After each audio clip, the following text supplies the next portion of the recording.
online hapa. For example, Justice, let me tell you, I have some websites I run like part-time, and I hire Gen Zs to do work for me online, you see, and we pay them through this cross Gen Zs are nini. lazy. I Wait, thank God you no, have. I thank God you have good no. ones. Gen Zs are lazy. Lazy Yes, people. because Lazy. Justice, Lazy. let me I've never explain seen anybody what lazy other than Gen let me Z. explain to you what Go ahead. laziness means to you. So according Justice want you to stay on in front of the computer from 8 to 5 to make $100. But Gen Z, there is a way they can do that job in the shortest time possible in 30 minutes and earn the same amount. Alafu the rest of the day atafanya kazi yake. So that is what you old generation mnaita laziness. Being able to do the same job yenye wewe unafanya kwa ofisi 8 to 5, yeye anataka kuifanya in 30 minutes, so you can do other things. Unaget, eh? So that is my submission. Usiwaita hawa Gen Z nini broke. These are Lazy, rich kids. broke people, These are rich Let me say Nyamaza. kids. something to Okay, Japan. I'll bring in other people. Okay, George come in, and then Yeah, Femi and before Abdullah justice, hand is over. justice. Yeah, go ahead, go ahead, go I ahead, George. think Go ahead, George. I think Japonji, Justice is talking about it. Japan is a Gen Z.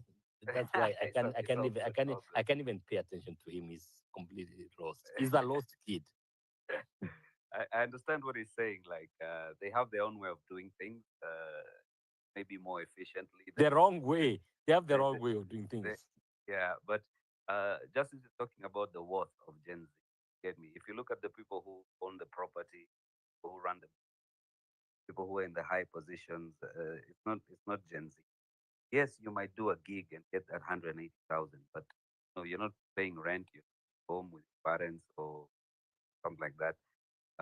So that he's talking about what, but it's true. There are many. So even if they contribute the little they have, it can amount to a lot. So I think, yeah, we can't call them broke, but yeah, because they're the ones in the workforce as well. Um, but they don't have as much. I understand what justice is. Don't have as much as the millennial or Gen X. That's for sure. And George, do you know what my push is in these spaces? And I'm here to help. Of course, my friend, you guys know, have some good fondness with Leon. I'm here to help her. The point I'm making is that yes, you have a point as Gen Zs, but you cannot have a point with discriminating some of us. I My first earning nikipata kazi na pesa was the year 2000, the year 2000. Okay, you guys were not even born. Some of you were not even born, but some of you are even you're in the diapers.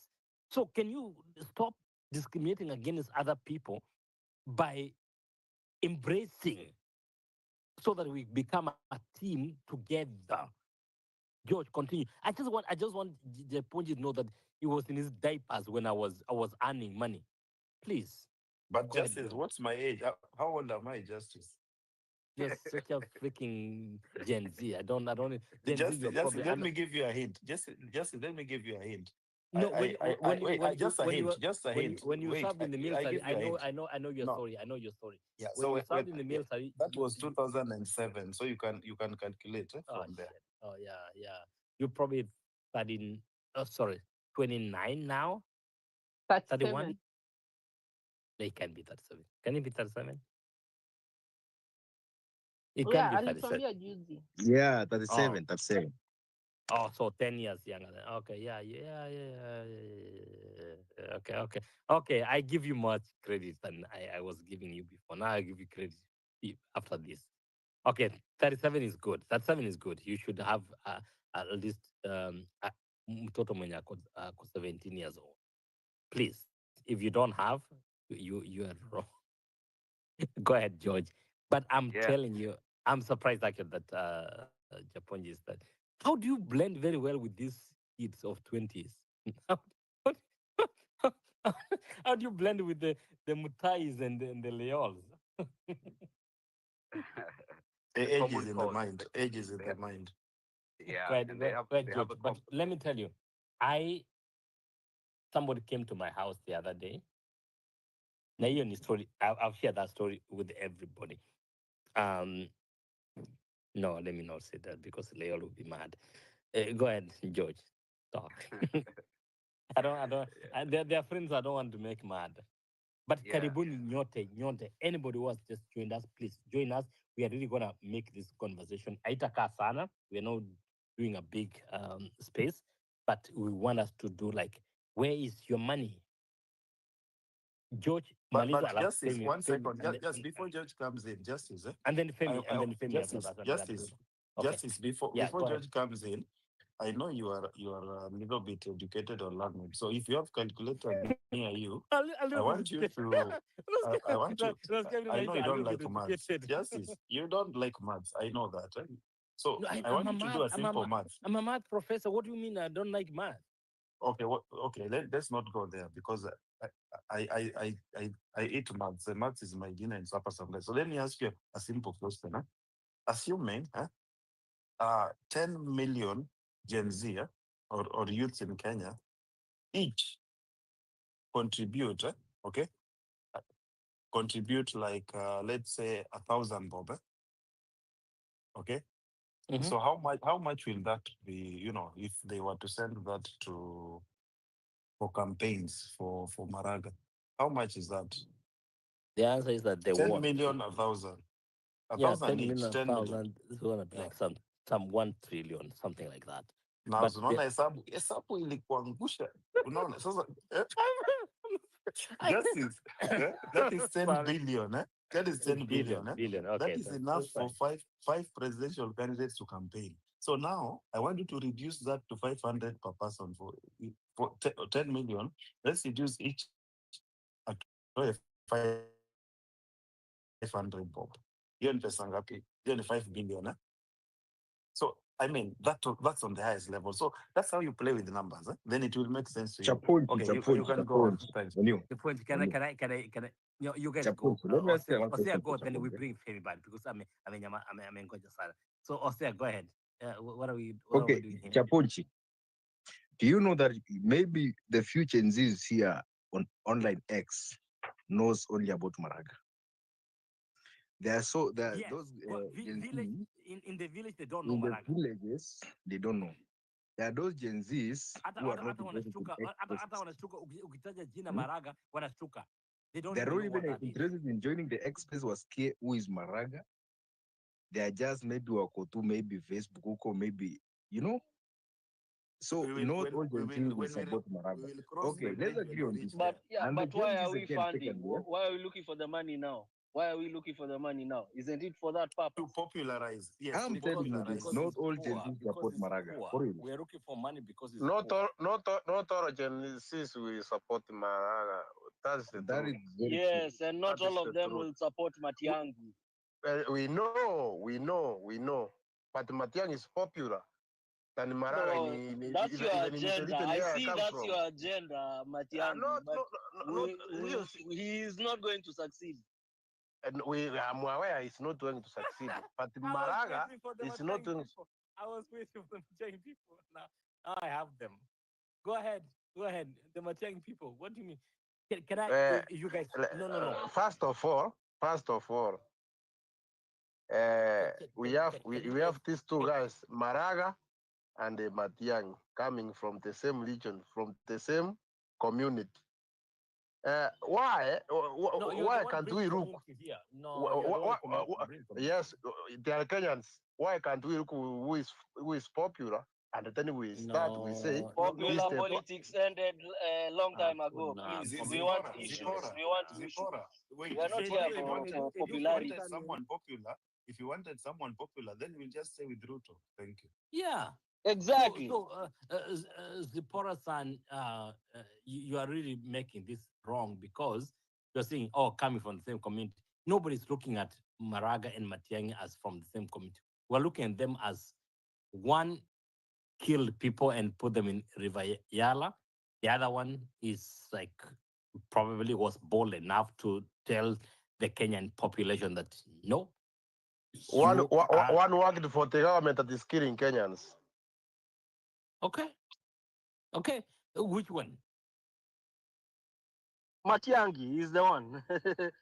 Matiang'i hajaifanya kazi kwa serikali ya Ruto, lakini Maraga amewaifanya kazi kwa hiyo No, serikali. that's not true. I wish Come on. huyu jamaa mwingine anaitwaje? What's my the lawyer guy? Justice, can I respond to them? No, please let's have him part and then you come in because I wanted huyu academia kuje aseme it's a requirement by law written in articles of the constitution that after you have retired as a even if you are retired as a kama ni mtu unaitwa chief justice, if the government gives you an assignment you do it. It's a law, it's a requirement by law. So please, hii kitu Sporasan is saying, it has nothing to do with anything.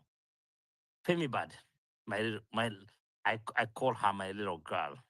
Lakini hata kuna mahali ulikosea kitambo like many years ago, lakini siku hizi we have mended our faces. What's up, girl? Kukosana ni kujuana, Justice. Anyway, I think you guys, this time I kind of leaning with Japoj. One. Why? Are you?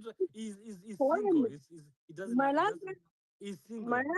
Maraga is his financial status is weak, but in terms of politics nowadays, it's not about the money, it's about the number. And the number that are behind him, behind Maraga, it's very interesting. Meaning their campaign is not going to be handout based, it's going to be logic. Meaning you'll be exposed to every radio station, you'll be exposed to every TV station, you'll be exposed to any podcast in Kenya.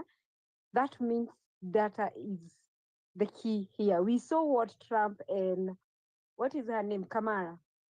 Actually, Trump won because of the social side, the social media side, not because he had money. And that is what we are looking at. So this time, Maraga has the full force behind him. He has the Gen Z, huko words, huko information, flow of information. And then we have people who are not even in the same gen that he is in, and he's also attracting them. Meaning that the budget you are looking at is not for campaigning. The budget you are looking for him is for enabling him for movement, not to pay where he's moving, but to move. Meaning he'll use less money as any other politician has used before. This guy has advantages from all sides of the conversation. Femi, you know my kid's name, so I'm gonna pretend like I'm my kid, and I ask you a question. This is what Walt. No, Nick will ask you this question. Femi Bad, how does Maraga win? So can you answer that? How does he win? Very simple. We are talking about Maraga now, and he has not paid us. How does he win? How does he win? How does he win? Look at the number of people who are. How many people are on your space now? The total number of people. And there are many more coming because I'm and here there to are many support more my friends. And he has not paid you to campaign for him. How many people are tweaking and tweeting about Maraga and they are not paid? Okay, I'll call him.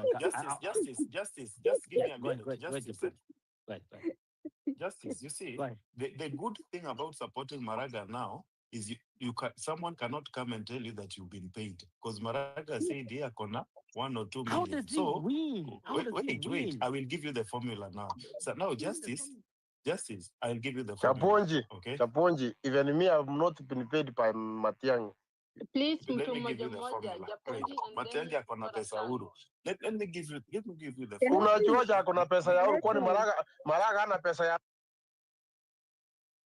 whatever commute people, we are fine. Guys, Leol and Edu, please stop muting people. This is a fun conversation. Going good. We cannot drive in cows. Let one person talk at a time. Yeah. Let me finish. Give me a minute only. Let me first, let me debunk Zipora Kwanza. Let me debunk Zipora, then I move on. Zipora, yes. let me respond like this. Zipora, one question to you, Zipora San. One question only. What is the net worth of Maraga? When he was asked that, what did he say? What is his net worth? Please tell me.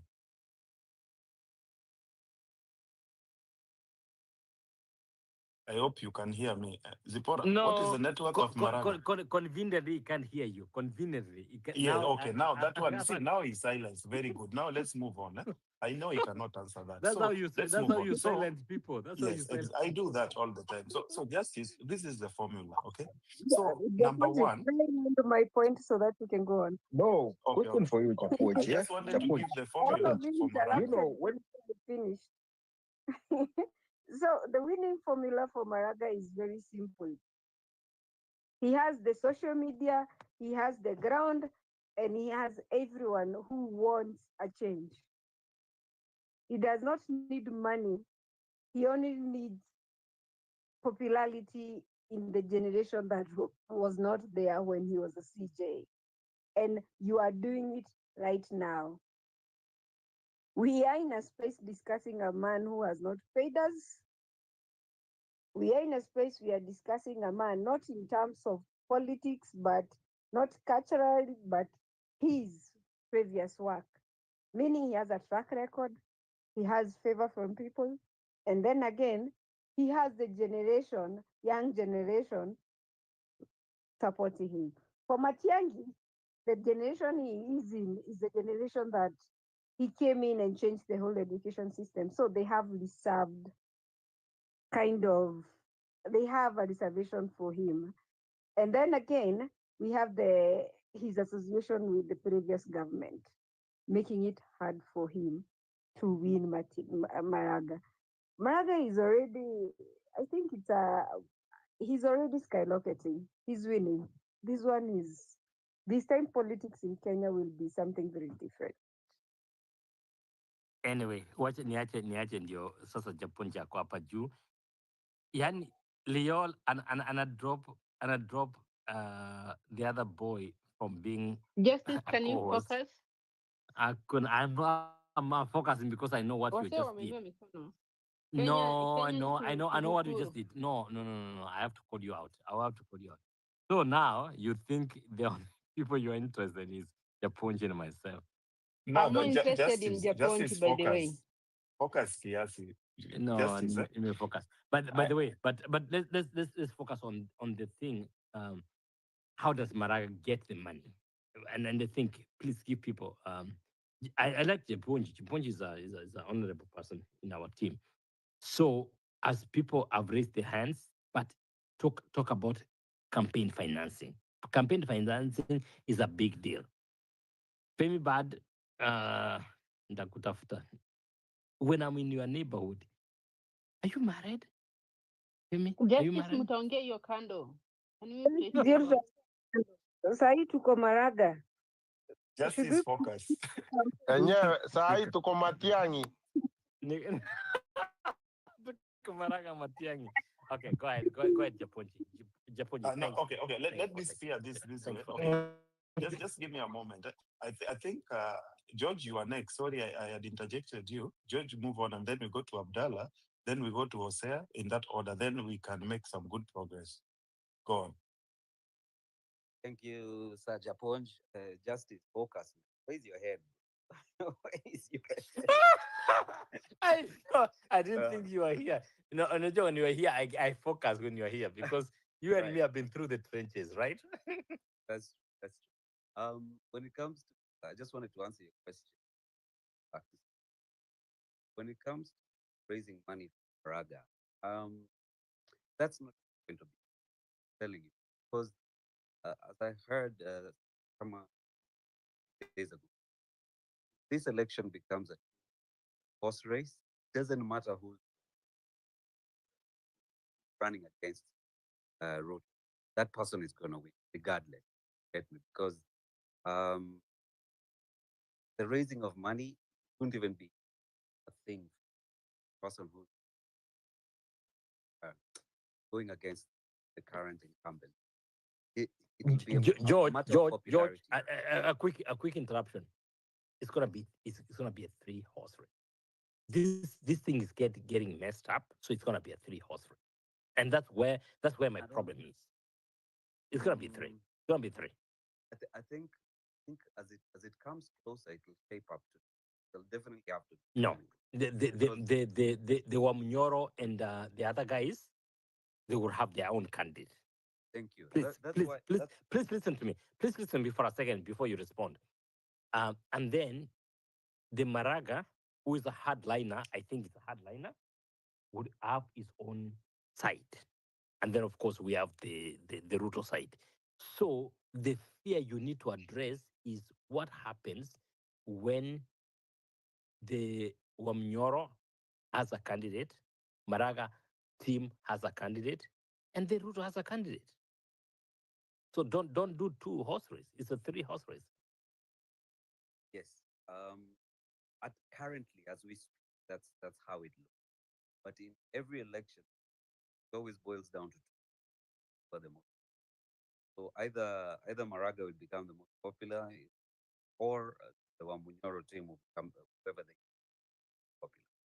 So, but whoever it is, it doesn't matter who it is, that person's gonna win, because this election is not gonna be based on value, manifestos, based on one thing. The entire population will just want to punish. That's what it will scare me. So, raising money for Maraga, yeah, we can raise money for posters, flyers, and but he's at the head of the race at the Wamunyoro team. If they need the Gen Z support, they will have to rally behind whoever Gen Z. If they choose Maraga, then Wamunyoro people will have to, faced with no option but to rally because that's where the numbers move. Whoever the Gen Z support, that's where the numbers.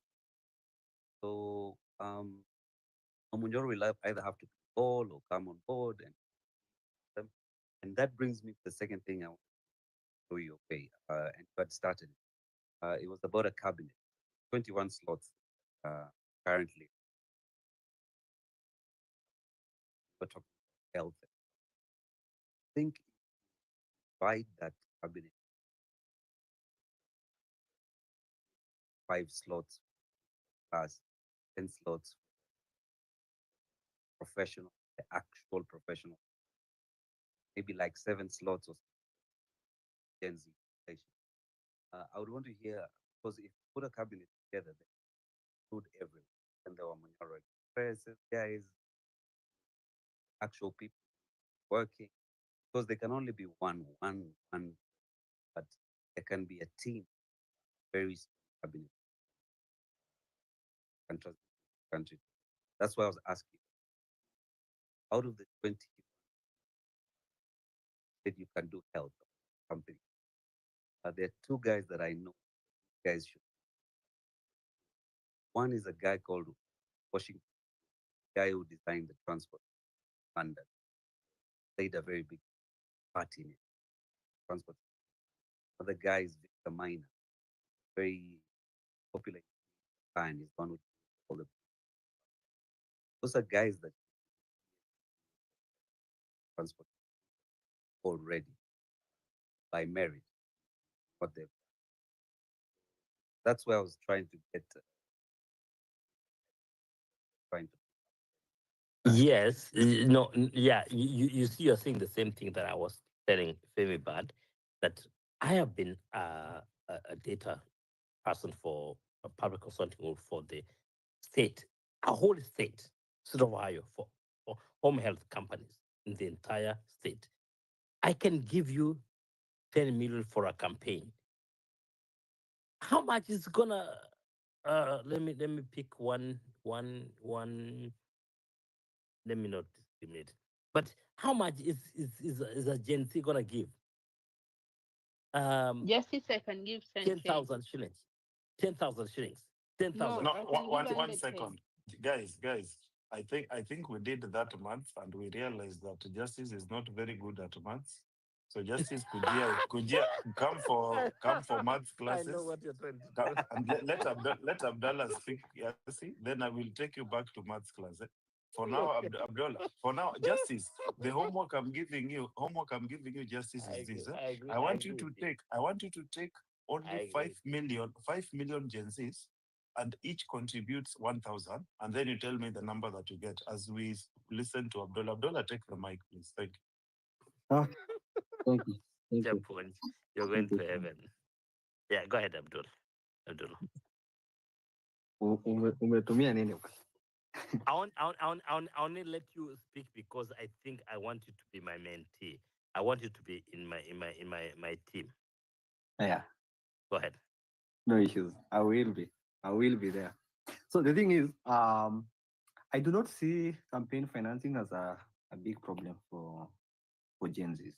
We have done Mantamano and they have tried to look for financiers, even from Ford Foundation, from Uhuru Kenyatta or Munyoro. They have not gotten anyone. So, and we are not, okay, Gen Zs are not that broke anyway. So Gen Zs can still contribute. However, there's no need of having a generation where people have money, but only 2 or 3 people or 10 people can contribute. Gen Zs might be average, but everyone will contribute the small amount. Then you find that we have enough funds. So the thing is, we have also been even taking care of those people who have been hurt in the streets, and because the government has decided not to do that. It is their job, but it has decided not to do it. The thing is, we need to understand what makes campaigns expensive, because the figure that you gave us around 7 billion or 10 billion or 5 billion of campaign, that's not what the Maraga team is going to do. No, the reason is, one, what makes campaigns very expensive is because of bribery and people buying votes. So ile 50-50 ya kupea watu 200, sometimes in Nairobi you find that someone can use close to 1 million or half a million. But for us, the Maraga team, the Maraga people, we are not going to do that. So that will make it more cheaper. No paid crowds or staged rallies. So you just need, as Femi said, you just need fuel to go there. We don't need to fool people that there are supporters there if they are not. If people want to elect, they will. If they do not want, then we go on with the same issues that we have. There's another thing that makes also campaign very expensive. It's traditional media na easy advertisement na hizo mingi. Personally, me do not watch TV. I do not listen to radio. So if they are targeting Gen Z, they will not get them there. We will generate the content with zero cost on TikTok and on X and other social medias. So there's no need to have it. Another thing is on bloggers. Personally, me, I'm tweeting about Maraga and I've not been paid anything. And so are so many others. Legacy politicians pay bloggers to do it, that job. We are also going to do on volunteers. So you don't need to pay agents. Personally, I will be, unless there's another person where I will vote, I will be Maraga's agent there and I'm not waiting to be paid. So, previously, people take election as a way to milk politicians. I normally, around when I was young, people could target in terms of political assembly, sasa tuna make pesa from politicians. There's the mistake you guys have done, Abdullah and Leo is one of them, and then you guys have turned this space to be a Maraga space. So you think Maraga is not winning. He's the front runner right now. You need to understand. Front runner for what? Just tell them the truth. Front runner for what? Tell them the truth. Let me tell you. Maraga will not win. It's not. Maraga is not going anywhere. You will get your time. Relax, just relax. You will get your time, and you will explain why Maraga or why Matiang'i will win. So the thing is, the reason why Maraga is the front runner right now is that we have issues in our country. We have issues in our country that you only decide to elect an exact opposite of it. Because there's no way you are complaining about human rights violation or corruption and you elect an exact corrupt individual. There's no way you are going to do that. The reason we are tired, if you want to go to the streets all over, then elect Matiang'i. He will kill other people when they go to the street. He will shoot them. He has done that before. He was the CS. He never. The time of Baby Pendo, the time when Baby Pendo was shot, it was during his time. And I saw today, go to Larry Madon's timeline. You will see him. He did not take accountability. He did not take responsibility of that. He said no police officer used live bullet, and they did use. When he No, I don't think live bullets is the only one that kills. Obviously, we know we had Brian. No, not Brian. The boy that had alikuwa na mask. How about the Kianchakoma brothers? Tuko na evidence kwa karatasi bana. How about Rivayala? How about those guys from I don't know, they were Indian or whatever. I don't know where. I'm the Matiang'i people are in nicknamed Kenya. as Bora Even Stars. Itumbi himself. How about Itumbi? nicknamed Itumbi Bora Stars. himself. Itumbi during the run-up to election, Itumbi was kidnapped and tortured. I was never. That was completely made up story. Okay. Let me have Femi. Itumbi and the Ruto team, they were looking for sympathy. They were looking for more Kenya votes. Wait, I finish up.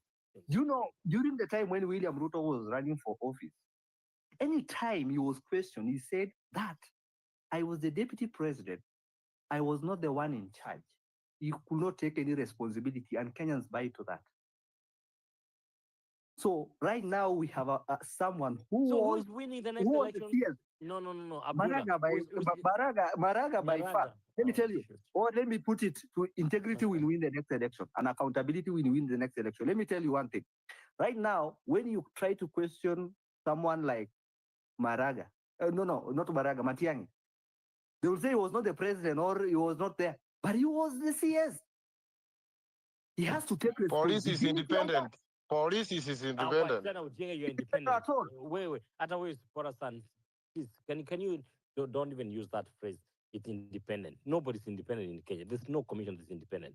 It is not independent. It is not independent. Please. It is not independent. So the thing is, we have not, and we also saw even the demeanor of Matiang'i, the time he just tested power. He's not someone to trust at all. But we will give him his flowers. He did a good job during the time when he was in education. I will give him his flowers.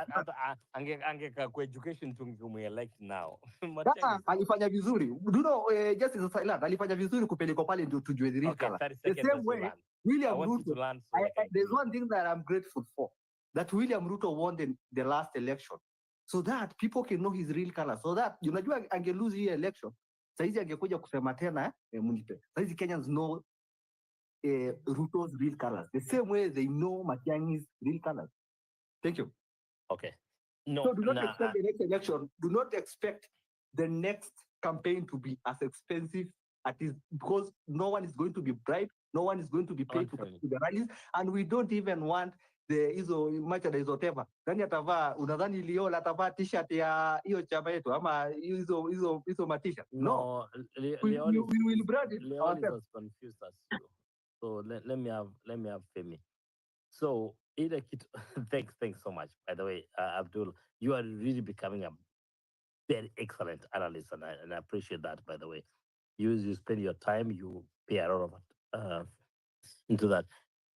But the thing that I'm interested in is that this Matiang'i guy, tungemwacha kwa education, saizi anakuwa president. Vile alienda interior, this thing it broke down. Oh my God. Femi, I called you my little girl. Little girl. What's happening? Who is winning? I need an answer. Come up. Femi bad. Yes, Justice. Yeah, before I bring in Wallace. Yeah. Go ahead. But this thing is getting hotter than I thought. You are still not sure Maraga is winning this thing? I don't think so. You guys can give me a path. What should I be? Why I'm struggling with your argument and your friend's argument is that I ask a pathway. Give me, when I ask a pathway, this is what I mean. When you ambie, yes, Maraga, yes, the Rangimate, and here is the votes, and they're coming from this and this and this and this. Unaelewa? Nakuelewa. You know, before you, when you were young, ngoja Femi. No, go on, I'm listening. When you were young, we did try to run options, different options za campaign. Mhm. We have lost many times. Do you know how many times I've been heartbroken by losing elections? And that is why I'm telling you this time, don't go the other way, go this way. I'm telling you. I can give you an example. But Today, show me yeah, show me the I'm showing you show me facts. the numbers. Give me the I'm numbers. showing you numbers right now on Twitter, the Okay, spaces we are walk me through. talking about. Okay. Yeah, we are. Matiang'i Give is me the nowhere numbers. to be seen trading. Maraga is trading number Maraga, we're two. doing Maraga. We're doing Maraga. Don't stop about Matiang is for other people. Maraga. Give me So that is Maraga what I'm numbers. telling you. Look at the trade at the moment in Kenya. The number one trading subject is what? Maraga. That is the first win he has, and he has not even mentioned his party, the person he's running with. He just said he's interested. Now imagine him giving us his memorandum of understanding, him giving us a political marriage. Add on top of that, him giving us a stipulation of how his government is going to work. Is it not? Is it not going to be one one lifetime achievement when it comes to politics, where you don't spend money, you just give logic and it sells. That is what Maraga campaign team is all about. It's all about logic.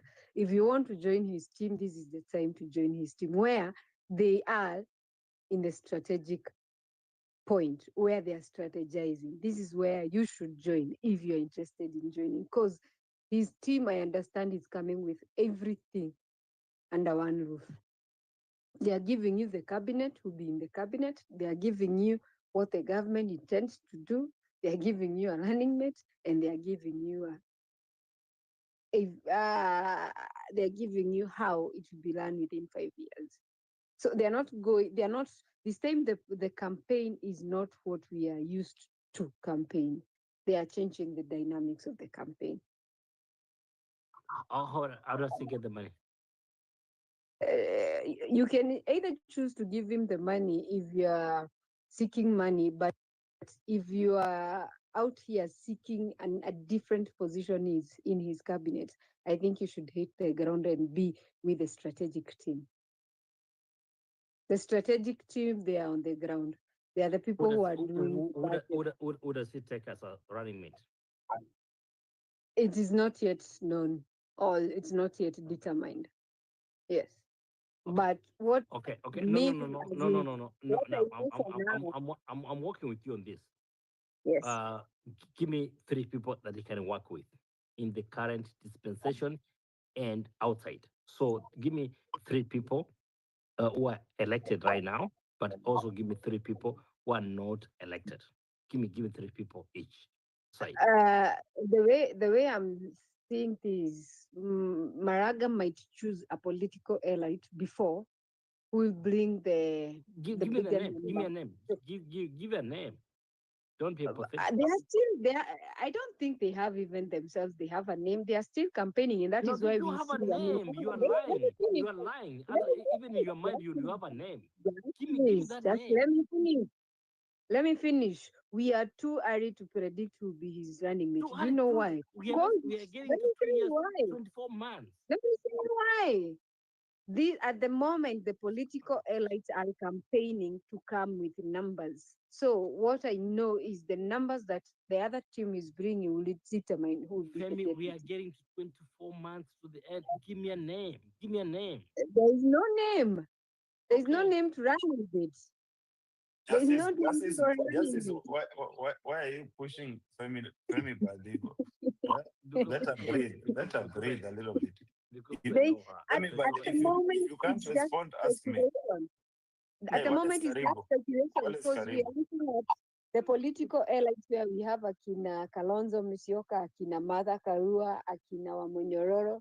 They are out hitting the ground trying to get the numbers for them to be able to come to the table and say, this is our numbers, this is what we are bringing, and this is what we want. So it is not yet determined who is coming there. For now, we know Maraga is there. The person who is heading. It's a lone ranger. Lone ranger. He's not. Trust me, he's not. Who is he with? Keoti Sonko? No. Justice. We don't hold brief for Maraga. Bring Maraga kwa hii space. You have his number. Let me try to reach. Try to bring him here. Yes, no, it will make more sense. When alianzisha space, aliweka Maraga as a name. I'm not the one who made No, Maraga. Justice, I didn't add Justice, it's Maraga's you who name. edited. Yes, Justice, you're the one who edited. There was no Maraga there. For people No. who George is my witness, Mutai is my witness. I know you, Justice is you added this Maraga thing. I know. I think he's campaigning for Maraga. Are you campaigning for him? Just say it so that we know. I'm not campaigning. Okay, George, you know I'm not campaigning for Maraga. You know that, right? Yes. I'm just kidding. Yeah. But on a serious note, I want to the Gen Zs are not honest. Gen Zs are very dishonest people, and the Fembad is one of them.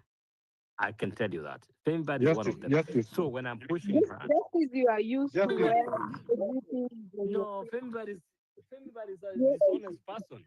Fembad is you a are used dishonest to person. where everything is on your face, but you forget that when something needs to be done, they front that thing and they are doing it. And you guys keep saying that we don't have a reader. They have a reader. The thing is, the reader that if they generate their reader at the moment, The message Japonji niliambia Japonji the other day, akwe president and then Leola akwe vice president, and then I'll be like, oh, here's the president for the Gen Z thing, and I support them, and then and then these are people will fall for it. Justice. Right, But right, okay, right. okay. Justice. Just give me a minute.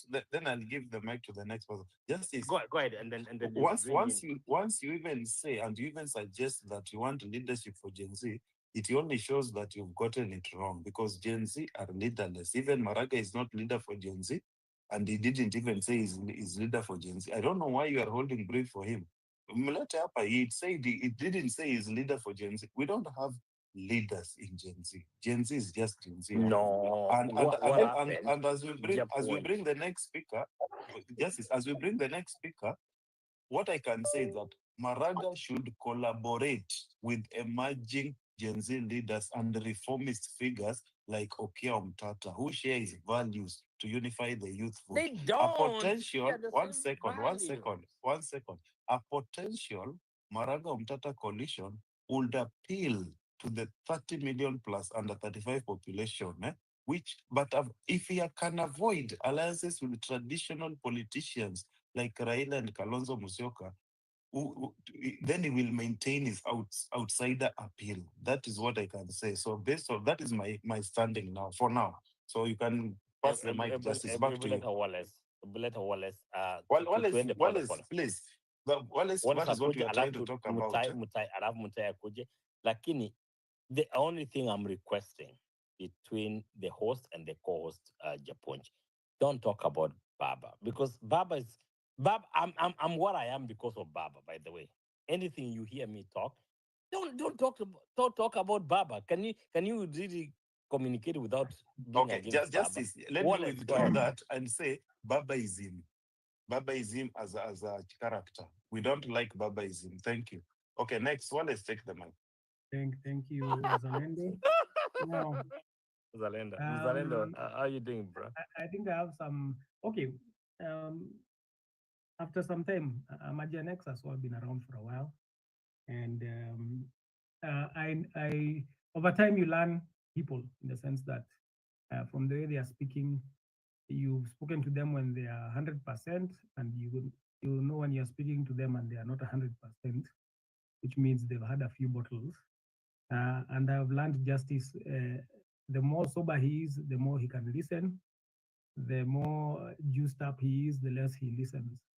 So Justice, ninakujua sasa, nakupenda, you're my brother, you're my fellow mzalendo, but when you've taken a few, you really complicate your space because you can't listen, you won't listen, you shift the topics left, right, and center, and that doesn't help too much. So my advice to you as your brother is when you open a topic, let it stick to one path. I think If the original topic was about fundraising for politicians, don't tweak it. I know when you're a co-host, you have the power to tweak the heading. And again, there's no sacred cow in politics. At the same time, let's not try and rush Gen Zs into a specific leader. I like maybe even the comment. I'm not a fan of Maraga per se. I don't dislike him. He's not even a bad person. For me, I know what leadership qualities are. And so as far as the servant leadership spectrum goes, he's good. He's top 3, top 5, let's say. Okay.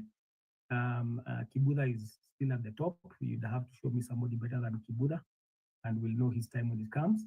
But the idea is there's no need of rushing the Gen Zs to have a specific individual. When they said they were leaderless, my perception of it was they are kingpinless. Kingpinless meaning there's no one person that says right and all the Gen Zs jump to the right, left and all the Gen Zs jump to the left. And like the gentleman you don't want to mention, he was like a demigod, like a small god. He could say, tomorrow I want 1 million naked people in Kibera, and you'll get 3 million. Because there's no questioning once he says. Until now, until people have woken up. And by the way, as a forewarning from my brethren from Nyanza, if you go from Aguambo and you jump into Babu, it will be jumping from the frying pan into the fire. So let me warn you early, get away from psychophancy 100% after Baba. There should be no person who thinks for a whole community, who speaks for a whole community, who is unquestionable, and who is defendable with violence without reason or rationale. I like the comment I've had somebody say, in 2027, we want Kenya to win. We want patriotism to win. People thinking about the country. And so I think our time would be best served now, not by thinking who shall we vote for on the presidential ticket in 2027, but getting all the job descriptions in place, as I've been saying over and over again, like a broken record. From MCA all the way up to president, we have all the job descriptions clarified by Kenyans. Only you know what bothers you in your ward, in your constituency, in your county, and therefore in the country.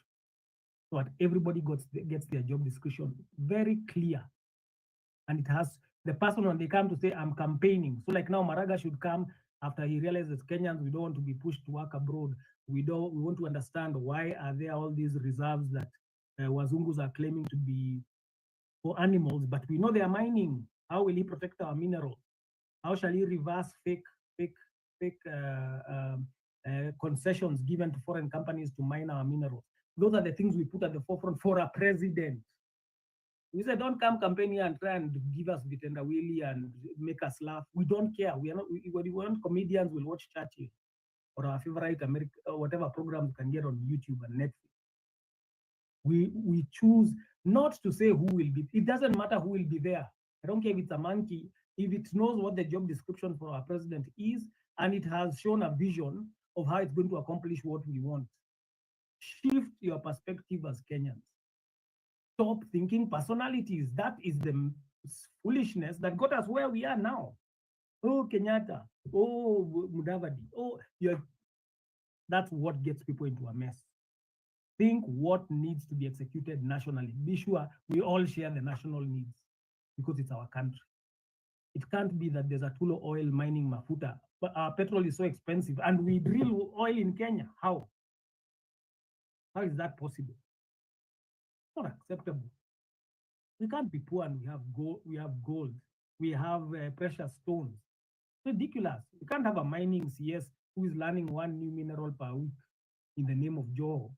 And his past record includes people being confident he's a drug dealer. That's not how it's going to work. So, new president, and you agree in advance, you will spearhead the enforcement of Chapter 6 of our Constitution, that you will revoke all the things that were passed, that were not passed with public participation. You see, we know what we can tell these people in advance, but we are not defining that. We are busy saying, who shall it be? Who shall it be? Not what shall they do, what shall they deliver? That shows you when our focus is misplaced. When our focus is misplaced, we are looking at the least more important part of the job, which is who is it? And the most important part of the job is, do they understand this is the job description for this country? President, it's not your job to micromanage Paka MCA level. You cannot unleash what's called state capture, where you want to control the parliament, you are trying to control the judiciary, and you're in the executive. Stay away. So we put that as part of the, do you agree before, as you run for president, how will you keep your hands off the judiciary? And we agree that when you tamper with it, we can impeach you. Do you understand the rights of Kenyans to demonstrate? What are the rights of Kenyans to demonstrate? When people are able to answer those kind of questions, then you have changed your national psyche and you are about to elect better leaders for a better Kenya. But if your focus is... Wallace, can I ask you a question as you proceed? Go ahead. Since you've said that personalities will not matter much, what you see, someone like Ruto came in and people knew his personality was not good. And the fear that Kenyans have now is that if we bring in someone who can decide to use the background red flags that we ignore, they can actually impose authoritative leadership here, and there's nothing much you can do as it's happening now. So that is one of the fears that people have, and they want to put personality as one of the reasons in the checklist to go for someone who has very good personality and background. What do you think about that as you proceed? Thanks. That's why I'm telling you, personality is the last thing. It's a question of what do you prioritize in the presidential, the person who occupy the office. What shall that office be expected to deliver? By the time Ruto was running his campaign, he was the tribalist. He is an ICC. They played their way out of ICC by forcefully winning 2013. By then 2022, he didn't win 2022 with a majority vote. They bought Chebukati. They played with the COK, Supreme Court of Kenya, sorry, SCOK. And that's why they switched off their phones. If you remember, we had the same problem that had caused Maraga to cancel the election in 2017. Exact same reasons this time were thrown out the window like a bunch of nonsense. Okay?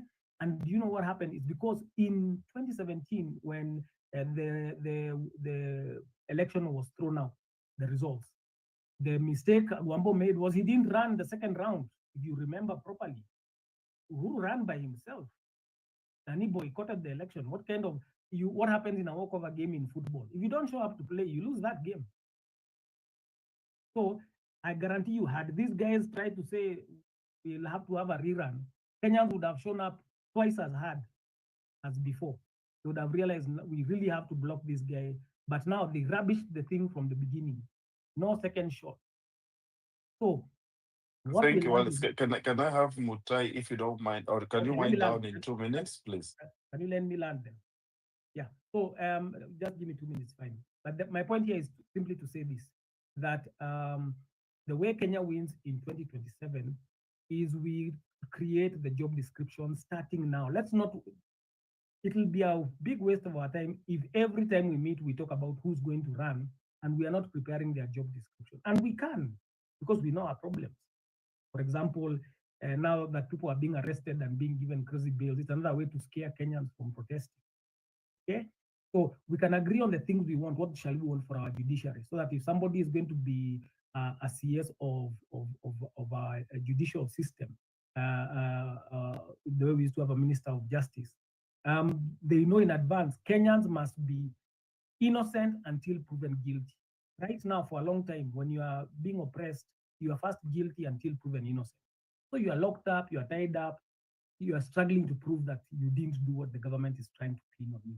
So those kind of things. So I think our conversation, by their contributions, we should do that for them. That's for sure. We can shift to that. We'll discuss that down the line. But for now, I think we are best served by agreeing what is the job description of everybody. CS for energy, CS for mining, CS for everything. We agree the job descriptions. When we are replacing people, they must fit it by meritocracy. So let me land at that for now. Thank you, Wazalendo.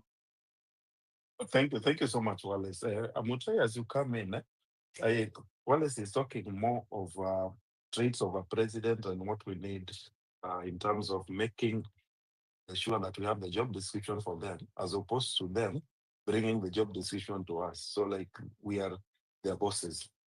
But he's also not talking about the members of parliament who have the power to impeach the president and who are our direct voices. So, as you come in, what's your take on that? Thank you. Welcome. Thank you, Joponji. Thank you, Leo, for hosting this space, and Justice, hello. Um, Joponji, Wallace has raised a really important issue on we ourselves as the people getting to learn or getting to know the job descriptions and maybe getting these descriptions to be recognized by the same politicians who come to us. But you see, at the same time, I believe that when it comes to politicians, it is more representation than actually coming down to do their work. We have agencies that have been in place, and those agencies are now responsible for the kind of work that we need. If it is road, we have Kurakera, and it is Kurakera and Kenha. If you need water, we have, I don't know, the agency for water. If you need farming, we have a lot of them for VT and all that. So when it comes to, say, this job description, I think we need to focus more on agencies than rather the politicians. The business of politicians is to politic. Their business is never to really implement on anything. Maybe we could just say that when it comes to the presidency and his cabinet, that is where we expect a kind of implementation. Say if they had promised 10 million chapatis, then we would need them to maybe strengthen the agencies that are supposed to be giving us the 10 million chapatis. That is just an example. But Japonji, I just wanted to respond to Layol's first title of this space, whether we should contribute to Maraga's campaign. And I feel that I think we should.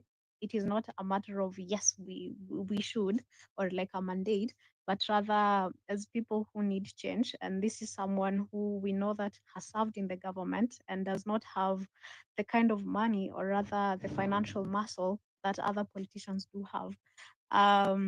And when we talk about this money, I don't want us to think about this money as money to bribe people, but rather money to make sure that we have campaign ad materials.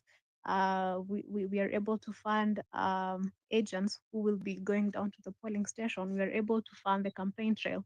I think when we look at, say, when we say let us give him money, it feels as if it is money that he's supposed to use to bribe people, but that is not really the case.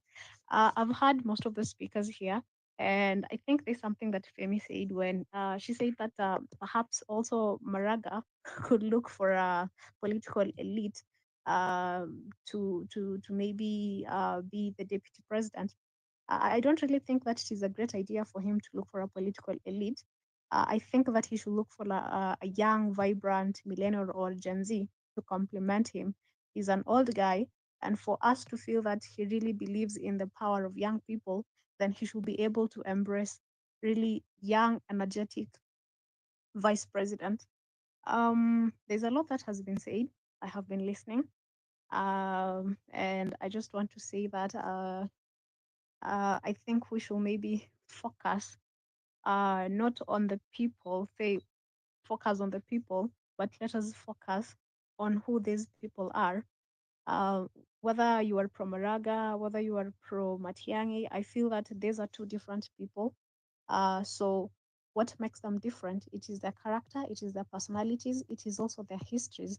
And more so, let us focus on the history. So thank you very much, Joponji, and I hope that you're having a great time. Thank you so much, Mutai. I'll give right of reply to Femi Bade and Wallace. But before Femi Bade and Wallace comes in, Osama is a new speaker. Osama, the mic is yours. Go on. Thanks. Osama, can you unmute and speak? Yes, I'm speaking. Respond so that Osama can go ahead can continue the conversation. Mutai, what I mean by a political elite does not necessarily mean an old politician. A political elite is someone who has the nini, or what we call the political influence. He or she may come from politics, but does not mean that he's an old politician. He can be a young, vibrant politician who is in the age group of the Gen Z. That's what I mean by political elite. But literally, we have very young political elites within the parliament, but they are not very vocal because they are not given a chance to be vocal. That's what I mean. All right, thank you. So I think it's my time to continue. I just have two things to comment about that topic out there. That should we contribute for politicians' campaigns? So according to my view, I think it is very necessary and it is a good thing to contribute for someone who is politically empowered and someone who has the ability to represent you well. Because for a fact, I know a lot of people who have a good potential to lead, but they have not got the opportunity because in the real perspective of Kenyan politics, if you do not have enough money to campaign for yourself, then you risk to losing to a lower quality opponent. So when you talk about contributing money for politicians for the campaigns, I do agree 100 out of 100%. Right now we have our fellow youth, our fellow Gen Zs, our fellow millennials who are going to vie for different political positions. So most of these people already are not empowered financially. So how can we empower them? We can contribute for them. But again, this comes with a high cost. You have to be very, very transparent and accountable with how you use public funds. I think we have a good example, and you can all learn from that. We saw the way Morara Kebaso came about. He came about as a very promising young man who we all saw that we had a lot of hope in him. But now, due to that lack of transparency and accountability of the money, to put things point blank, most people labeled him as a con man, which I do believe is true. And that means that any of you wants to be funded and to be assisted in campaigns, you have to be very, very transparent. Now, coming to the issue of Maraga, Maraga needs to be serious first of all. When you say that you want to campaign for president and you have only 2 million, that money is not enough. In as much as we want to help you, but we have to be more realistic. You cannot come on the table with bare hands. At least you should have made an effort so that even us, when we want to support him, we can ask him, what do you have, my brother? So that you can tell us that his cup is half full, so that we can at least help him to make that cup full. So me, what I'm saying is that if you want to be assisted, Osama, can I ask you a question? How much will be the minimum? How much minimum amount of money should someone have so you can top up with your theory of half full? Thank you. All right. Yes, thank you for that question. And I'm going to answer it specifically because the general election of 2027, I want to tell you for a fact, it will be one of the most competitive and the most extravagant campaigns that we have ever seen in the history of this country. Money is going to be spent. And if you are not ready to spend money, I can tell you right now, start forgetting about that post. You know me, so I don't, I'm just telling you the reality. Maraga is a very good leader who is a very good promising man who can be one of the best leaders you have seen in this country. But if he's not empowered that financially, we saw that the other day, when Matiang came from the US, he was somewhere, one of the papers, I don't know, it was People Daily, exposed that his budget was 50 billion Kenyan shillings. And you see, that is still not enough. We have here Ruto, who has been stealing ever since he got into power from 2022. Right now, he's ready to spend tons and tons of money to buy people from each and every part of this country. So when Maraga comes with a 2 million, is hard-earned 2 million from the retirement funds. I want to tell you for a fact that even if we are really, some of you people are really, you really want him to be the president, it will be very difficult. So he also has to look for other One second, avenues so that we can Osama, push him. do you believe in us funding funding their campaigns or no? Because I think you're contradicting yourself. You're saying that 2 million is too less. He needs a lot of money, and I don't even. Why do we need all that money for campaign? Why do we need that 50 billion? Please, if you may, you have 1 minute, and then Wallace take over, and then Femi Bad. 1 minute, please. You know, your problem is that you don't take time to understand whatever I'm speaking. I am saying that contributing for somebody to vie for a position is one of the best things you can do to that person. But again, the person ye mwenyewe anafaa jaribu, that person should try at least to be somewhere, so that when we are assisting, we are not starting from scratch. Do you understand what I'm trying to say? That is the point I'm trying to drive. So for But me, when I I'm asked you, supporting. Osama, when I asked you what somewhere means, the basic, you couldn't respond. That's why I want Wallace to come on, then we'll come back to you. Wallace, please take the mic. Okay, thank you. I was going to respond briefly to Mutai was on point. My thought and my comment was not that the job descriptions are for what these people are going to do by themselves, but what they are going to advocate for. Because the job of an MCA MP is, once they have a clear description of the things that are the problem in their constituency, they have to know how to pitch them into either the county assembly or the national assembly or the council of governors or the senate, on that basis, to make sure, like now, those Kenha, Kura, all those institutions effectively bring the change that needs to be done to your need, whether it's ward or constituency. Because remember, there are some roads that are not done even by those national bodies. They come under the county's internal roads development system. So the question is, do Kenyans even understand which job should go to whom and whom should execute it? So that you can know who should campaign for it, where they should push for it, and you give the instructions accordingly. So somebody who understands the system, they know politicians' job, it's not the government's job to create to create jobs in the country. It's to create an environment where businesses are thriving, organizations are thriving, so employment is available. Okay, they should create an environment where cartels are not killing local industries. People are not killing local industries so that they can import. So I want you to understand, I'm not telling them to do the thing themselves, but them to know what needs to be advocated for and to show us their game plan. This is how I will advocate for this thing that you do need.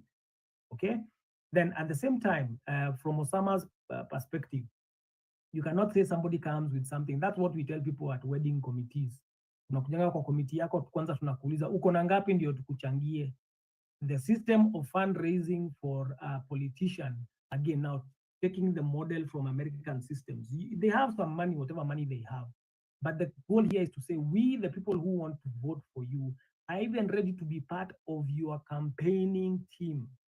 Remember, let's use Obama as our best example, organizing for America. You'll see this in the United States. When you support a candidate, when you support Maraga or Omtata or whoever it is, not only are you willing to put your money where your mouth is and donate to the campaign. And why are you donating to the campaign? So that they can run campaign offices all over the country. So that when they need to move around and do some campaign speeches, they're able to pay for the stadium they used. Wachana na mtu kama Trump, you know, Trump has left a lot of Denny's. So staff operations, fundraising activities, research and strategy, that's where the money is going to, not to bribe people. if you look at Osama is talking from the old mentality where a lot of money was needed because it's about pouring money to buy goons sometimes, riggers sometimes, buy the vote from the people. And Kenyans have learned when I sell my vote, and I've said this many times on spaces, somebody like Kidero used 1.5 billion to become governor of Nairobi the first time. But his salary in a month is $1 million. Times 5 years, 60 million. Are you going to spend 1,500 million to earn 60 million? You're not mad. So the moment you allow it to be ule anamwaga pesa mingi ndio ataingia, you are going to end up with the same bad leader. The only way to flip the script is what you are saying at the top. Let's be ready not just to contribute for politicians monetarily, but can we, if we truly believe, let's say I believe in Kibuna, the way I say, when he does make his campaign known, I would be ready to contribute to his campaign and be his campaigner here on the ground. By the time he comes to my region, he finds he even has a support base. He has an office. People who are knocking doors. Have you ever heard of that concept of knocking doors? You've seen somebody going around and talking to people. That's the shift we need to have, so that the person is known, the way they want to fight for your rights is known, the policies they want to implement, because now once they get into the presidency, they form a government, which is now in charge of those Kura, Kenha. So if he has that vision of these are the needs we have, he should be able to say, when I am president, I will instruct the Kenya Power, the energy ministry. This is how we'll get our steamer bills low, because right now they're overcharged. They have a lot of lies, they have cartels. You're paying, when you buy tokens, more than half your money is going to taxes and rubbish like that. So that's what I mean. How will you advocate? And if you are the president, we understand your power is over the entire government, which is in charge of over all the ministries and services in the country. So we know your job description. What shall you push from presidential level? What can you push as MCA? We'll not ask an MCA to do what only the MP can do. So let me land in a minute, but that's the point. It should not be, we've been paying this price as Kenyans. Campaign time is usually, and if you saw in the papers, in 2017, ODM and its team used 10 billion in campaign.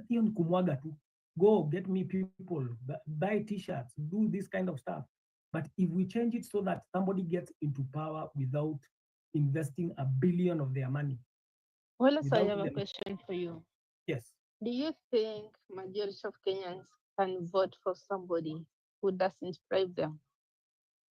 Who doesn't bribe? Yes, it's possible now, especially Gen Zs. In fact, even not majority of Kenyans. If Gen Zs, look at the way Gen Zs are right now. They know the cost of their parents having been bribed and landing them in Rutos and Uhurus. They know that. They can reflect on that. And they know now we can convince them, we can show them. Right now, especially considering we want so many of them to run and they don't have money already. The system we'll use for them to run, which will be, we are supporting our Gen Zs, but even they have to prove they have the way to pitch for what the people need in their constituencies, whatever position they'll be running for. They will be ready to flow with that. And you're looking at 14 million Gen Zs, 15 million strong. Ruto and whoever claimed they got 7 each, which it's a Guambo I can believe, but Ruto's I know was just a game. But ideally what happens is even those guys who voted then, most of them now have left their camp. Their big worry right now is they don't have the voters to help them rig an election in 2027. Let me land at that because I have much to say, but I want to give others an opportunity also to weigh in. Thank you. Thank you so much, Wallace. Next speaker will be Meshach, and then we have Mr. Pubung. Mr. Pubung, go ahead. Okay, thank you very much for this opportunity. I've been here for a while. I think I've heard what Osama said. Wallace also has spoken wisdom and some pure fact. Actually, concerning the topic that I can see written there, if we should contribute money for politicians to campaign. Okay, to be honest, it depends on a lot of factors. But if we put it in a Kenyan context, being that we know our politicians, we know the characters that they have. Number one, I'll say, with the civilian funding campaign for the person you want, actually it's a good move, being that, number one, he will be our servant. They say, whoever that feeds you, whoever that feeds you controls you. That is what will be happening. But considering environment ya Kenya, our environment, our politicians idea, we are not at that point where we can compare ourselves with the US, the way they do their things and the way we do it back here at home. For the records, I can say on election days, in as much money is a factor when it comes to elections, but we have seen people who have campaigned from zero and emerging victorious. We have seen people like Lina Toto in 2013. There was this guy who campaigned who was from, I think, Rift Valley, who campaigned from nothing, and they won. The likes of Akina Peter Salasia. We can't say that they had money, but I believe it is their manifestos. I believe it is what they told the people, and the people believed in them. To be honest, as we speak, the system is rotten. Everything is upside down, and we really need a good leadership. I want to comment on the issue of Maraga. I've heard people like Osama talking that, Maraga to come and show us that kuna nini ameweka nini kwa meza. Yes, the way Wallace may respond that this is not a time, this is not a wedding committee where you are being asked like, what are you putting on the table before we contribute? To be honest, Maraga is a good leader. Maraga can make a good presidency. But looking at the political arithmetics of this country, his chances of becoming the president are 0.00%. That's what I can say with confidence. In as much, we might say that maybe Maraga is lacking that financial support or the money for campaign in quotes to vie for the 2027 elections. Tunajidanganya. Maraga has been Maraga akona that corporate image. Maraga akona that diplomatic image that if he really wants to vie for presidency in 2027, we'll go for it. The money won't be an issue. Campaign fund won't be an issue. If at all Kenyans will decide to contribute, that one will be just a plus. That's why I usually tell people that yes, everything is in a mess.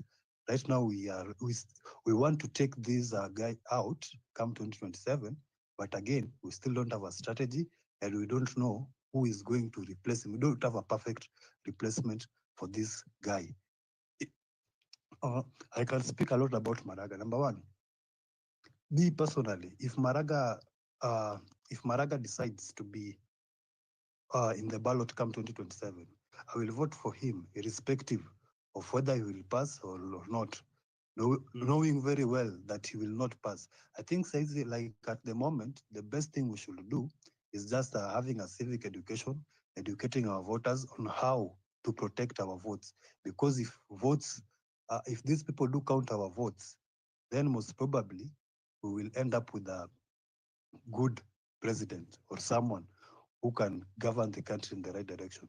But if we cannot focus on the IEBC, votes, civic education, on these things of handout, that's actually our main problem in Akujanga kwa handouts, especially the youth. People are jobless. Now, the same people that are jobless are the same people we want to bring the narrative of funding politicians. That one is like, to me, it will be unfair, considering it has been tried and it has been tested. We have seen politicians being millionaires, buying cars, flaunting on social medias from the money that were contributed with from common civilians and common wananchis. So to me, I don't support the issue of civilians campaigning, civilians fundraising for politicians to campaign. I totally disagree with that. If at all anyone wants to vie for an election, watch out manifesto yake muuze. Let us vote for him based on his ideology, based on his manifesto, based on whatever he's bringing on the table, not based on pesa nyatatoa, because most of those money, it can happen only if there is a transparency and honesty. But with our politicians, with this country, I don't think if that can happen. Thank you. Thank you so much. Mr. Pubong, the speaker is yours. Japonji, Mr. Pubong has been speaking. I think we had to go to Meshach. Okay, thanks. Yeah, take control, because you know what I see from my side that may be different from yours. Because I see Wanda on and off. So I'll just give the speakers out. I'll be back like in 20 minutes. Thanks. Meshach and then Martin.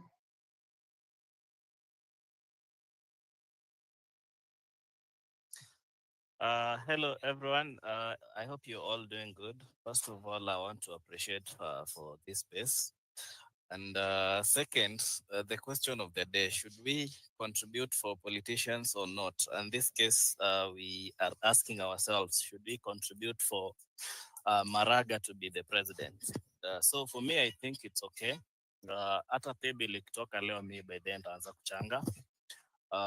Reasons being, for so long, leaders in this country wamekuwa wakifundiwa. And once msee amekufund, anataka ishapata ile kitu unataka, you will have to pay back. That's why unaona tuko in so many debts. Because utaangalia, if you funded me, seme 10 million ama 20 million, say 1 billion, after I descend to power, you'll expect me to fucking pay you back. Ama ni uongo? You can all agree. You'll expect to be paid back. And that's why unaangalia hata route of fighting for Dani, it means there was an interest there.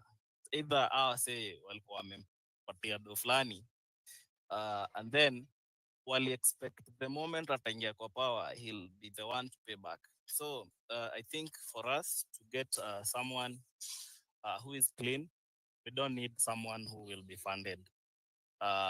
Apewe pesa na watu, and then akiingia kwa kiti abaki na madeni to come and pay back. We can contribute so that we can have a clean person, hana madeni. No one, hakuna mtu anamdai, that is. And then for Maraga, hata tukikosa kumcontributia, one thing I know for sure is that there are so many people who might be willing to like kumchangia. And then wakimchangia, the expectation ni hiyo tu yenye nimesema. So for me, I think Maraga is a very good candidate, and if it is an issue of contributing or not contributing, me, I'm so ready to contribute. Even if it is start now, I'll contribute. So I don't have much to talk about. So much has been said, and thank you for this space. Asanteni. Have a beautiful evening. Thank you, Meshach. Let's have Wanda and then Femi Wallace. Then we can go to Martin. Wanda, good evening. Do you think we should be contributing for the campaigns of politicians?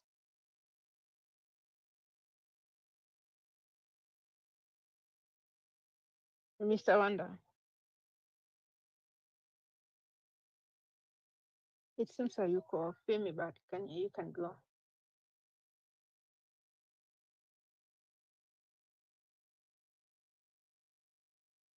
For me, I had a question for Sama when he said, and I think he left.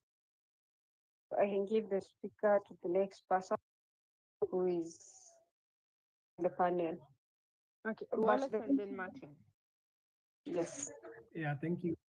I don't mind even letting Martin go first. I know I've spoken a number of times. We can give these guys who haven't spoken a chance. I think Martin, then Kenyanji or something. I don't mind waiting a bit. I can yield to Martin, then I will go. Thank you so much, Wallace. Am I audible? Very well. Thank you so much. So thank you for the space. I'll just dive straight into the question. Should we contribute for politicians' campaigns? Yes, I believe we should. And when I say contributing, to me, that does not only mean financially. You can also give your time. You can also give resources in form of advertising, in form of giving transport, if you have some means, in form of volunteering as agents. So I believe we are in we are the ones to make the change. So there's no way we expect politicians, people like Maraga to run against corrupt and moneyed politicians like Kasongo without sisi wenyewe contribute. Venye tu most of the speakers wamesema, corruption inaanzia tu from the election period juu when someone is financed from elsewhere, foreign people wana finance. At the end of the day, if that person wins the election, watakuwa na a say into what this person mwenye amekuwa elected, what he can do or cannot do. Unaona? So contributing not only financially, I believe tuna agree that contributing is not only financial. Kuna very many ways tunaweza contribute to ensure that that your candidate ama the person you want to you really want apate that kiti akue successful. So for me, the fear of Ruto kuingia the second term inaweza fanya hata niamue monthly nikuwe nikisave. I save not for my personal use, but ile tu kuchanga ikifika that time 2027 I can send that money to whatever pay bill itakuwa.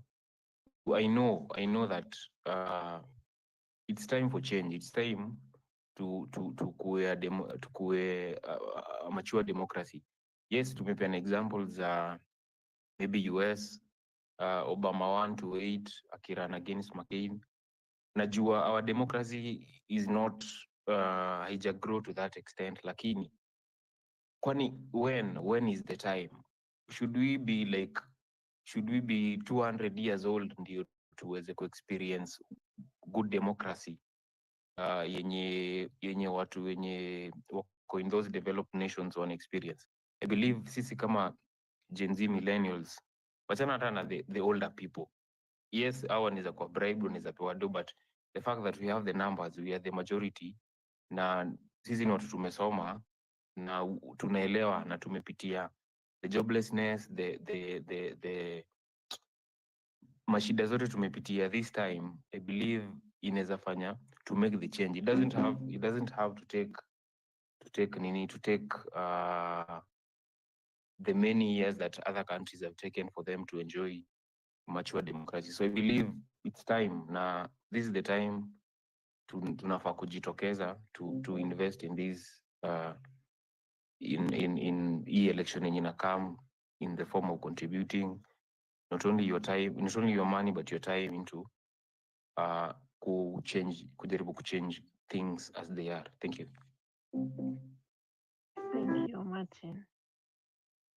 If I may. Okay. Yeah, I'm just adding to what Martin has said, that you see, if this guy goes to look for funding elsewhere,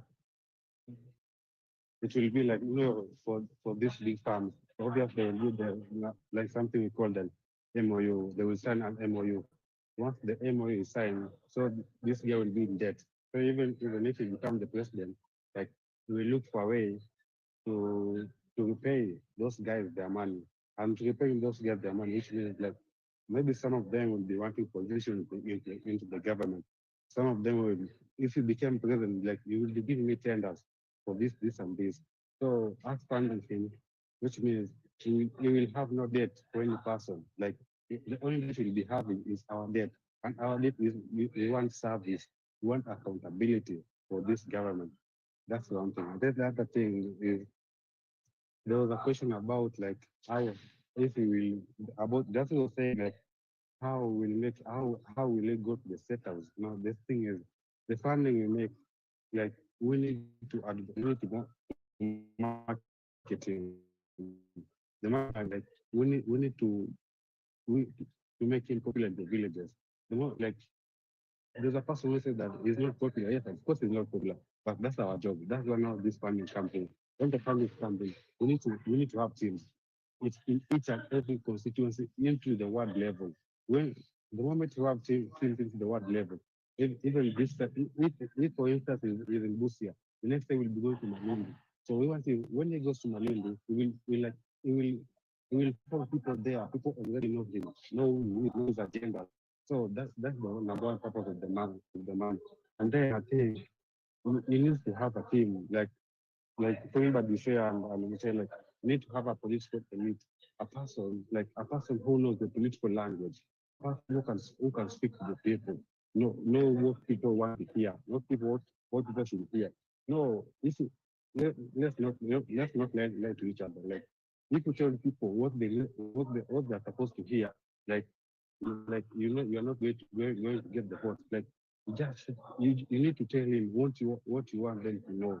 What you want them to know is the political language. Like our guy is not into that. Like he's a learner. He's a learner. So he goes there in the villages. Even if you listen to the way he speaks, like he speaks about the constitution. Most of the time he's focused on the constitution. Like those Mawambogas, those border guys, those people in the village, the millionaires in the village, like they don't want to hear about the constitution. Like you tell them how my child will go to school, and if the education goes to be free from the like the lower to the higher, how am I going to get food? Like I'm a Philippine farmer, I'm a maize farmer. Like will I sell my product? I'm a coffee farmer. How am I going to get paid? Like now we have the problem with the sugar. Like the sugar industry will be closed around during a few weeks because there's no sugar. Yet some farmers say that they have sugar in their farm. The cane have matured. Like so they don't understand why the government is trying to close the, the factory. Yet they have already matured cane. Now what this guy needs to do, like go to those farmers, tell him we do this and this and this Edu, to make sure that yes, Edu, yes, a few yeah, months ago, I can't remember yeah. if it's a year or a few months ago, Ruto went to Western Kenya and opened Mia's factory. Is it not working? Yeah, it's like the management, the board management, like it's the same. There's nothing. He goes there. He put dead key. I think the don't is dead key, but it's that Kamwende guy which was kidnapped somewhere last year. I don't know last year or like what the government is saying. Like there is no cane, and when there is no cane, those factories need to close up because they will be doing nothing. That's what they're saying. Yes, some farmers come up last week and say that we have matured cane, like we just need to cut them and take them to be processed. Now, if you close this farm and we have cane in our farm, like what are we going to do with the cane? And they I think what they're trying to do is that they close this and then they import. And if they import now, their sugar will be in the market. That's what they're trying to do. And that's the problem of signing an MOU. Maybe one of the people who funded this campaign is telling like for me to find you, like I will be importing or importing. Maybe the person is outside, so I will be exporting sugarcane to your country. Or maybe if the person is here, like I will need tender to import sugarcane, to import sugar from outside. So that's why this why you hear about the trying to close up. Yet the people are saying that we have the cane. Why are you closing up? Yet you have the cane. And now that's what now this guy needs to go. You need to learn this language. If he goes there like a judge, a judge like hiyo kizungu mingi, like, those farmers won't understand this kizungu mingi. Mwambonga won't understand the kizungu mingi. The border guy, like Edu, but most of them are into, yeah. Ruto said that the people in Western Kenya they received a bonus for the sugar. Like like if only maybe if they receive, yes, I know, but if they receive, it's the chosen one. You're the chosen one. Even if today you'll be going to, let's say, the Congoya market, like we'll be going to the people that you'll be following the protocol. So those people you pay, like so the people will know, some people have been paid. Oh, it was doing that so that to intimidate Gashagwa, saying that man, he was like trying to fight Gashagwa because Gashagwa was trying to like and Wamuchomba because those guys like there's this thing that those guys like their main source of income is coffee. And then he was now trying to share the podcast now. Even the sugarcane farmer will be paid this amount so that they can be equal to the coffee farmer. That is what he was trying to do. There's not that's all politics. That is politics. That's bullshit. That is politics. No, because most of the people say that they wasn't paid. Like most of the farmers didn't receive even a single cent into their account. It was just shows. We was just trying to show people like we need to do this and this. Even if the Shagan and Chomba are talking there, we was trying to find the Shagan and Chomba. Because those guys like they highly like advertise their coffee. Like those guys are so in coffee. So like so if the Mount Kenyan to profit, let's make even the people from Western get this money. It isn't like only the people in Mount Kenya are being paid more money because of coffee. Yet the sugar farmers are here not being paid. I paid less only because they produce sugar. Like that was a game against the people in Mount Kenya of the sugar. That's like that. I wasn't convinced about that because Edu, you have if a most of minute. the farmers yeah. Okay. If most of the farmers said that they weren't paid, yes, only people who are paid are the people who were interviewed. You see, and then the people who are interviewed, they are the people who are never get to be paid. Now, also, like what I was saying, we need a team which can pay, which can coordinate with the guy, like teach him the political language, because our guy doesn't know this language. He needs to go there, tell Mamboga what Mamboga wants to hear. Tell that father, like, your son will finish school without you paying even a single cent. That's what needs to be done. And then we need to advertise him, like I'm saying. We need to put his posters in every single in the word in Kenya so that people will you wake up, you go there the main agenda. That's how we make him popular, and that's how he will become popular. Thank you. Thank you so much, Edu. Let's have teacher Wanda. Wanda, how are you? I'm really fine.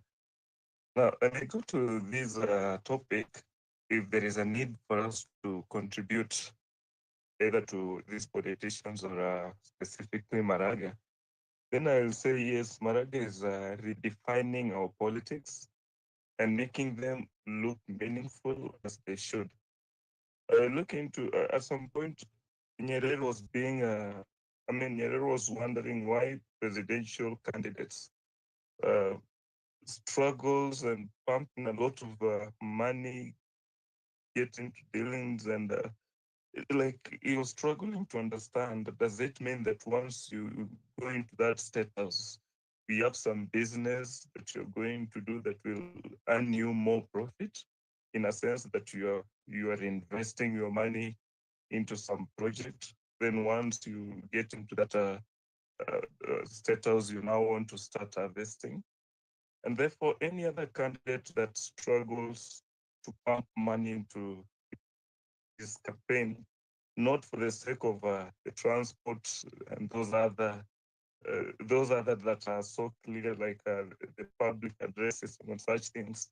But if a person uses money to buy individuals, whether to buy an ID card, to to make someone vote for him, in the sense of you're using money not to sell a manifesto or your idea, but instead you're using money to buy an individual's consent so that they vote for you, not into their own, not that they have looked into your manifesto and believes in what you stand for. Then that individual is a clear indication. The person, that is a red flag.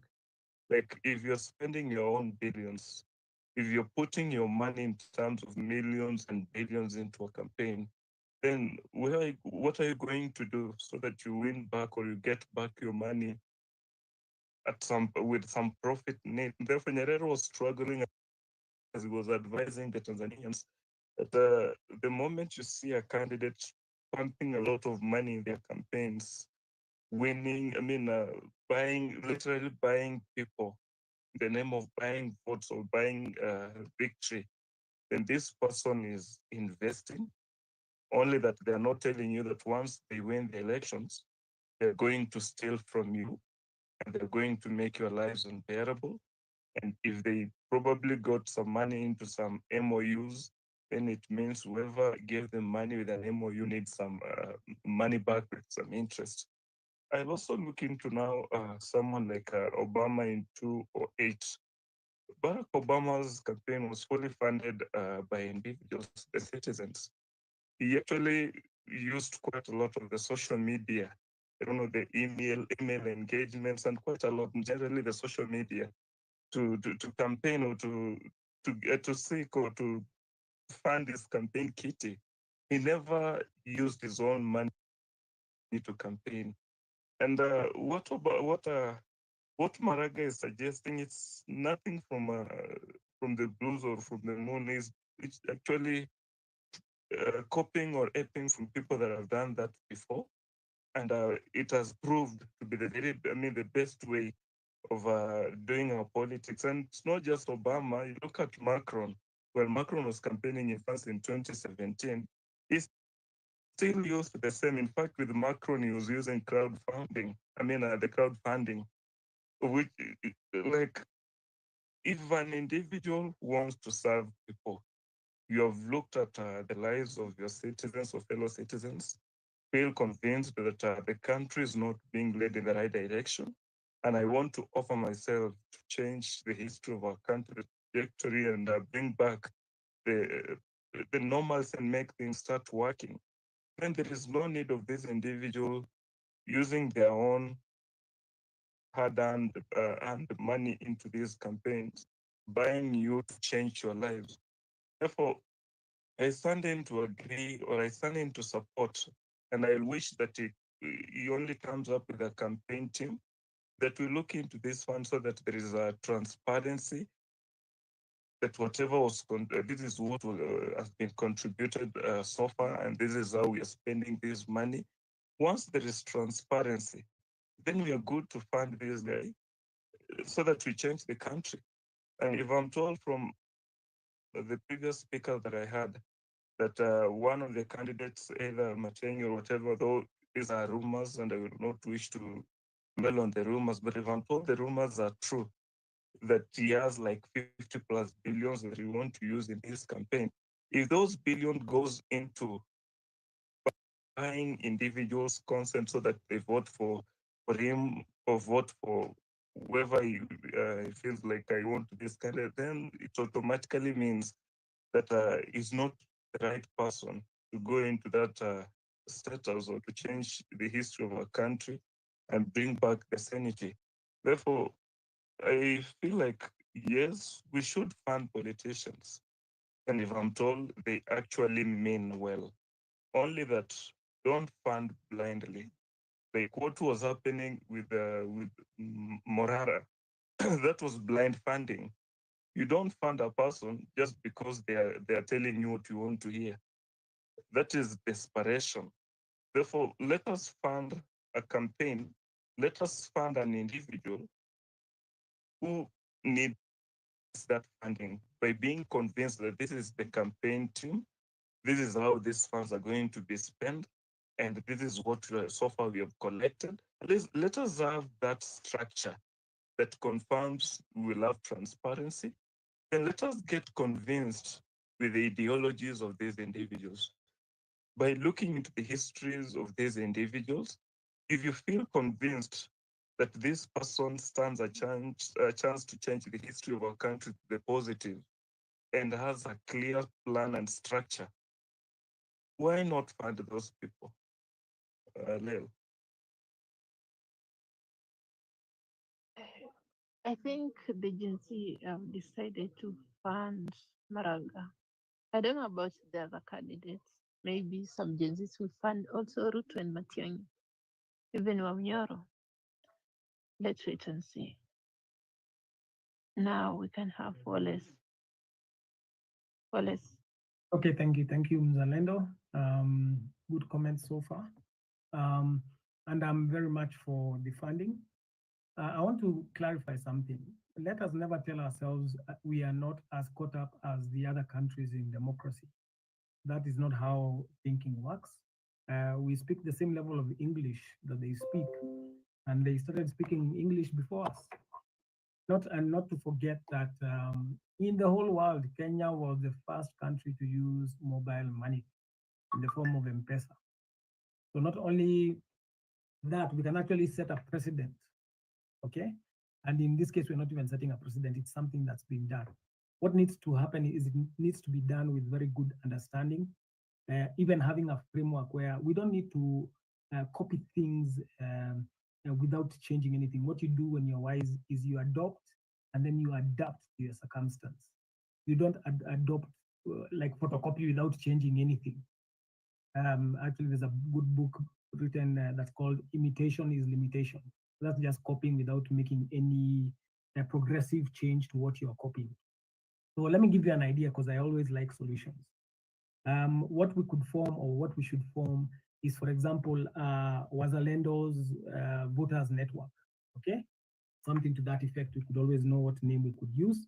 But the goal of it would be, we are going to support Kenya first. We say as our goal is, we are voting for Kenya in 2027.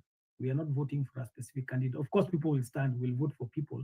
But the concept of saying we are voting for Kenya first means we'll be voting for what we deem, whom we deem to be the best for the national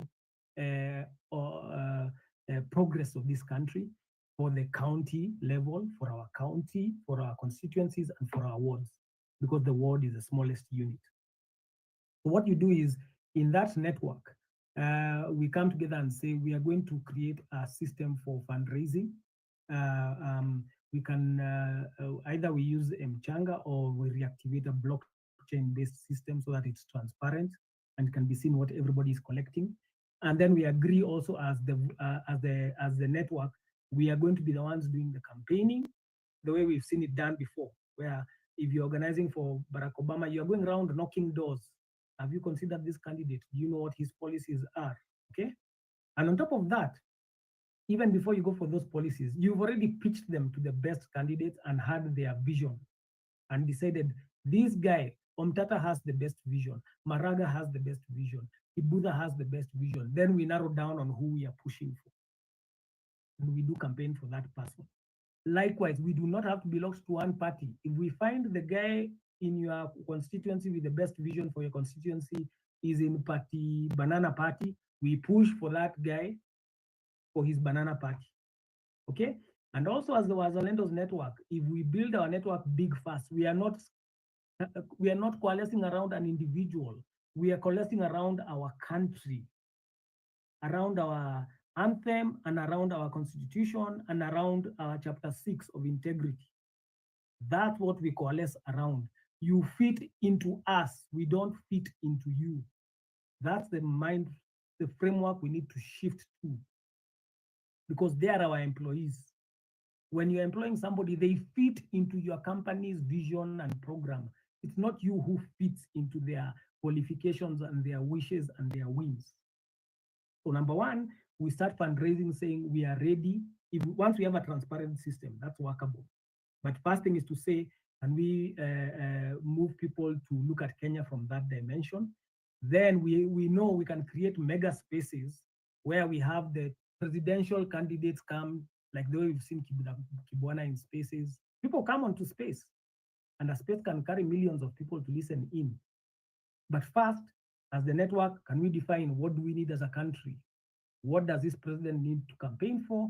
What does he need to push through his government, his CSs? We can even ask him, who would you put as the CS of energy? We see how he's thinking, or she, because we are not gender biased. Why are you thinking of that individual? What do you want to implement in that sector that this is the best qualified person? Okay, so we do it that way. Let's start this revolution from we, the people, thinking of our country, Kenya, being patriotic to our country, Kenya, and saying we are ready to back up and give votes to whoever fits our job description. That shifts the ball game completely, because the old folk need, the old politicians need ukabila. They don't know how to campaign on issues. What can Ruto promise us now that he couldn't do while he was with Uhuru as deputy president, or in the ministry positions he had during Kibaki's term? That's how you are disqualified from running from, if you've not done it in 20, 30, 40 years from whatever position you had, what makes you think you'll do it now? What is he unable to do now that he needs more time to do? All we know he's been doing now is killing people, stealing, looting, selling everything that is not pinned down. Okay, so that's what I'm thinking. I like thinking solution. So when we say it's our Wazalendo voting network or whatever name we would come up with it, it is not loyal to any individual. It is loyal to the country. It can vote for anybody who meets the job description, the character qualities we expect, etc., etc. We set the ball game. We set the playing ground. Because right now the playing ground is about who has the most money to pour, to buy votes, to bribe votes, to rig elections, to buy the officials or the officials at the polling station. In fact, that's why we need to make sure we have enough independent candidates so that Wazalendo are in every polling station as remember you have, every party has people that are allowed to oversee the vote counting. So that we make sure we, the people, have people there overseeing that. Not only that, as IEBC is hiring people for all those polling stations, we are going to push all Wazalendo network, be involved, be employed, apply, because they don't have enough people to fill all the polling stations. We will make this election unriggable. They will not be able to rig the election. That's for sure. We can make sure that becomes the situation. And now that's why we say we are going to be involved. We will vote. We will be in the counting system. We'll be everywhere. We will permeate. We will be in the independent parties. And if they joke, we will join a party of theirs and we vote them out. We can decide tunaingia KANU, tunaenda hiyo election ya uongozi, tunatoa kila mtu, tunabakia na KANU. With all its offices countrywide. In other words, we have many strategies how we can do this. There are many ways to skin the cat, they say. So let me challenge us with a solution, not endless talking points. Yes, we know we want change in 2027, and we start organizing now. Let's be the Wazalendo Voters Network, whatever name you can come up with, it doesn't matter. A rose by any other name is still a rose. But the point is a voting block that nobody can say is in his pocket. Unajua ni Wakamba, unajua ni Wakisii, unajua ni Wasomali, unajua there's no such thing. There are people who are voting for Kenya. Now, how do you put people voting for Kenya in your pocket? What have you appealed to in them? They've told you, where is your integrity? Or you've been in government before. What do you want to do now that you didn't do in those years that you were there before? You disqualify yourself. And at the same time, this voting network should immediately start recalling MPs. Si hata kama hiyo IEBC wanatengeneza ni fake, let's pack it with the recall for everybody who voted for 2024 finance bill and this year's finance bill, because those are on record. Wacha wakae wakijuanga hata sijui na campaign nini, na hawa watu already wamejitolea kuditoa. Okay? And ndio sasa tuambie, if you want to we can it's like the way the FBI they can give you less charges if you sell out to the big bosses. Tunaweza waambia, if you impeach the president, we will let you finish your term. We won't put you back, but we might let you earn that salary, whatever it is you are doing. But the idea is, let's shift the ball game. Let's not go away from there was that plan to visit these people. That one should and must happen. Wacha my MCA, my MP, wote wajue wanatembelewa na Wazalendo. Nobody is going there to do them any harm. But it is to remind them the ball game has shifted and it will never go back. And when we create a network of just people voting for Kenya, that's why now we start saying, Gen Zs, we want to vote for you. Can you start qualifying yourself? In fact, in a Gen Z's group, Japan knows. If you just ask people, what is the exact role of an MCA? They are not sure. Right now, let's say you want a better road in your ward. What should the MCA say? What is the process supposed to be between your needs for a better road as ward constituents and it being done? Who should do it? Is it Kura? Is it Kenha? Is it a roads ministry in the county? We need to do that. So civic education, civic duty education, even of the constituents. But that needs to be done by a formation, again, that doesn't need an office. It just needs agreement. It needs networking online. It needs commitment to act on the ground. and we make a difference of this country. Stop putting yourselves at the mercy of will so and so run. The era of personality politics has died. If you are not waking up, let me wake you up now. We, the people, even better than America. Do you know our constitution is more progressive than America? And we copied some elements from it. Kenya can be the precedent of a new way of things being run. And Wallace, let me ask you a question before you wind down. As we speak today, as we stand, one Kenya is represented by 17 people, from the president all the way to the chief. 17 people are earning salary from representing one Kenyan. Do you think that's fair? And now that's what's ridiculous about what's happening. I want you to know that a good constitution, while it was at least it's good, it's distributed, it was on paper distributed power. It was overrepresented, and even when it was being passed, Kenyans said this thing is expensive. But because of the pain of 207, you people need to understand how painful 207 was as far as that post-election situation. We said we will fix it later. But what happened is the guys who came in were hacking away at it because they did not qualify to be the president and deputy president as of 2013. The chapter 6 should have disqualified. But anyway, so the idea is this: we have overrepresentation. All these things of nominated MPs, nominated, I don't know, senators, it's an overload. It's an overload. That wage bill is too much.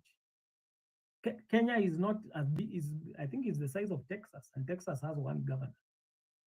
Okay, so remember, we created that because of the pain of trying to make all these political elites happy. And so as we shift from that, I guarantee you, over maybe the next 2 election cycles, first of all, we want patriotism to come to the top. Then we'll reason with each other. We say, do we really need all this? Like now, what do women's rep do? And I'm not saying this in a bad way. Tell me the things they've done since they were instituted. Show me the things women's rep fought for this for women, and it was implemented. You struggle to find it even when pads are bad. They're not the one at the forefront fighting. Look at what Pasaris is doing now. Is that the job of a women's rep? Tell people not to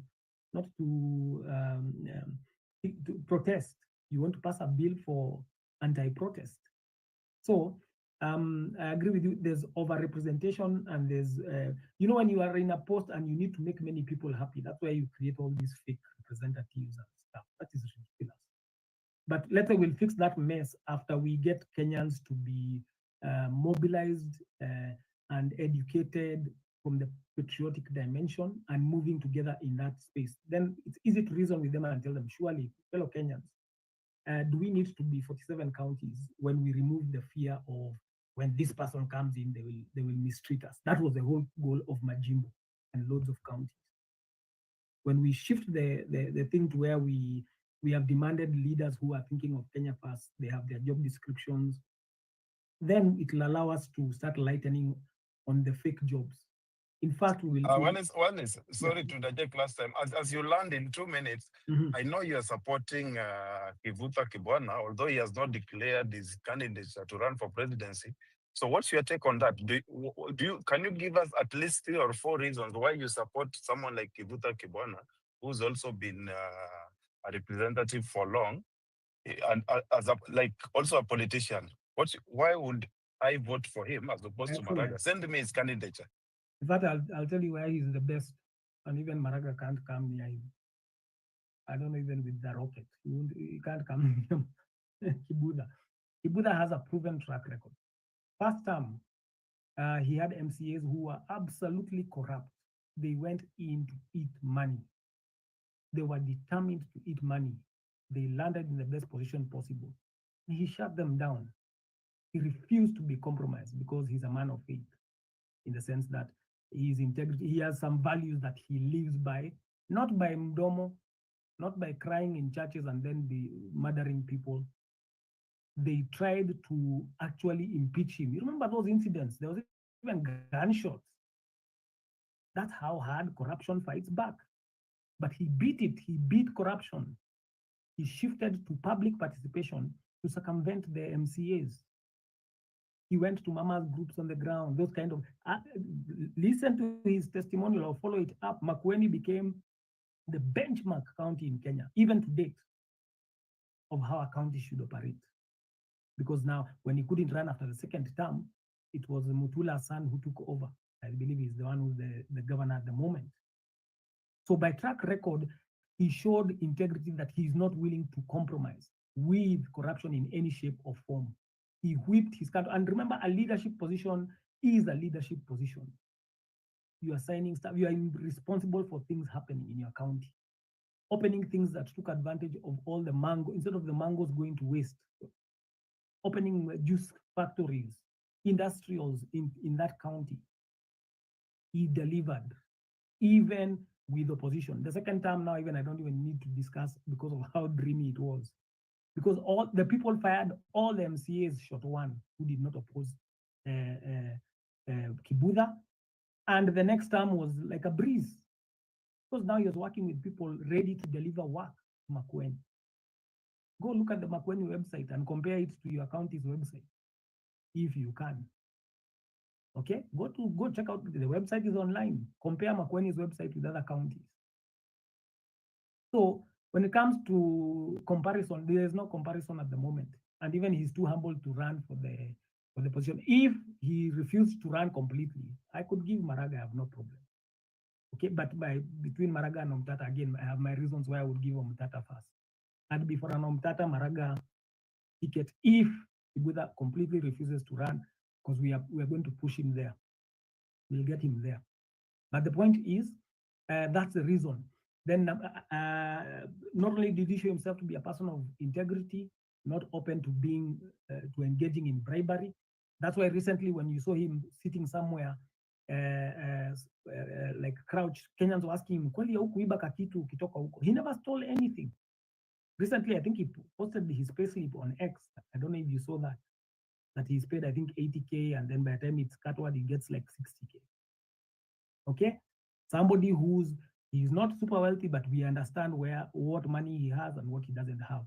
You can't explain Ruto's wealth. You can't explain most of these dealers' wealth. Maraga, let's say we give him credit for what? He participated in the team that canceled the election. He wasn't alone. And during his head of the judiciary, he didn't clean it up. It remained just as corrupt. I mean, it's not the most corrupt, but buying cases is not a big thing in Kenya to date. Okay, the impact Kibudha had on Makueni versus the non-impact Maraga had on the judiciary is like heaven and hell. There's no comparison. Okay, he was not a corrupt person, Maraga, but he did what he should have been felt.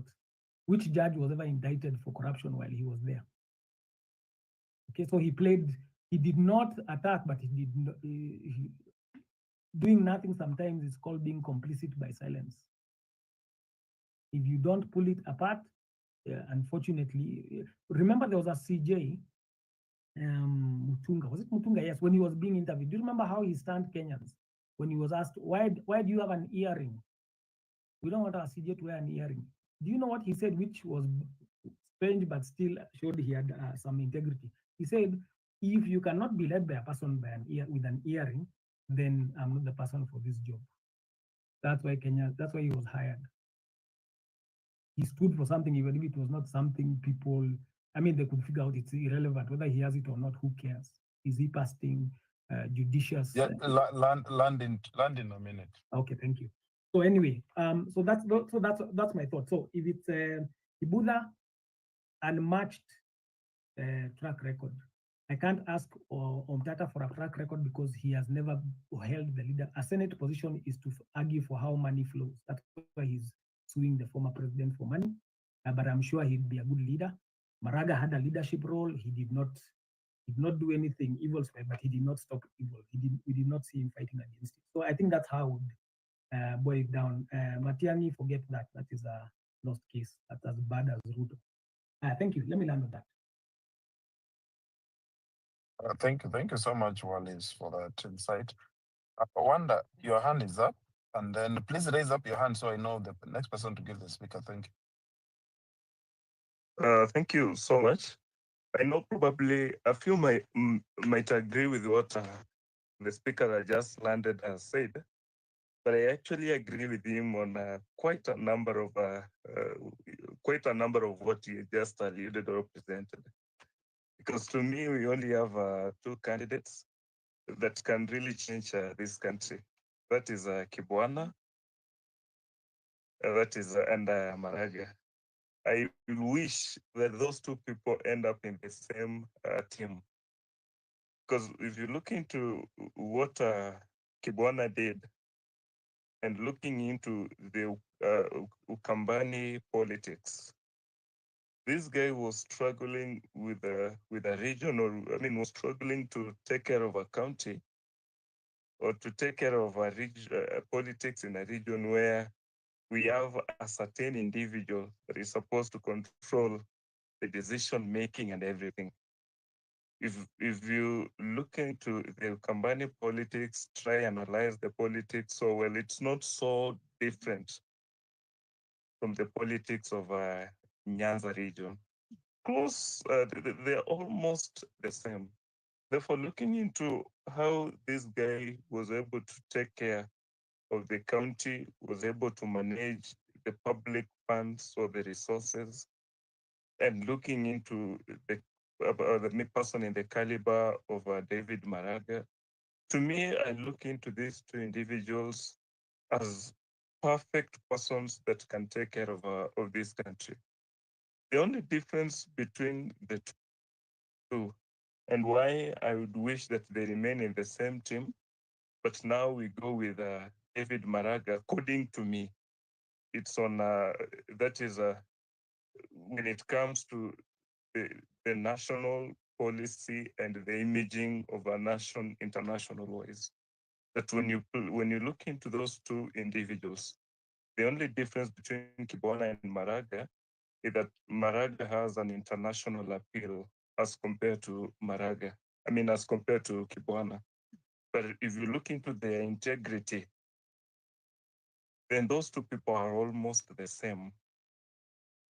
Therefore, if we can manage to have these two people, not necessarily as the president and the deputy president, but have these two people in the same team taking sensitive position, then we'll win as a country. To me, Matiang'i is not bad, but not a preferred candidate to me, because I look at him as a person who has messed at some point in politics, though we will, at some other day I was trying to argue and say that he was working on behalf of the boss. But this guy is more of a politician, not as bad as one that we are having today, but if we want to have a serious change and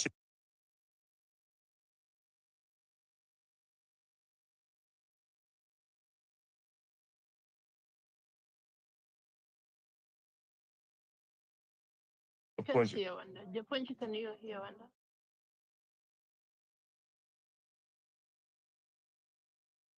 Wanda, we lost you. I can't hear. Wanda, we lost you. As we wind down, take your final shot so we can change the topic. We'll be having a new topic of protesters being charged with terrorism. Apparently, I think 100 protesters who were arrested the other day are being charged with terrorism and denied bail. And those who have been given bail, the bails are being set very high. So is it a new way of weaponizing the state against protesters, or what's the way forward? So I hope we can have a look at that. But if you have anything left for the previous topic, you can go ahead. I wonder, can you hear us now? Yes, I can hear you. We lost you. We lost you 2 minutes ago. If you can just retrace back. I was landing on this one shot that I will prefer the candidature of David Maraga, but I'll equally wish that Maraga works with Kibwana, not necessarily one being the deputy of the other, but just in the same team and playing a sensitive role in a scenario, in a case that the team wins, because the two persons are persons of integrity. There are persons whose level of honesty is top notch. There are persons who have proven that they are not easy to be put in a pocket and serve the interest of a certain person or quota. They are not persons that are going to get into the MOUs that will hurt the country. Look at the two persons with the knowledge of law and mastery of the law itself and the level of integrity. Then it means the struggle that we're having as a country, people not obeying the constitution, then we'll be having individuals in a team who believes in the constitution, who are ready to obey the constitution. Only that I was now going for Maraga for the top seat based on the international appeal. Kibwana is he has more of a local appeal as compared to Maraga, who has an international appeal, meaning it will be easier to get one or two, three serious deals or serious country to a region and proper geo-economic arrangement for a country. Wanda, can I ask you a question? Japanese. Between you and Kivuta Kibwana or Maraga, why are you not coming up as a presidential candidate? What is it that is preventing you? Okay, can you hear me now? Can you hear me? Wanda, can you hear me? I don't know. Wallace, can you hear me? I can hear you. I think Wanda has problem. I just wanted to ask him why he's not contesting, because it has reached a point whereby, like you, Wallace, as you come in, why are you not contesting for these these seats? Okay. Why not you, Wallace? Okay. I'll take off around 10 p.m., so I wanted to speak as I exit. But maybe a small advice to Wanda. Remember, when you're electing somebody, the international appeal doesn't matter. They're not running to lead the world. They are running to lead your country. So who knows your country best when it comes to an actual running of a county in your country with all the challenges that are in your country, including having to overrule a tribal kingpin in the county where you're operating, okay? So it's good to have international appeal, but that's why you have diplomats and you have ways to engage. After all, remember, most of the money that has been borrowed so far has been borrowed and gone into odious debt. And our country actually is very wealthy. Our problem has been the mashimo in corruption. That's why when we went from Moi to Kibaki, suddenly we had surplus in money because some loopholes had been plugged in initially that of course reopened later. So we can say that I think Kenya is more than able to do most of its things with the monies that we collect if we can ziba as many ufisadi loopholes as possible. And in that also, we the people can help, but that's a different plan. International appeal, and I don't even know what you mean by that exactly. I think it boils down to work that has been done leading actual people, an actual constituency of people who are resisting you actively. Kibuda you can't beat him. But as I've said, if he refuses to run, because we are going to push him to do that, then you are left with Akina Maraga, and the best options you have maybe, I can see Japan is getting surprised. But as I exit, this thing of charging. Wallace, you mean to say we take Maraga, Okia Mtata, and Kivuta Kibwana tuwafungie kwa room, waende wa decide, we wait for white smoke? See what I decide. I've just told you, if we decide to do Mzalendo's voters network or something, where we are voting for Kenya, not for individuals, we look at the track record of anybody who has decided they are ready to run by 2027. Whoever passes, we tell them we are going to support you as Maraga, or we are going to support you as Mtata, or we are going to support you as Kibuda, and we would like you not to split the votes. Can you agree? But Wallace, as you learned, before I bring in Western, Wallace, you're saying that we, what do you mean by we? Do we have a structure where we can, we can speak from? At what standpoint, are we speaking from? That's why I've told you, like now as we are talking with you, there's that Gen Z's movement, think tank, and everything that is built, okay? And I shared the vision of we the people What do you mean when you say we, me and you? A group doesn't begin with 1 million people. It begins with one. It begins with two. It grows as long as it has something constructive about it that appeals to anybody that is reasonable. Be sure Abdullah would join if he knows there's a team of people that want the best for Kenya, as well as Mr. Is it Mr. Pubu?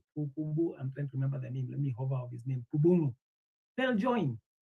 So don't worry about the team will come together when you create the right vision at its core.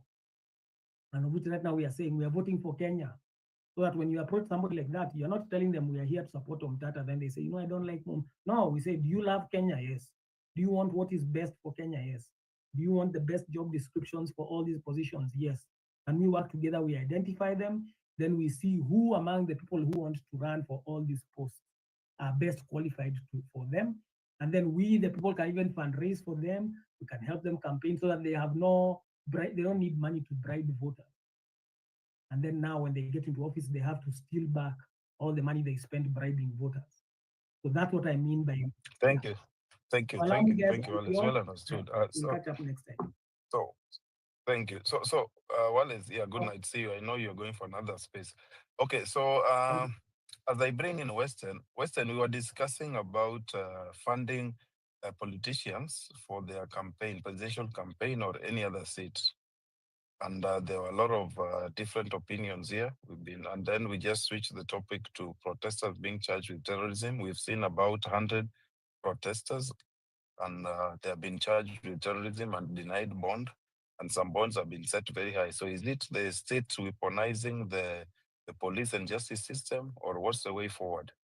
Thank you, Western, and welcome to the mic. Thank you, Japonj, and thank you, everyone. Japonj.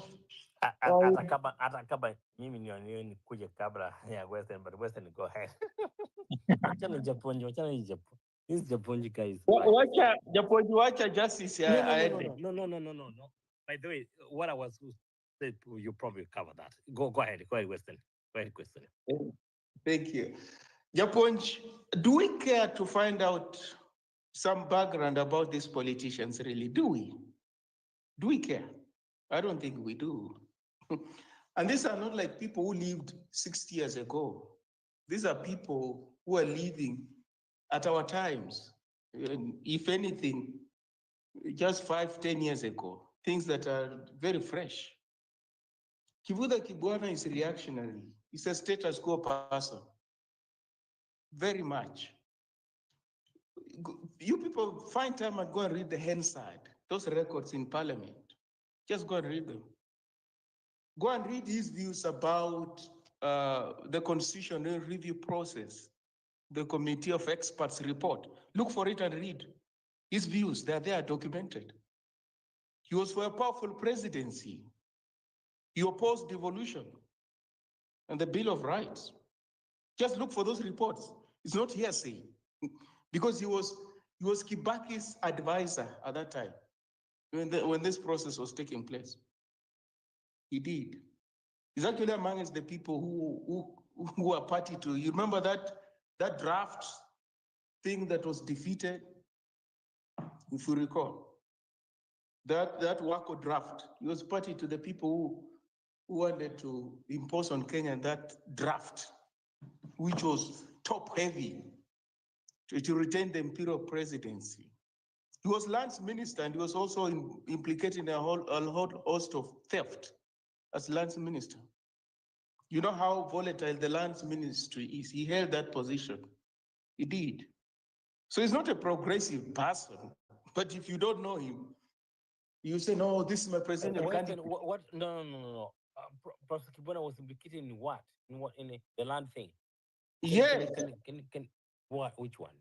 In corruption about land grabs during the land ministry, when he was the head of the land ministry.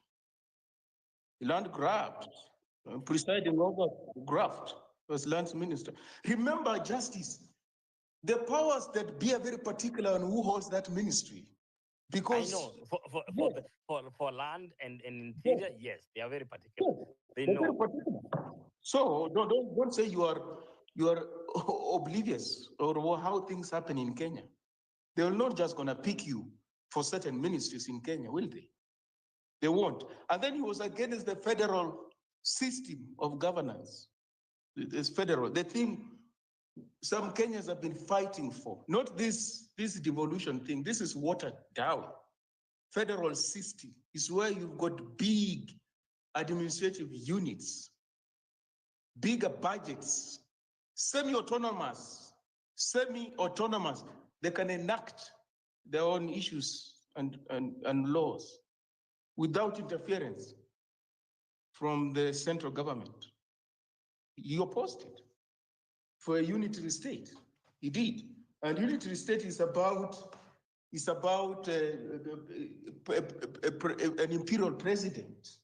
He faced scrutiny from the Ethics and Anti-Corruption Commission, ESCC. Recall? When he was in Makueni, Public Accounts Committee, over allegations of misappropriating approximately 1.4 billion shillings in county funds when he was governor. He did. Are you aware of that? Did you?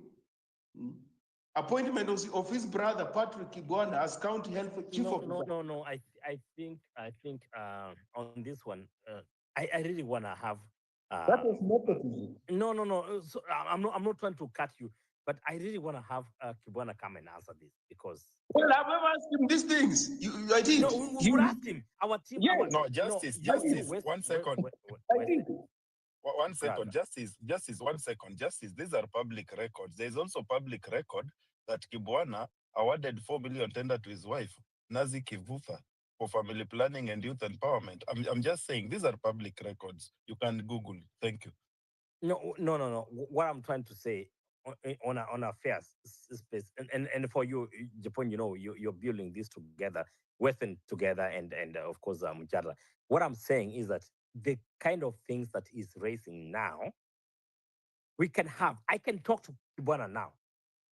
Before I call my phone, my call. Now he can answer. So I have to bring him here to answer this because this is the first time in our space things are being raised about Kibwana. We have never raised this before. You know that. We know that. You have never raised this. Because Kibwana is your friend, you don't want anything raised.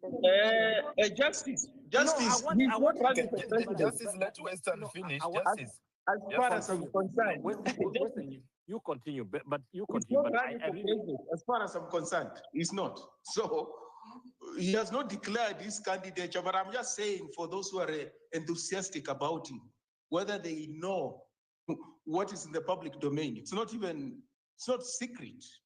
Because I'm saying he served not too long ago as governor, as a cabinet. Western, yes. You know these things. We can get people here to answer those questions. What you are raising those are serious allegations. These are very serious. Wait, Justice, you are not his attorney, so just hold your peace. You are not holding. I'm not his attorney. Okay, go ahead. Yes.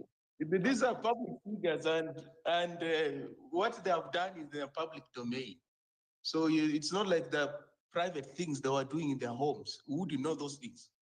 But once you hold a public office, okay, go ahead. It's in the public domain. So he's not really the kind of person I hear you talk about. I don't know. You, and I'm surprised you don't know that. You should do a background check on these people, Justice, and help people who don't know them. Kibwana, the other day, not too long ago, should be a month or so ago, Miguna reminded him of how he frustrated the constitutional review process when he was PNU advisor, legal advisor. Miguna was ODM legal advisor when he was working at the Prime Minister's office. And he uploaded documents online. Kibwana didn't respond to those issues. He did not. When he was on this basis, I asked him these questions. He did not respond. He didn't. So it's not like I'm telling you things I've not asked him myself. I've asked him these things. He will come here. He will come here, and you will have all the time to ask him. I promise that. I promise that, 100%. So I just see desperation really all over the place. You know, it's just desperation. But it's not like you can say these names that are being fronted can pass the muster when it comes to moral rectitude. They can't. You just say you want the least bad candidate or president. I don't know even what that means. The least bad. You've got awful choices. You just want the least bad. But Kenyan political figures, you can't distinguish them on the basis of moral rectitude and integrity. You cannot. You will get a ton of evidence. Just key in the details. It's like there's some machine there. They will bring out tons and tons of evidence why that person does not even come anywhere close to passing chapter 6 on integrity. So you run with at this rate that we don't need a president because you guys, if you're BSing Professor Kibwana, it's not that we don't. It's not. Listen carefully. Who do we have then? Listen, the thing is, what we are talking about is that we're in deep problems. Deep. If you listen to these things, it's not like people are nihilistic. It's evident that we're in deep problems. And therefore, if you focus on personalities, you are not moving forward. In fact, you're going backwards. You get the problem. The problem is we're in deep problems, and you think to get out of these problems, we have to identify personalities. Now, that is not far-sighted. It's not. Because you run a risk of falling into the hands of some of the individuals who have been contributory to the mess in which we are. If you don't know, you get. It's not nihilistic. It's not that we don't need a president or we don't want a president. It's that our problems are deep-rooted. And the most unfortunate thing is that some of the people you are passing for change makers or potential change makers, they just cross their fingers and say, what? They don't know what I did. My God must be working hard. They don't know what I did. So they read it from that perspective, that it needs a little bit deeper thinking and reflection than what we're doing. That's the point that we are making. It's not that we don't need of course, we will have a president. But if we will have a president, be realistic and honest and say, no, we're not going to get a president who is markedly different from the one who is there. If you are realistic like that, then we can talk. But if you're going to hoist people against the status quo, some of whom or majority of whom are apologists of the status quo, then there is no integrity in that kind of conversation. There isn't. That's the point we're making. There isn't. So if we're hoisting a damaged candidate, let's make it known that this is a damaged candidate. But we are hoisting him nonetheless. And hopefully he's going to garner majority support. But don't hoist the damaged candidate and try to make others believe that the candidate is clean, when in actual sense the candidate is not clean. Just that's the point we're making. Honesty, even when you front a candidate that's not worth, you be honest about it. Remember, we fronted Prof. Kibwana is out now, according to your analysis, which I want to challenge it when he comes in, because I really want him to come in so that we can talk a sober way of analysis. Then Piero Lumumba, I think he's out, according to you. Now, I'm stuck. I'm stuck on what are we doing next. So who are we fronting? Who then do we front? Of course, Margaret Kenyatta is out. You know where the problem lies? This problem lies in the fact that, look at, last time I talked about this huge irony. It's big. You know, a massive wave of young people out to uproot the status quo. but they don't have a candidate. Young people Don't have a candidate. Femi Badi na Japan, these are poor people. You can't use them as an example. They don't have money. They don't have anything. Wait, So please stay They- away from them. But they don't have a candidate who falls within their age bracket. That can only happen in Kenya, Justice. I don't see that happening anywhere in the world.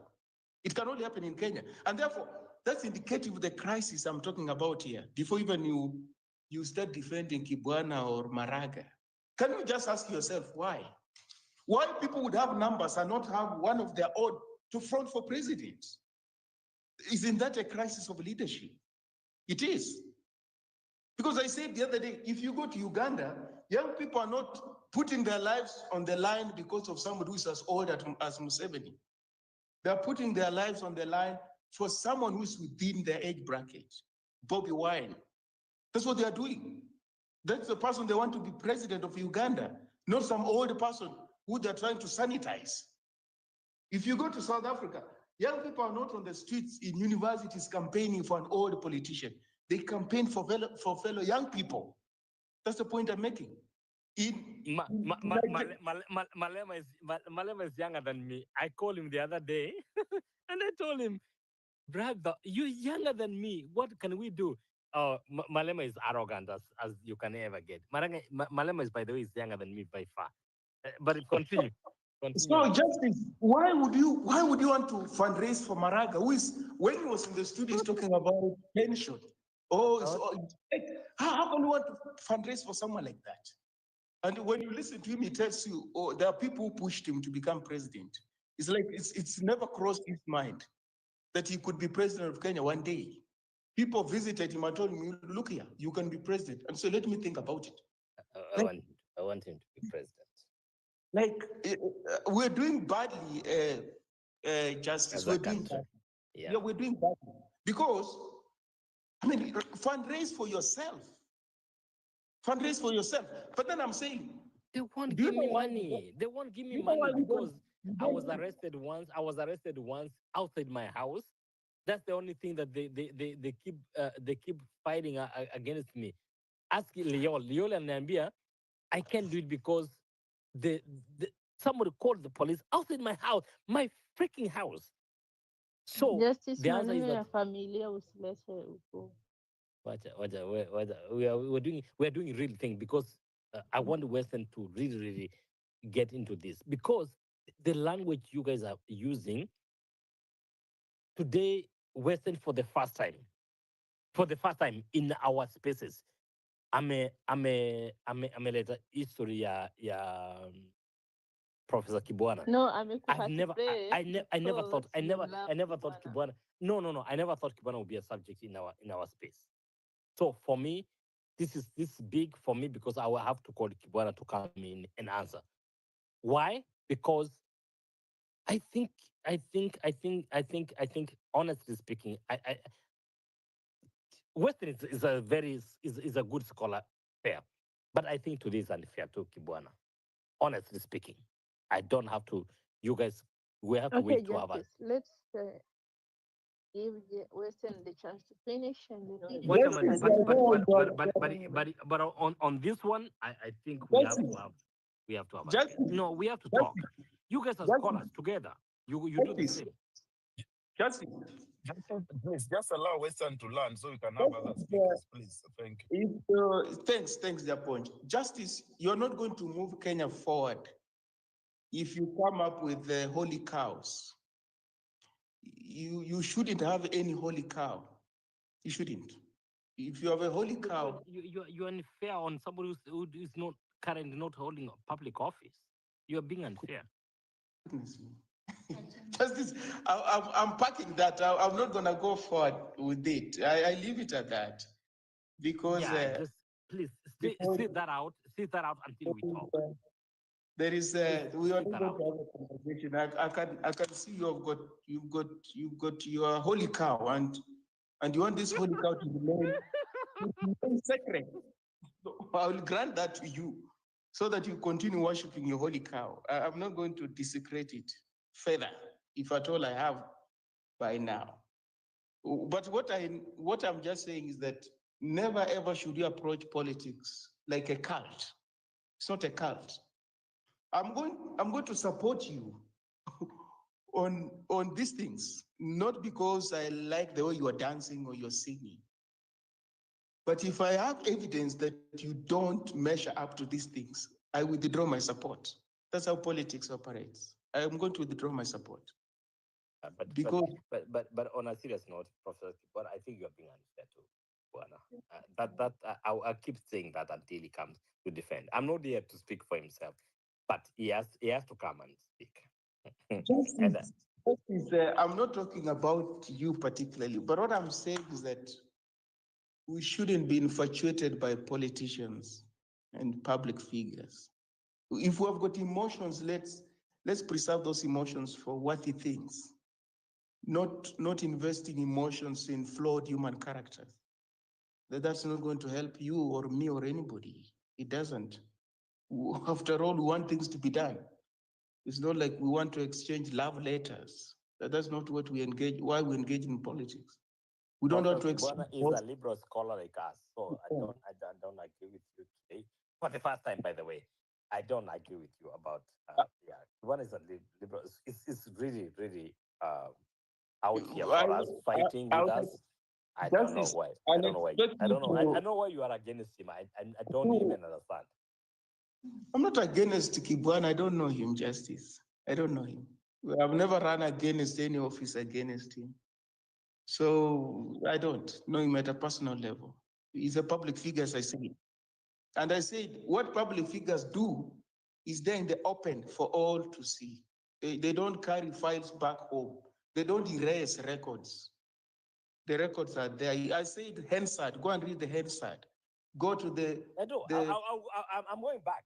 I'll call him after this, by the way. I'll call him after Go and read the Committee of Experts report. Go and read it. So let's pack it there. Go and read those things. I'll go. So I'm saying, I'm saying, if you want to distinguish, you see, you don't distinguish a politician from another on the basis of your likes or dislikes. Especially, Professor Kibwana, it's like there's nothing. Justice, can you let yourself? Oh my goodness. Go ahead, Weston. I'm saying you don't distinguish a politician from another on the basis of likes and dislikes. There are fundamental things that should tell you this politician is distinct from the other. One of which is what they call your philosophy in terms of governance, your philosophy in terms of Kenya's economic structure. Well, how do you read Kenya's economic structure? Don't just tell people you'll end corruption, or you let people work independently, or you'll ensure there's a rule of law. Everyone says these things, even dictators call themselves Democrats. They purport to preside over democracies. So everyone says these nice things. No, there will be no corruption. Oh, I'll ensure that, I don't know, experts work and what. No. What is your thinking about the current Kenyan problems? How would you think about them? And when you look at these people, they all have got similar talking points, like William Ruto's talking points, similar. Like no one tells you, where we are, it's high time we cut off this reliance on external actors and take charge of our affairs. No one tells you that. No one tells you that. Everybody else will tell you how America is good for us, how the international community is good. You've heard here about international appeal. That's the things I'm talking about. Why would a presidential candidate in Kenya have international appeal? Well, you can have international appeal, but do you appeal to Kenyans? Do you? How are we going to, locate Kenya within Africa? Do you know why we lose elections whenever we present candidates across Africa? It's not just AU. In many other things, Rwanda, a small country, never loses those positions. But with us, we perennially lose those positions. And people say, no, we did not. Because across Africa, we seem to be Eurocentric. Our thinking is Muzungu. When Muzungu has got things to experiment in Africa, one of the countries will be Kenya. As we speak now, they're talking about kids getting vaccines in schools without the permission of their parents. Things that have been happening even before this government. They happened before they happened. Just guinea pigs. No one says anything. Your child goes to school and told, no, they were injected. I don't know, is it COVID, whatever. No permission. No one asks. Like, No, why? no, no, no. But you see, Western, I think I have to call you out on this one because this is for the first time. I don't like doing that. You have students. You have taught many students and who listen to you. Professor Kibwana has. James Mujadala has. I have my students, okay? But you today, for the first time, you are calling out Kibwana, but who's on the same philosophy? No, but no. Hang on, let me finish. No, let me finish. Oh, okay. No, I'm not talking about Kibwana.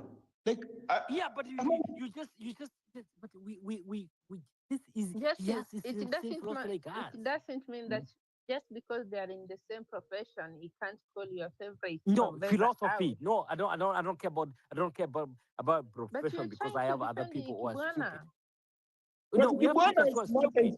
No, we have teachers who are stupid. Let's Leon, hear Leon, what I was Leon, saying. give me 20 seconds to deal with this. Okay. First of all, can you wait? No, why do you give can, Mujadala no, a chance? shame on Why do you, you give man. Mujadala? Let people talk. By the way, I'm making You're not supposed to speak.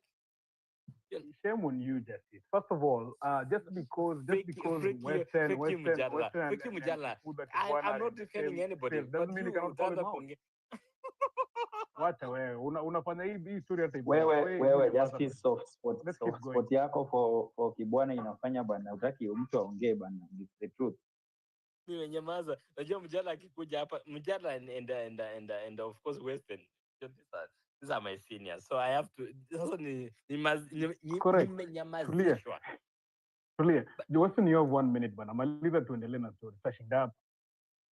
I don't know really, but it pains me that we can be like this. Like, are we really here for personalities, or we're here for Kenya? Like, it pains me. We're here for Kenya. And it's not like we're so desperate that we just want... Kibwana is for Kenya too. Thank you. So, if Kibwana is thrown under the bus, let him be run over by the bus and move on. Kenya is bigger than one particular individual. Yeah, but we just have to have him on our space to answer that question. You know, first of all, let's set Justice straight. First of all, Leon, can you put Justice in the listener today because he's being misbehaving? Okay. Because he's a public official who has served and he can be critiqued, and we're critiquing him based on facts that are or in the public domain. So we cannot keep going back and forth with Justice. Okay, Justice huko kwa listener, enda angalia huko ma tweets huko kwa comments. Tuendelee. Thank you very much, Western. Academy ongea. I think I'm going to land on that because Justice just keeps interjecting. But what I'm going to say is this, that I listened to Maraga's interview yesterday. I think it exposed him a great deal. It's not fit for purpose. You know, you want somebody who gets into State House and starts running from day one. Not, I've got experts, I'm still listening. No, those experts must implement the things he has. He must actually tell them what he wants to be done, not to think for him. So he must have his own ideas on what is wrong with Kenya and how to fix that. Not these experts. We know of experts, commissions of inquiry, task forces. Those are expert-related things, and they have not taken us anywhere. They're very low-hanging fruits. You should have told that woman in the studio, when no sooner have I been sworn in than I do ABC and D, executive orders. There are things you can repeal immediately. You don't need any processes. Those are low-hanging fruits. He didn't mention any single thing that he would do on day one, or a couple of them. He says, no, my experts are still figuring out these things. So I don't think he's fit to run the country. He's not. He comes across as extremely naive. And in this cutthroat political environment, people would have him for dinner. These people would have him for dinner. Talks about resetting Kenya, resetting it back to what? There has never been rule of law in Kenya. So what do you mean by resetting back to the rule of law? It's never been there. What is it going to reset back to? What was there before wasn't working. It's not working now. So which back of normalcy that is he talking about that he wants to restore? It was not there. It wasn't there. So he was asked about if people are marching to State House, what would you do? You remember police would come and stop them. I don't know whether even he realized he had made a mistake in responding to that. He said that the police would come with shields and block them. Oh, they would come with shields. You think so? So he would also stop you if you try to march to State House. He would stop you. And I can guarantee you the police will not stop you using shields. They would be armed. He said it. So he's part of the status quo, or really, he is. Because you don't rise to the position he rose, especially Chief Justice. If you're not part of the status quo, you will not rise. They're not going to give you a chance. The only thing they thought he was user-friendly, but then he did something that was least expected. He led the Supreme Court that annulled that election in 2017. They did not expect him to do something like that. Otherwise, he's a status quo person, a systems person, if you like. Leon, can you give me a minute to ask Weston a question tafadhali before he lands? Thank you. Weston, can you ask you something, please? Proceed. Go ahead. You can ask anything, Betty. Don't be intimidated by Western. Okay, no, I'm not intimidated. Justice, come on. You have respect. So, you have, but I told you have to have respect for Western because kuna watu wanakuja. No, ngoja kidogo before you. Umemaliza minutes zangu. Ngoja, you have time. You will be given time. I have a big problem when people come and disrespect Western because that's not how we do our space here. Because Western he has invested all this time to get this knowledge. Why are you preaching water? Why are you preaching water? No, I have to preach because kuna watu walikuja wakaambia Western mambo mabaya. But when umekuwa ukimcut off utaambia Western hiyo mambo baadaye. No, but I don't want you I don't want you to disrespect somebody who has spent his whole life. Right? Okay. Now I will stop. Go ahead. Thank you, Leon. Western, I wanted to ask you something. Can you tell us who you're supporting, please? Because every time we come up, does he have to support anybody? Justice, false, unyamaze, guy. When you Western, that's fall. You're not Western, that's fall.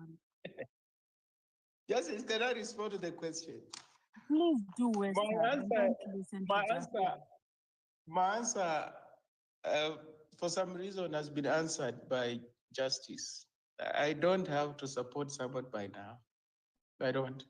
The election is quite a while. You know the reason why I asked so, Western. You know the reason why I really asked that question? Because you have been on our back every now and then. When there's a candidate, Western, you must tell us, oh, this candidate have done this and this and this. Give us a solution, Western. That's why we want a solution from the elders, Western. Tafadhali, please. But I'm asking Justice or Leon, I'm asking, why would somebody who, how do I put it? Your currency in participation in politics is about age. That is the currency I see all over the place. These elderly people have messed up the country. They have done things badly before. That's why we are where we are. But you go to the same elderly people. I don't understand that frame of mind. I don't get it. I don't get it. I don't. But that's why whoever you present, who has been part of this establishment, will be found wanting. So the only way you can avoid that is you present yourself or somebody whose history does not stretch back into the past. That's the only way you will escape this scrutiny. But anytime you bring somebody who has been part of the establishment, they will be found wanting, especially if you didn't ever think you'll be president. Because there's some people, they serve as a cabinet minister. They have no ambitions of becoming president. Or they wake up at some, no, I want to be president. They'll bring out your scorecard. They'll bring out your scorecard. But if you know you want to be president like Barack in the US, you act accordingly. You act accordingly. That is it. So you don't just wake up and say, no, I want to be president. Then bring out your scorecard. I have a question for Western. Is it possible? Western, I have a question for you. Is that Femi? Yeah, Yes. that's fine. That's fine. Oh, proceed, Femi. If democracy is an illusion and politics, we are ruled by the, what do you call them? We call them plutocrats. Do you think there is any possibility that we'll be able to overcome our myth of the myth of democracy being the myth? Do you think there is anywhere in this world, exact, because politics is not just based in Kenya, it's worldwide. Do you think humans have any prospect of ever achieving this myth, making this a reality instead of a myth? Femi, that's a pertinent question. I reflect on that question. You see, initially, I didn't agree with Plato. Plato's idea of democracy. It's very elitist. It talks about philosopher kings. You know, people are schooled and schooled and schooled. And therefore, they have a lot of knowledge and ideas. And by that dint of knowledge and ideas, are fit to rule and govern. Well, we've had such people. Mwalimu Nyerere was a philosopher king in Tanzania. Leopold Sedar Senghor was a philosopher king in Senegal. These are philosophers. They were thought leaders, not just politicians. They were also thinkers. And you can go on and on and on. But it's not possible to have this kind of people across the board. So to make do with what you have. But then the challenge is this, Femi. The challenge is one. In as much as it's about universal suffrage, one man, one vote. Nobody has got a veto power. Democracy cannot find traction where you've got many, many social problems, social challenges. Simply put, you cannot build democracy on poverty and inequalities. You can't. You cannot. That is the brutal truth. That's why you find we're struggling all over Africa, because you're not going to do that. And history also shows that we are not going to succeed anytime soon, because if you look at East Asian tigers, these are countries that are always cited. South Korea, Taiwan, those Malaysian countries, Singapore, name them. These were dictators, you know, at some point, and for quite some time. These were dictators, in the sense that the leaders of these countries at some point did not countenance democracy. They had vision, which they wanted to execute. And they executed that vision. And then subsequently, once they had raised people's living standards, then they embraced democracy to sustain those gains. So South Korea did not begin as a democracy.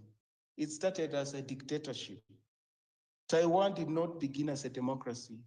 China is not a democracy. I did not start as one. It's not even one as we speak. But you can see they're making progress. So at some point, we hope that they will embrace democracy fully after they have realized whatever gains they want to realize. Rwanda is not a democracy, but you can see they're making progress compared to many other African countries. They're making a lot of progress, but they're not a democracy. If you like, it's a dictatorship, you know, clothed in democracy. But it's not one size fits all. It's what suits you. So if you think you can do the democracy and make gains, then embrace democracy. We can also study you at some point that Kenya had massive problems. They embraced democracy, and through democracy, they solved those problems. So they are not like South Korea. This is a unique case study. They're not like China. But I'm saying, if you look at history, there is no history to back you up that you can have lots of poverty, lots of inequalities, lots of divisions within the society along ethnic, regional, and religious lines, and at the same time make tremendous progress as far as democracy is concerned. It's a Herculean task, but you can try. I'm saying we can try it, but it's a Herculean task in the sense that there's no historical antecedent to prove that that is possible. So for me, that's what I would say. It may be a myth, it may not be a myth. It could be an illusion, it could not be an illusion. It only depends on how your leader defines their purpose vis-a-vis the society in which that leader finds himself. That's the key thing. And that's why Burkina Faso, we are talking about Burkina Faso now. It's not a democracy. But there are those who think that Burkina Faso is making some progress, which it could not make when it had democracy. People elected through universal suffrage. Things were not happening. Now they can say things are happening. And they can look back at Thomas Sankara era in the 80s. Things were happening.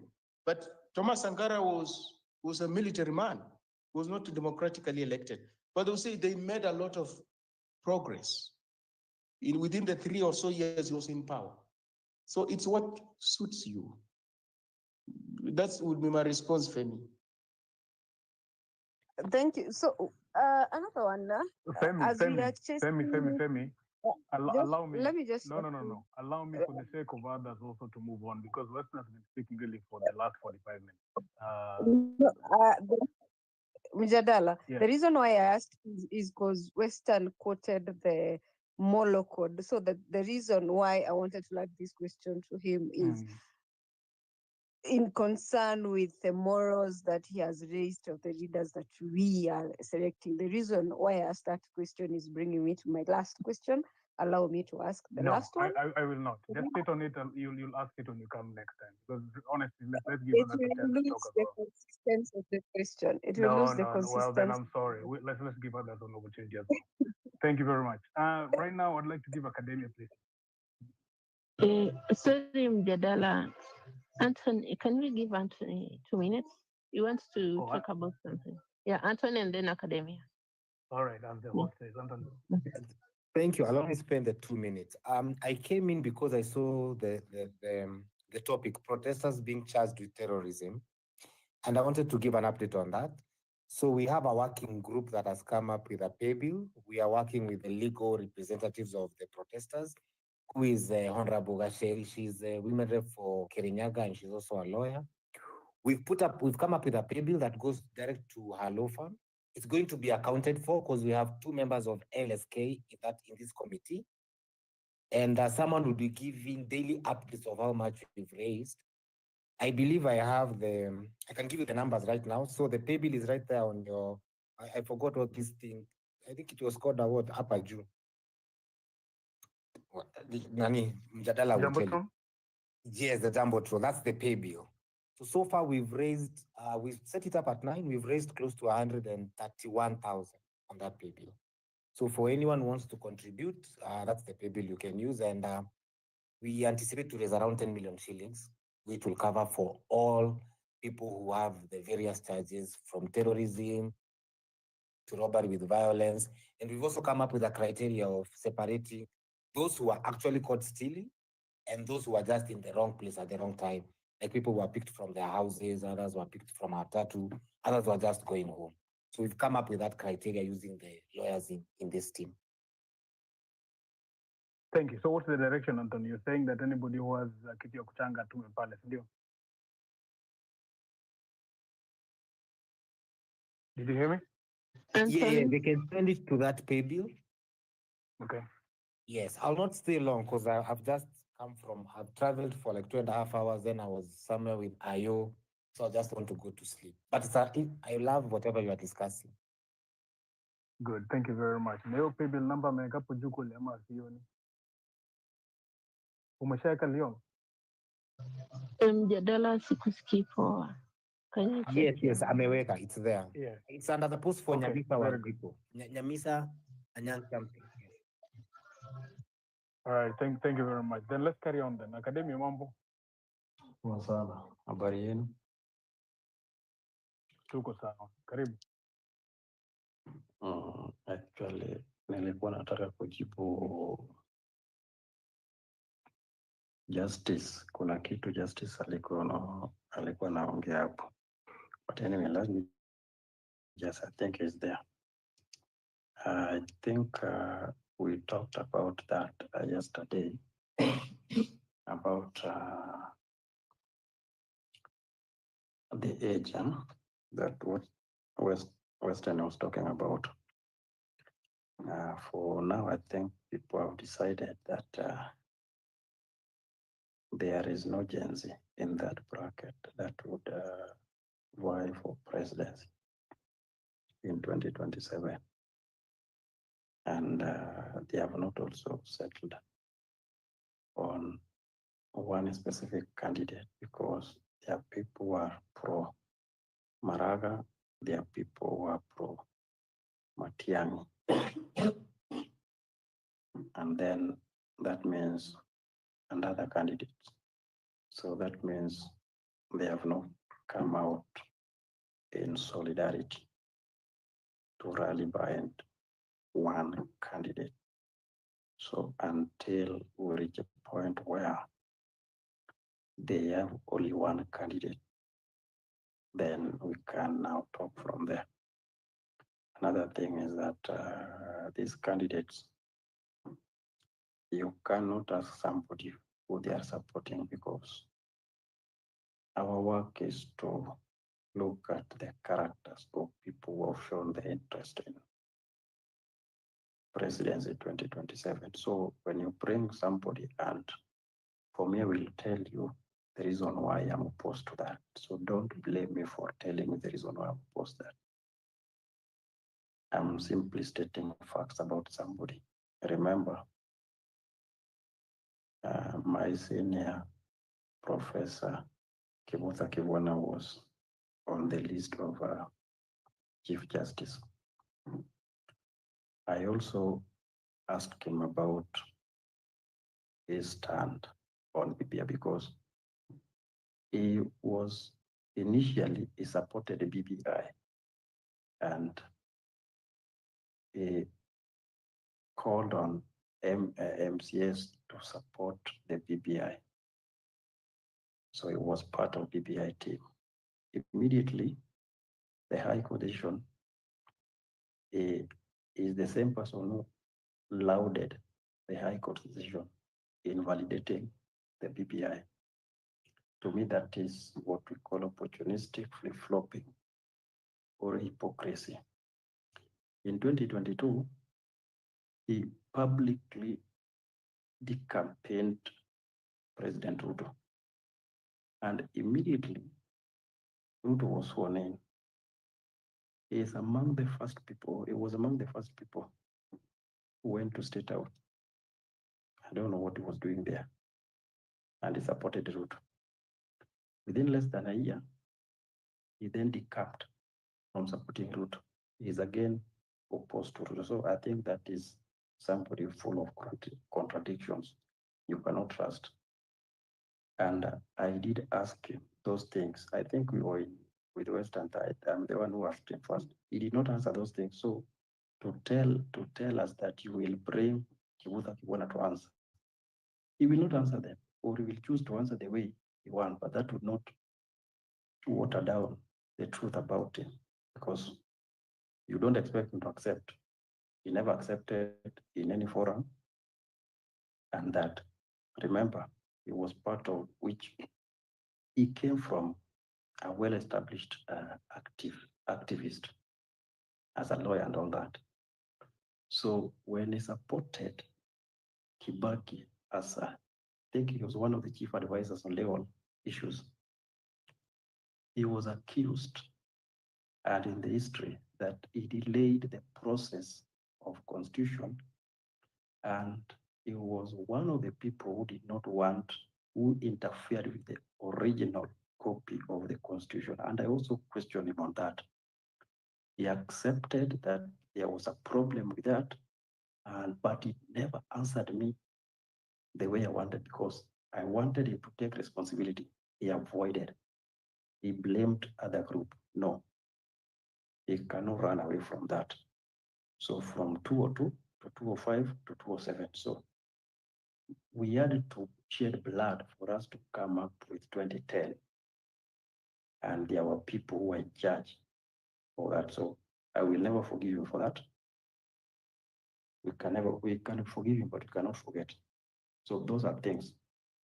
Remember when I was talking about yesterday, I pointed out what Kalonzo did when he had power in 90s and all that. So our work, or my work, for me, you bring me a candidate, I will go and ask whether the principles or credibility of this candidate. So when I have a problem with that candidate, I will always point out. And that does not mean Kenyans cannot elect, they can elect. But that aside, so now, as I learned, I think many people, more people will come. So when they come on board, our work is to put them through the test. It's not to ask them to tell us whatever they want to do. They know you are running for that office, you know why you are running. And you are seeking support from the public to give you that mandate. So Kenyans will decide who they are going to elect. What I know, people have not settled. Maybe the people have not settled on one candidate. Remember, Ruto is there and very many other people. So for us to delude ourselves that the Gen Z candidate, not of age, but the Gen Z movement is now about a new paradigm shift that many Kenyans align themselves with. That we want a new Kenya, we want things done differently. So I will take that movement, Gen Z movement, it is branded Gen Z movement for the best alternative that Kenya wants. So it is not about probably age. That is why the question of Maraga is, you can ask. I also did ask about a retired Chief Justice should be writing memoirs, how they work and all that. But it's now come back to, we expect people who have served at that age to write their memoirs. The memoirs, yeah, they should be writing. We read their history, we go to schools, they meet youth, but not telling us that he's invited to run for president, therefore is running on the basis that he's invited. No, nobody invites you to run for president because that is power. Nobody gives you power. You go fight for it and take it. You run with it at all cost, snatch it at all cost, maintain it at all cost. You do whatever you want to do with power. You will always protect it at all cost. So, and that does not negate the fact that Maraga can run for that. So, just Mujadala now under 1 minute. Let us be honest. Let us be honest, because to say that Maraga is a candidate for the Gen Z movement is to lie. Because even in this space, there are many people who are not supporting Maraga because you don't need to say, you can easily tell how they talk and will tell you, this guy is leaning towards Okium Tata than Maraga. This guy is pro Matiang'i than Maraga. So it's a wait and see thing. So let us just hope, allow everybody who wants to come, will come at the time, in the fullness of time, as they say. Kenyans will decide the person they rally behind for today. For now, let it come, and you can just choose your candidate even today. So what if we settle Maraga? By the time we go for election, Maraga has withdrawn, or due to others, it can even withdraw due to many other factors. So will you not vote? No, you will have to vote. Because if you support Maraga and it was what happens, the other people will do. So I think those are other factors we must consider before we say either way we will have Maraga. Even these people can withdraw because we're still a long way. And in politics, there's very variable things. There are many variables that determine how somebody reach in that ballot. Thanks. Asante sana Academia. Again, we're having this conversation here, and again, we're talking about our politics and the people that are leading us. The topic generally today is about people being charged with terrorism, protesters being charged with terrorism. So you can opine on that, but also I want us to investigate a couple of things that have come up so far. And when I finish this submission, I'll give Abdul and then Kowino, then Betty in that order. Some things that have come up, Academia says that there's a paradigm shift. I want you folks to talk a little bit about that. Is it a paradigm shift or ni mambo ya vijana still? Another thing that has come up here is that why is it that we are still supporting people who are, according to Academia, should be writing the memoirs? I don't agree in ageism like that, but yet again, this is what some of the submitters have said. Another thing that has risen up is that people are questioning, like kusema tu kwamba wewe ni kijana is not enough. On the one end, mnasema wazee waende home waandike memoirs. On the other end, just saying that wewe ni kijana is not enough. So Abdul, Kowino, then Betty in that order. Na tupange hivi tuongee kama dakika 3 dakika 4 hivi ndio tuende haraka haraka, watu wengine pia waongee. Conversation will be sweeter that way. Asante sana Abdul. Okay, thank you so much. I'll be very brief and also recommend you. I'm asking you to be here most of the time, because so that we can have just now for ourselves. Thank you. So the thing is, we are talking we are talking about a paradigm shift, and I agree with everything that Academia said. We are talking about a paradigm shift, and to Western, I might be on the ballot, so do not worry. I don't think you have my background and history, so there will be nothing to against me. Anyway, so the thing is a paradigm shift. So it is not about age to me. We are talking about Gen Z because they are the one who are on the streets doing everything, but it has always been about integrity, accountability, end to corruption, and get our country back. So if we can get people with proven track record who have done that before, there's no problem aligning with those people. The thing is, currently, it is true that we do not have these candidates officially. The thing is only Maraga who was officially declared. For those of us who are on the other side, are declared to run for president. Kifuda Kibwana, and I've seen a lot of things about him today. He has not even declared. Omutata has not officially declared, and I love Omutata and I love everything he's doing. But Maraga has officially declared that he will be on the ballot. That's why I'm aligning more with Maraga, because some few months ago we were talking about these people not doing anything and tunataka kwenda ground. So since someone taking some steps, I will align with that person. The thing is, paradigm shift. People talk about you cannot just elect Maraga, but you will not have MPs, you will not have MCS, you will not have. I want to demystify that. You know, MPs, MCS, governors, and even the president themselves are elected by people. They are elected by voters. So I believe that if you are going to vote for Maraga, you need to elect also MPs, MCAs, governors, and all leaders who align with the values that is the paradigm shift. You need to be able to elect an MP that align with the integrity that you want, that align with accountability, with the values that you put. So if we vote at that level, there will be no problem, because Maraga will get the MPs, MCS, governors. And to also, as we're electing people, we're not electing people so that they can become, they will become the stampers. So the guys they will come to worship the president. No, they will come to do their job. So if Kenyans now take that into the ballot, there's no any single MP, unless around 90% of the MPs, they will not come. So I'm wondering how you can elect the president and the same MPs come. Then it shows a lot of you. It's not about the presidency, it is about every forced that we are going to do. If you're going to elect for someone, vet them. And I liked vetting because I've seen Western academia giving us some insights about people that we did not know. The thing is, there was something that Japonje asked, but is not here, about overrepresentation, and I wanted to answer that. The thing is, we have overrepresentation, but it is true. But the other thing is, we have too few performers. You know, you have too many leaders, and out of these too many leaders, you have so many few performers.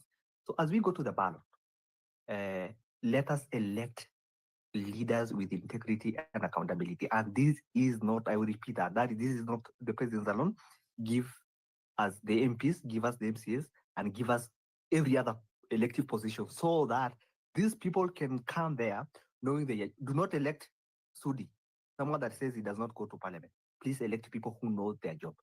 Legislative, representation, and oversight. Thank you so much. Thank you for being precise. Kowino, take it from there. If you can opine on a little bit of the things that Abdullah said, and then add your own comments on the topic and the things that we're talking about today. Thank you, Daktari. First, hata mimi nilikuwa nimekuja tu kuuliza just swali, but time has now passed. Kama swali yangu bado iko anyway, you will answer it later. I hope you will answer it. First of all, nilikuwa nataka kusema hizo vitu zenye Western alikuwa anasema about Prof Kibwana. It's not like they are allegations as just his claims. They are not allegations. They're in the public domain. So I know just this, you have a soft spot for Prof, which is not a bad thing, but it should not blind you from seeing the facts, things that are there, not things that someone is claiming. They are there in the public. Again, me, I've always had my views, like even the pettiest things. I don't believe that Okisha vie for governor, like maybe for 2 terms, and you've served like for 2 terms, you should go back to the Senate. That shows how angry for power you are. Like you just want to, you don't care. That is just one. So I'll leave that there. And then my question for Justice would be like, you said Western should not point those things about Prof because he is on our side. He is on the side of the people. What I've been hearing from these places is that everyone that is against Ruto is on the side of the people. Even Rigathi Gachagua, even the Matiang'i, even the people that have been cancelled, most of them are on the side of the people. What does that mean? So should we just support these people because they are on the side, they are not on the side of William Ruto? Or what did you mean by he is on the side of the people? So those things should be pointed out. One thing that Western said that I want to agree with, and I want to say that it should be allowed, it should be said in this space is, if someone is dirty and you want to elect him, let the people know that he is dirty, so that when he turns against the people, he won't say that we never knew. So if maybe you want to, I'm just saying that if the Kenyans wanted to elect Prof Kibwana, don't hide things in the past about him that some people don't know. Tell the people about them so that if they elect him, they don't regret later that we were never told, we never read these things about him.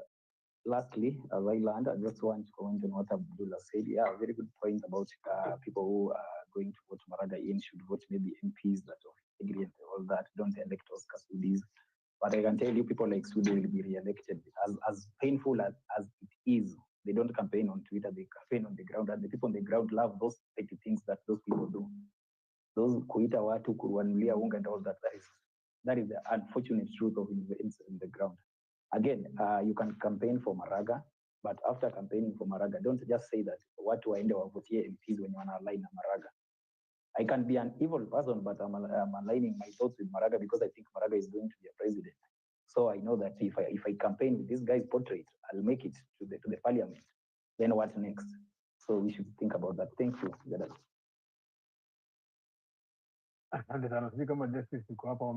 No, I'm here. I just want to make clear to Kogwino that what I was saying is that we can get Professor Kibwana here to answer those questions. So mine is not like more of like okay, yes, I have a soft spot for people. The same thing. If Western wasn't here, Mutara wasn't here. Justice, can you tell us why we can't get Kibwana? Just a moment, Leol. The point is, what Western was saying was not questions. If you I did not disagree. It was not questions. He was saying, Just a moment, please. Just a moment, please. Because I know I've already switched off my mic, but what Westman was saying was just opening people's eyes in what is in the public domain. And I was in that specific space when Western asked him those questions and he couldn't answer them. So it won't be different in your space. It won't be, trust me. But okay, you can give it a shot. You can give it a shot. No. Nilijibu nikasema, can we get Professor Kibwana here to answer those questions? Because we can. The other people, like if someone talk about Ruto, I've asked him to come. I've talked to the little guy, anaitwaje huyu kijana, anaitwaje huyu the boy who does the Catmuel. No. Kyoti. The guy in the state house anaitwaje? Anaka yeye ndiye ana with the legal. No. Justice, Anyway, ukikumbuka baadaye utatuambia. Let's go to Samukaya.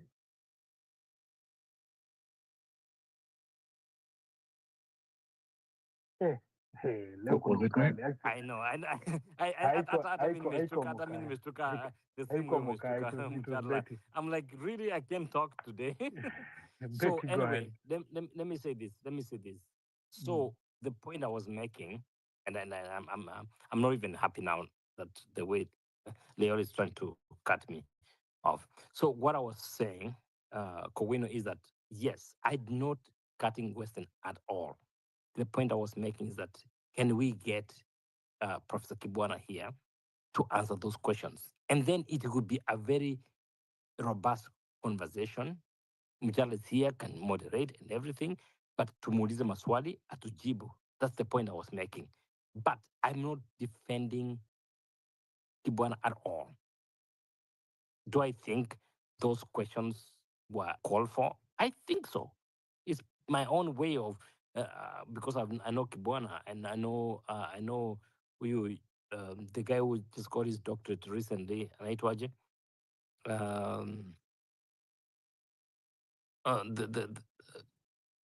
Oh gosh. Okay. So the answer is no, not what. Oh yeah, Wajakoya was last week. But there's another one.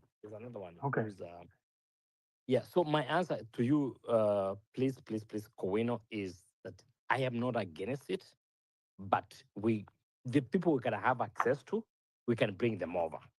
The ones we don't have access to, then we have no control.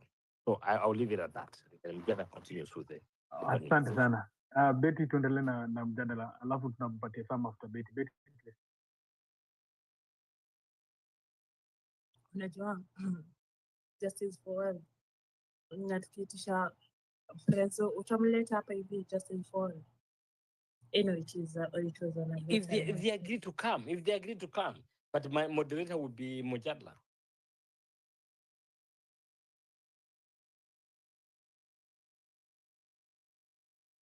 Endelea, Betty, endelea.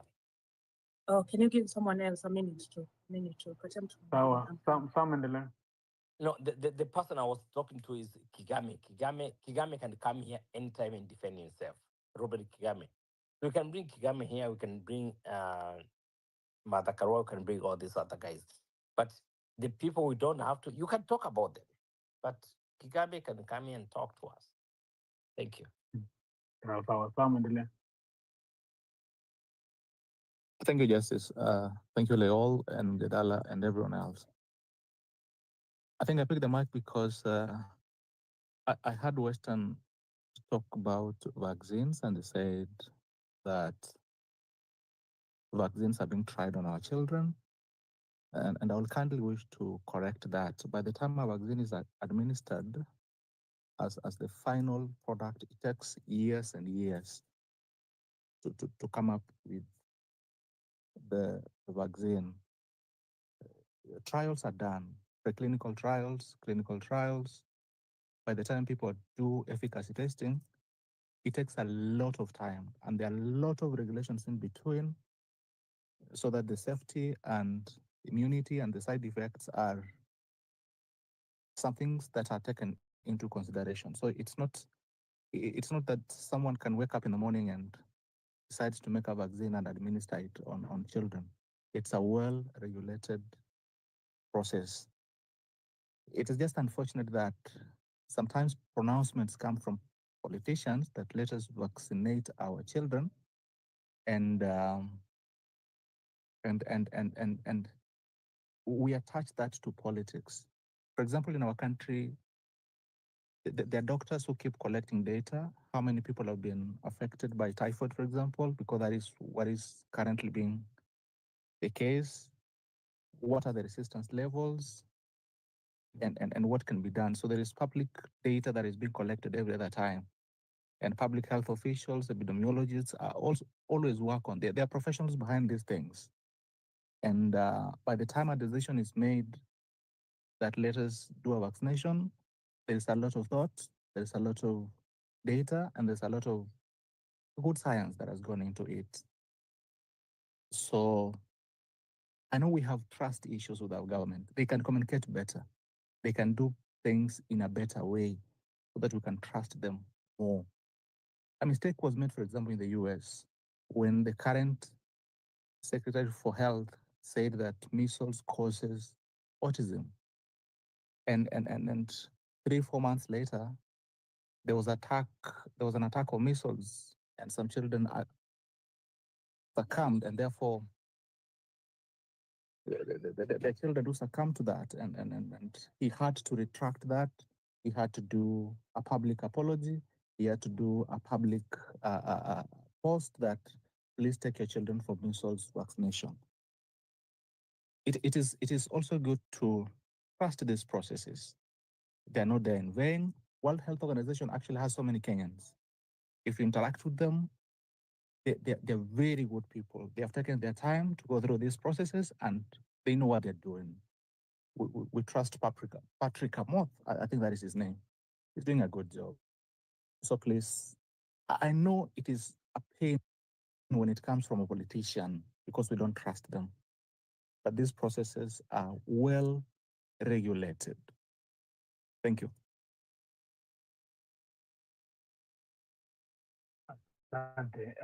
Sam, I just think that if in the case of science and vaccines, we just have to, again, while you're bringing in the legal roadmap, we have to mention here without any fear of contradiction that there's a lot of dubious science also happening.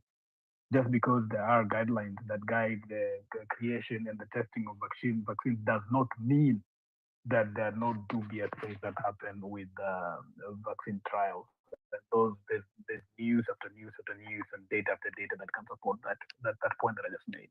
So we'll go to academia, then Kibunja, then Western. Sasa zenye Beti utarudi na nani anaitwaje? Yeah, Beti ukirudi wewe inoto mkono tutakupatia nafasi. Sasa hivi ni academia, Kibunja, then tutaenda kwa Western. Pass kiasi kwanza. Okay, sawa, Kibunja and then Western.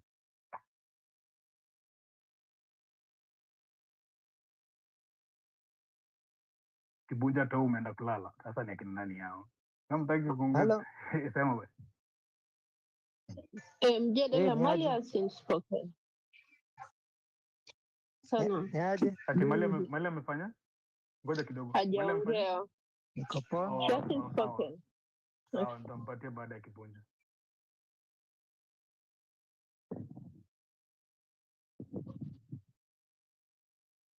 Kibunja, ongea mzee. Halo, nasikika?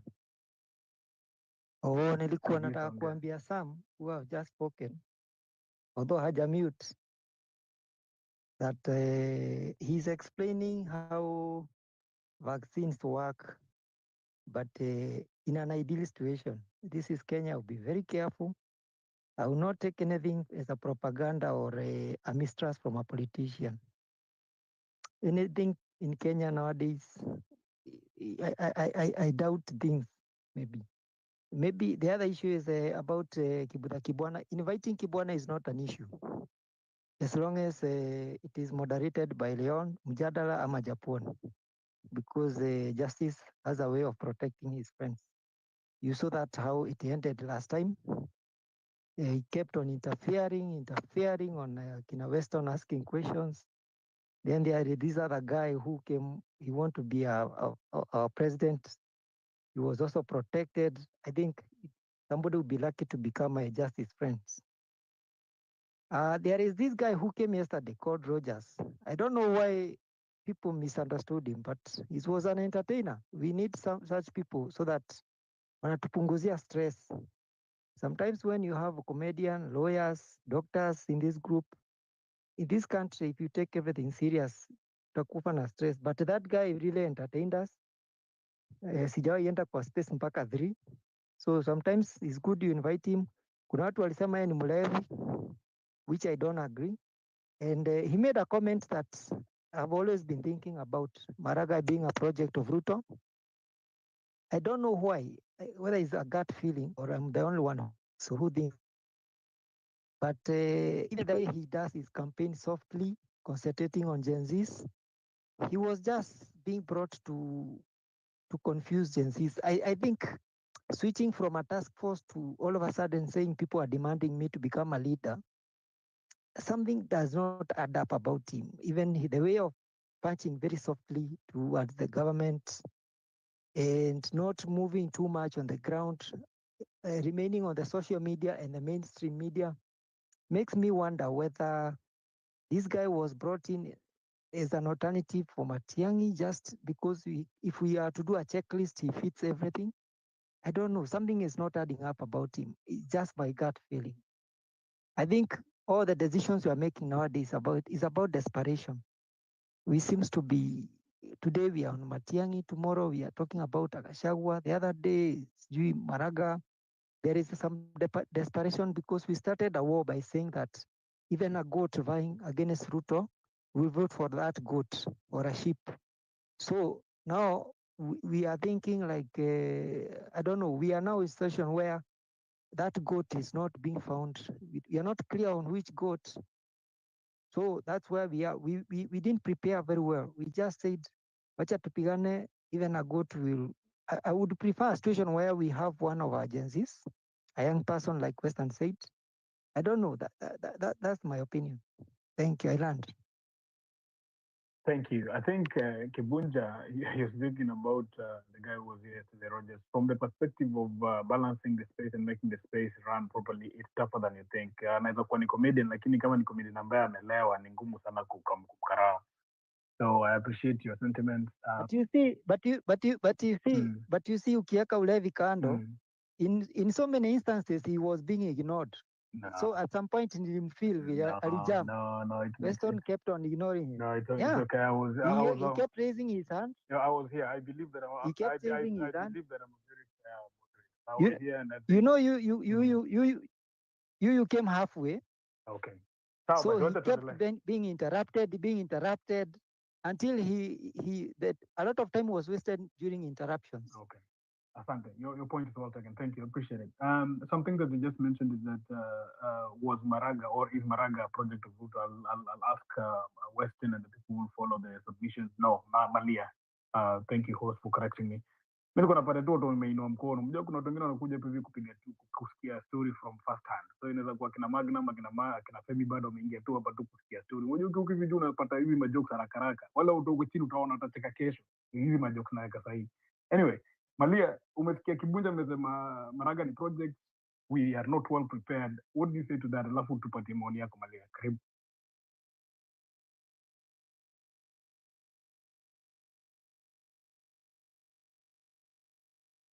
Unaona Leon, next time nikipanga mtaratara hapa hivi usiwahi ni correct.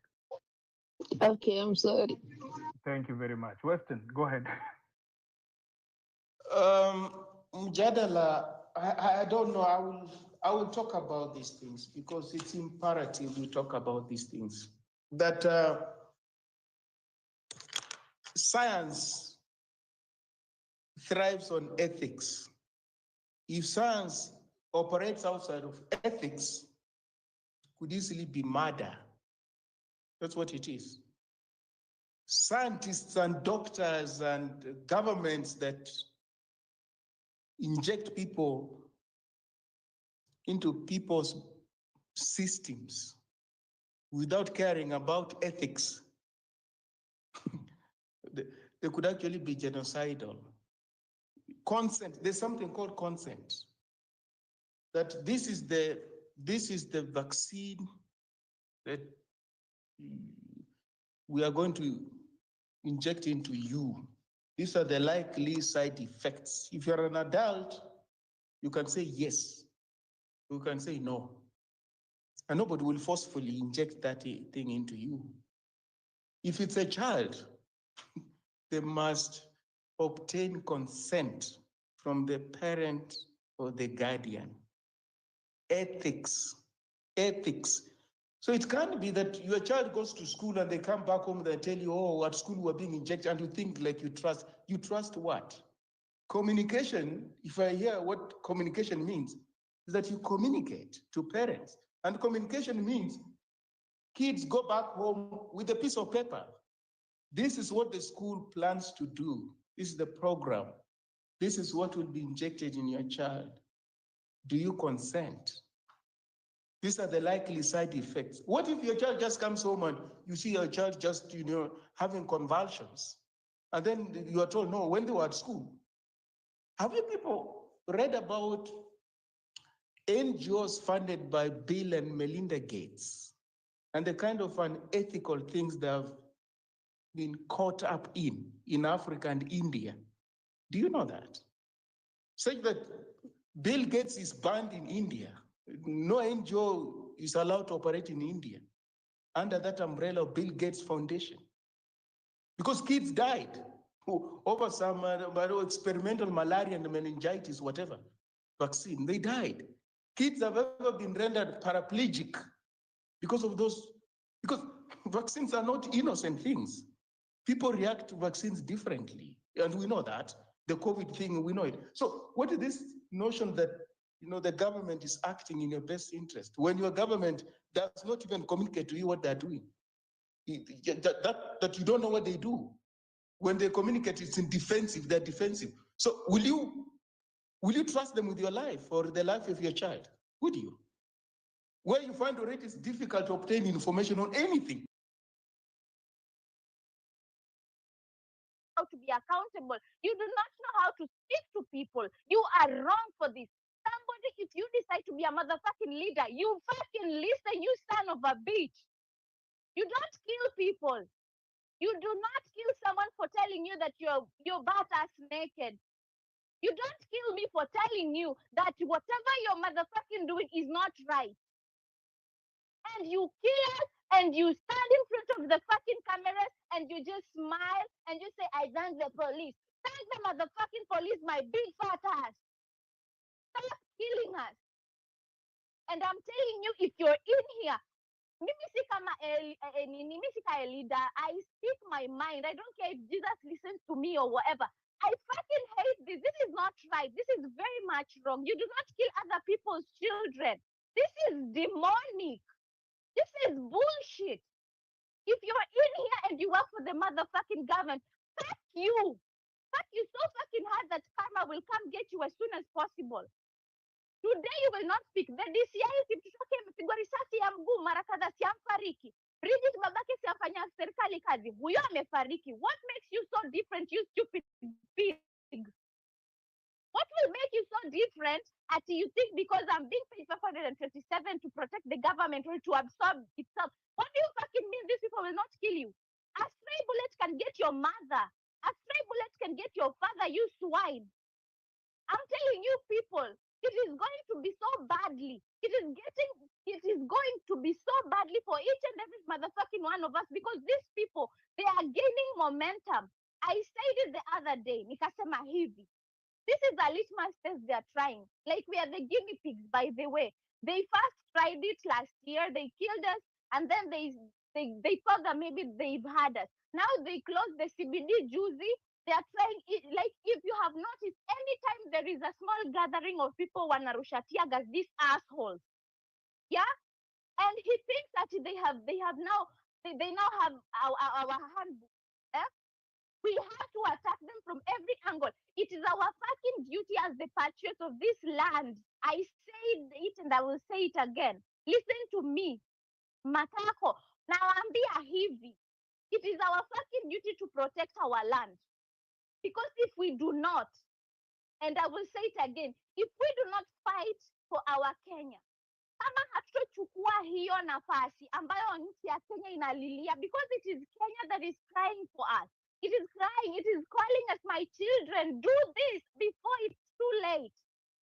Before they cut all of the trees, before they sell all of the land. Do this, my kids. Kenya is calling us. Kenya inatuita inalia. Kenya is calling us. Kenya is so sick and tired of the things that Ruto and the previous stupid regimes have been doing. It is upon us. This is a calling from the soil. It is a calling through the blood. We are the patriots. We are made of the land of Kenya. The blood of our ancestors, those that fought the British. It is the one that is calling unto us. Do not relent. Do not be fucking fearful. Because at the end of the day, you will still die. Either you will die because of frustration, tumesomeshwa na mzazi and there's no motherfucking job, or either you'll die by the bullet. And I always say, it's better if you die by a bullet, but you die on the right side of history. You don't work for the government and keep on telling people, SHA is working, SHA is working. They're asking you, which SHA is working? And you say, because my uncle was paid for, my uncle's bills were paid for. So is everyone supposed to be your relative? Do you people know how stupid this thing is? That we are being controlled by a couple of, like less than 200 people. Pigs. These are pigs. They are literal pigs. Because I have never seen people who are so gluttonous for power and money and, you know, every good thing they want. They do not care how many people they kill. They are literally killing us. It has never happened. Never. It has never happened to such an extent that each and every day people are being buried, not because they are sick, not because they are trying, or not because they committed suicide, but because the government is shooting them. Are we terrorists? We are not thieves. We have not stolen nothing from you. We have not stolen your stolen resources because you steal from us. We haven't stolen anything from you. Lakini mnatuua sababu tumewaambia acheni kuiba, acheni kutuua, acheni maovu yenyu. So you feel so bad that tunawakataza kufanya ujinga, something that you are not elected for. Then because you are in power, because the police do not have the motherfucking mind to think for their stupid self, they do not see that it is us that they live among us. The police do not see that ni sisi ndo majirani zao. Police are so broke. They live in tin houses. We relate, tunaishi nao huku kwenye vijiji, these stupid assholes. They are so broke. In fact, they're the poorest. These people are so full of loans. Their children are so miserable. Yeah? Mabibi zao hawananga adabu. Mnakuja mnakopa kwa duka za watu. Ati afande amesema unipe sukari nusu atalipa. These people are so poor. I don't even know where they take their money to. They are the most miserable people on this earth. But still, they would wake up early in the morning, take their guns, go kill another person's child. You kill another person's child because you have been told by someone that does not even know how your stupid face looks like. And then he's telling you that you're protecting the country. From what? Which country are you protecting, you imbeciles? You are not protecting the country. You're protecting them, the political class. When you went to recruitment, you are recruited to work for the country. And that is why your stupid mottos say to Tumishi kwa wote. What do you mean Tumishi kwa wote? And you will not even let us tell the fucking government it's messing us up. What the hell? Why would you be so proud that you're being told by an imbecile like Murkomen with this big ass nose telling us that you should shoot us? What the fuck is that? We have to be fucking angry. This is so bad. I live with the trauma. Yeah, I live with the trauma from my primary school days, and no one died.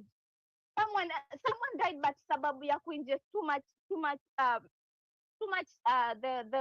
the gas. But this one, imagine Bridget's friend, they're being told that their friend was shot. Surely, do you know how bad that is? Being shot at, and you're in your mother's house, you are not protesting. I'm not even talking about the adults. I'm not talking about Juliet and Joki. I'm talking about Bridget, a child, a baby.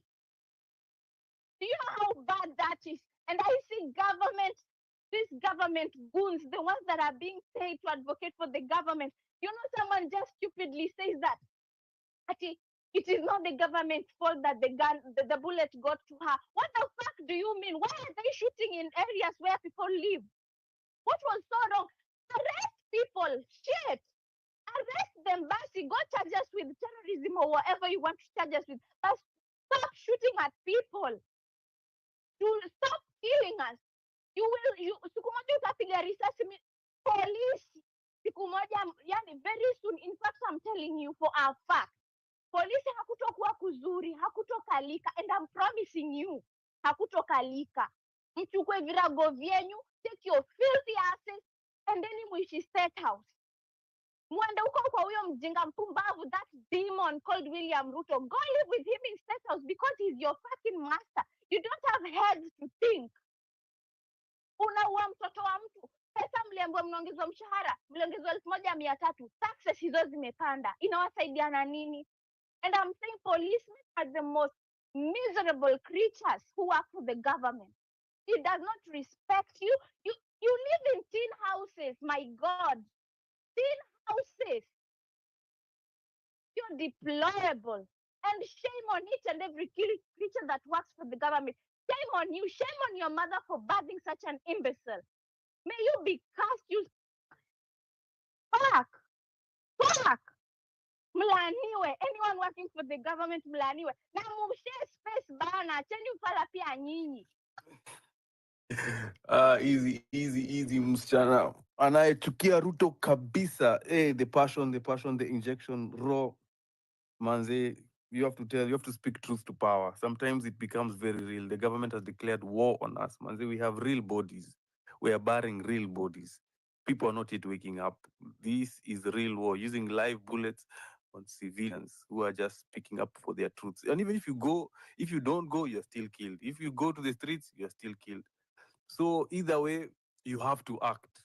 You have to act. If a government has decided to use deadly force on innocent protesters, that is a red line. And that's why you see most of us tumevaa hii kofia, hii uniform, here, kill shot. We're saying Ruto has crossed a red line. He is not my president. If you voted for him, we didn't vote for him, he is no longer your president. That's what we are saying. And guys, please engage the space. Do you know the funny thing about communication? When you speak, you're saying something. When you don't speak, you're also saying something. There's no neutral. Neutral supports the oppressor side. Like right now, we have like 47 people who are speaking and reposting this space who are saying we are against this government. The rest, majority are supporting the government. Everyone. Because not speaking is communication. If you're just silent in the face of Maovu, you have chosen the side of the oppressor. And this is how, for 400 years, slavery, the transatlantic slave trade went on. He could not fight back. Since also colonization went on for years, because it takes time for people to build that to build consensus and to say, guys, lazima tuingie msitu, we have to fight this. It takes time to get everyone to speak. So not speaking in the face of injustice, this is history. Unafikiria watoto wajukuu wetu watasoma nini? What happened in Kenya in 2025? What happened? Did the Kenyans who live there stand up? Ama walikuwa nalala wanaona tu Netflix na tukakaliwa? Because the giants we do not defeat, our grandchildren and our children will have to fight them. It will be passed down. Problems passed down from generation to generation. We have to say this stops with us. Hii maneno inaisha na sisi. And that's how we get the country we want, with good leaders and the good governance that we deserve, that we need. Anyway, move your head. Mike Niako, karibu kwa space. Guys, engage the space. We are Niaje, asante. Mike Niako. Asanteni guys. Leo bana, leo imekuwa Saturday. Alafu kama uko na best yako mwenye anashika yole, mwambie aingie kwa jani mbio sana. Kuna lori iko hapa nje hapa kwa DO na ikaipoa, AK47 ziko ready changamkia watu. So guys, tunafaa tujipange kwa MPM gani tunaanza mapema. Kama niko hapa Saris, by the way tunalala. Mimi naona tunalala. Msichana, hiyo feeling na kufeel.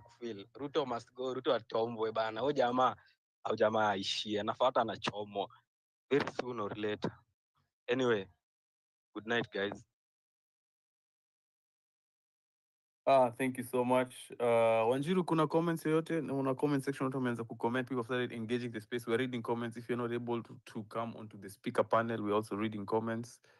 Wanjiru, are you there to read some comments? We have, guys, repost the space, engage the space. We are here for a short time and a powerful time. Very powerful engagement. The government has to know.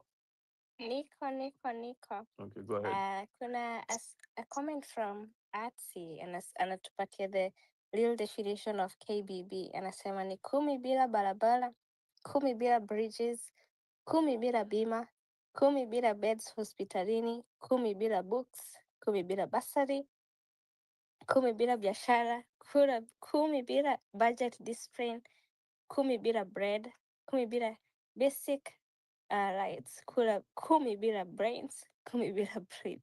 Ruto must go. Hii KBB yao inamaanisha everything else yenye ni 10 bila brains kabisa. Kuna Wednesday anasema I love you msichana mwenye anachukia Ruto, anakutumia love emoji. Kuna Effie anasema hey comrades, I appreciate you today. First, I'm deeply hurt by Baby Joki's death. May she rest in peace. And fuck all the KK government. Fuck Paris, IPOA, Kasongo, government bloggers, and government spies. Shame on them all. Kuna Evans anatuambia, kuna Sniff anasema, how do we fight by making expenses daily without action? It looks like it was Wamunyoro who was pushing. Sijaelewa. Sniff andika comment yako vizuri, then I can actually understand. Kuna J. Ruto anasema Siri regime which found it well to kill its citizen with a bullet. Anaongea kuhusu mtoto Bridget. That was me hata hiyo ya Bridget honestly speaking, my heart is deeply it's sad. There is Egos Fry alone and Tobias anasema you will not hear the MPs having a special sitting on matters of justice, but formulating punitive rules that only secures their interest. #MPs visiting day, the people shall mandatory.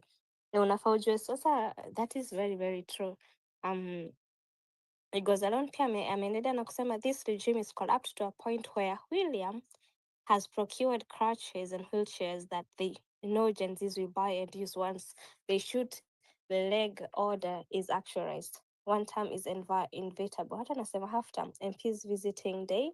Kuna GM Ruto anasema Bridget Joki, a child slain in the safety of her mother's house, watching TV, not throwing stones, not marching, not shouting, just being a child.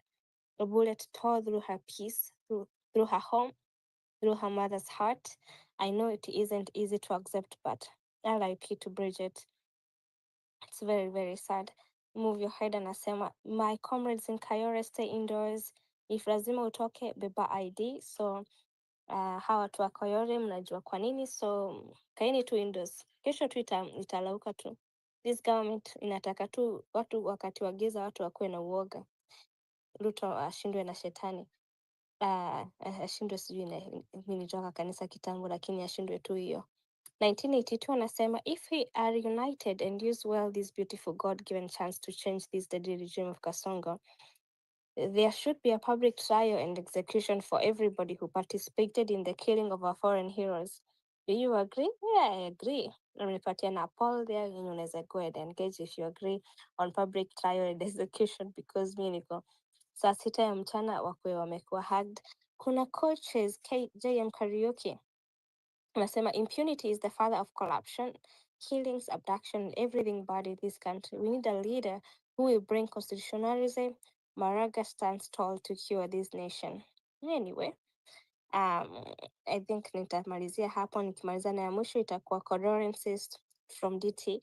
Nasema my condolences to the family of Bridget. May God give them peace and comfort. I support #Gen Z Revolt for good godly governance with integrity and accountability. So DT Karaoke, sijui anasema hiyo ni gani? And let me finally end with the Sarim one. Sarim anasema why Raila Odinga is calling for dialogue is simply because Sheikh month July have been delayed by government and is broke. What? Mambo ni mingi. So back to you, Afrocentric. Haya, thank you. Engage the space. We are reading comments because we know some people hawapendi kushika mic na kuongea hadharani mbele ya watu, so but comment, please be vocal. Join, lend your voice to the revolution. Speak for the resistance. History is being written. Are we going to watch when tyranny is taking its claws and closing in on Kenya? East Africa, Kenya is looked as one of the most democratic, mature countries. We have just done a blunder and voted someone. We have voted someone into State House, given him the executive power. Our constitution is one of the best, very progressive. That's why we are fighting for constitutionalism. Like, just implement the constitution. Just implement the damn constitution. We have a good country, but people, we have relics, old politicians who voted against the constitution in the first place. They don't even believe in that constitution. They are the ones right now overseeing it. They will not implement it. They will shred it to pieces. And that's what we are seeing right now. We who have lived under this constitution and we know our rights and are exercising our basic rights, they are trying to bring KANU era days, KANU style of leadership to forcing it down our throats. Now we are trying to tell them that they will not be able to do that. So please engage. We have at least 49 people out of possibly 280 people who are speaking, who are engaging. Speak up. Repost the space, engage the space. Prince Baha, Mike Niako. Yes, hello everyone. Ulisema salamu ni Ruto must go. Okay, niko bado barabarani. Ruto must go. But I'll say one or two things. Niko Kite, tunaelekea mtaani sasa hivi. Tulikuwa na comrade Bob Njagi. Tumetana like 3 minutes ago. Hata mngenipa mic kitambo before the next comment angewasalimia. Anyway, today is a very sad day kwetu sisi wote, kwa sababu hatuwezi imagine kila siku tunazika vijana, watoto, na si ati wamekosea kitu, ama wameuliwa kwa nchi nyingine, ama wameuliwa na magaidi. Hapana, wameuliwa kwa nchi yao, kwa nyumba zao, na wale watu wenye waliapa wachunga. Hatuwezi endelea hivi kama nchi. Like, itakuwaje? Like, okay, mahali huko popote ni huko, hauko safe. Juzi nilikuwa kwa special debta, nikasema mahali tumefika, sioni kama hata kuna haja ya kuogopa. Kwa sababu Ruto amefika mahali, uongee atakuwa, unyamaze atakuwa bado, upige magoti atakuwa, usimame atakuwa. Sasa mbona unyamaze ukijua kabisa utakufa bado? Kwa nini upige magoti ukijua kabisa utauliwa bado? Nikaambia mimi kama Prince Baha nimechagua kupiga kelele kama nimesimama. Wacha nikufe nikiongea, na kama nimesimama siwezi ngojea kukufa. Sasa basi, mimi mahali popote comrade yoyote ama Mkenya yoyote mwenye ako against Ruto anahitaji solidarity. Hata kama fare nitakopa, nitakuja hapa nitafika huko. Kwa sababu hatuwezi endelea vipi tunaendelea. Okay, leo tumekuwa Kahawa Locus. Kulikuwa na kesi mbili. Ya Bob Njagi, ile ya maandamano 2023 ya finance bill 2023.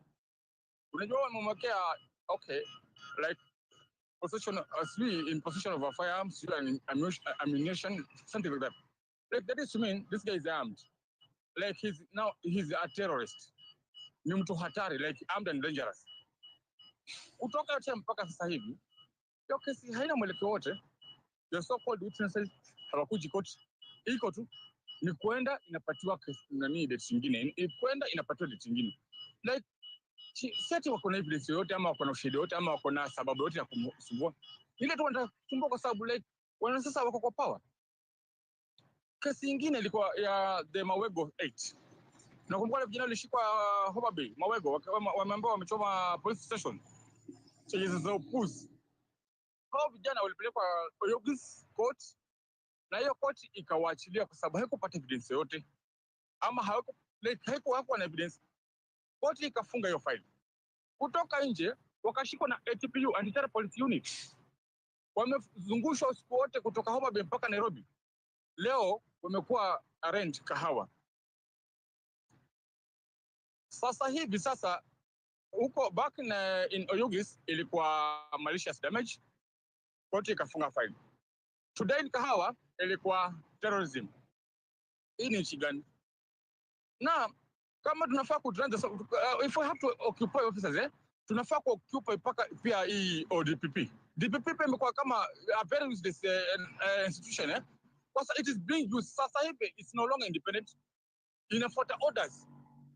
Wanaambia wewe kama DPP ama office of the DPP, file yenye imefungwa Oyugis, halafu una pretend charges the same people terrorism.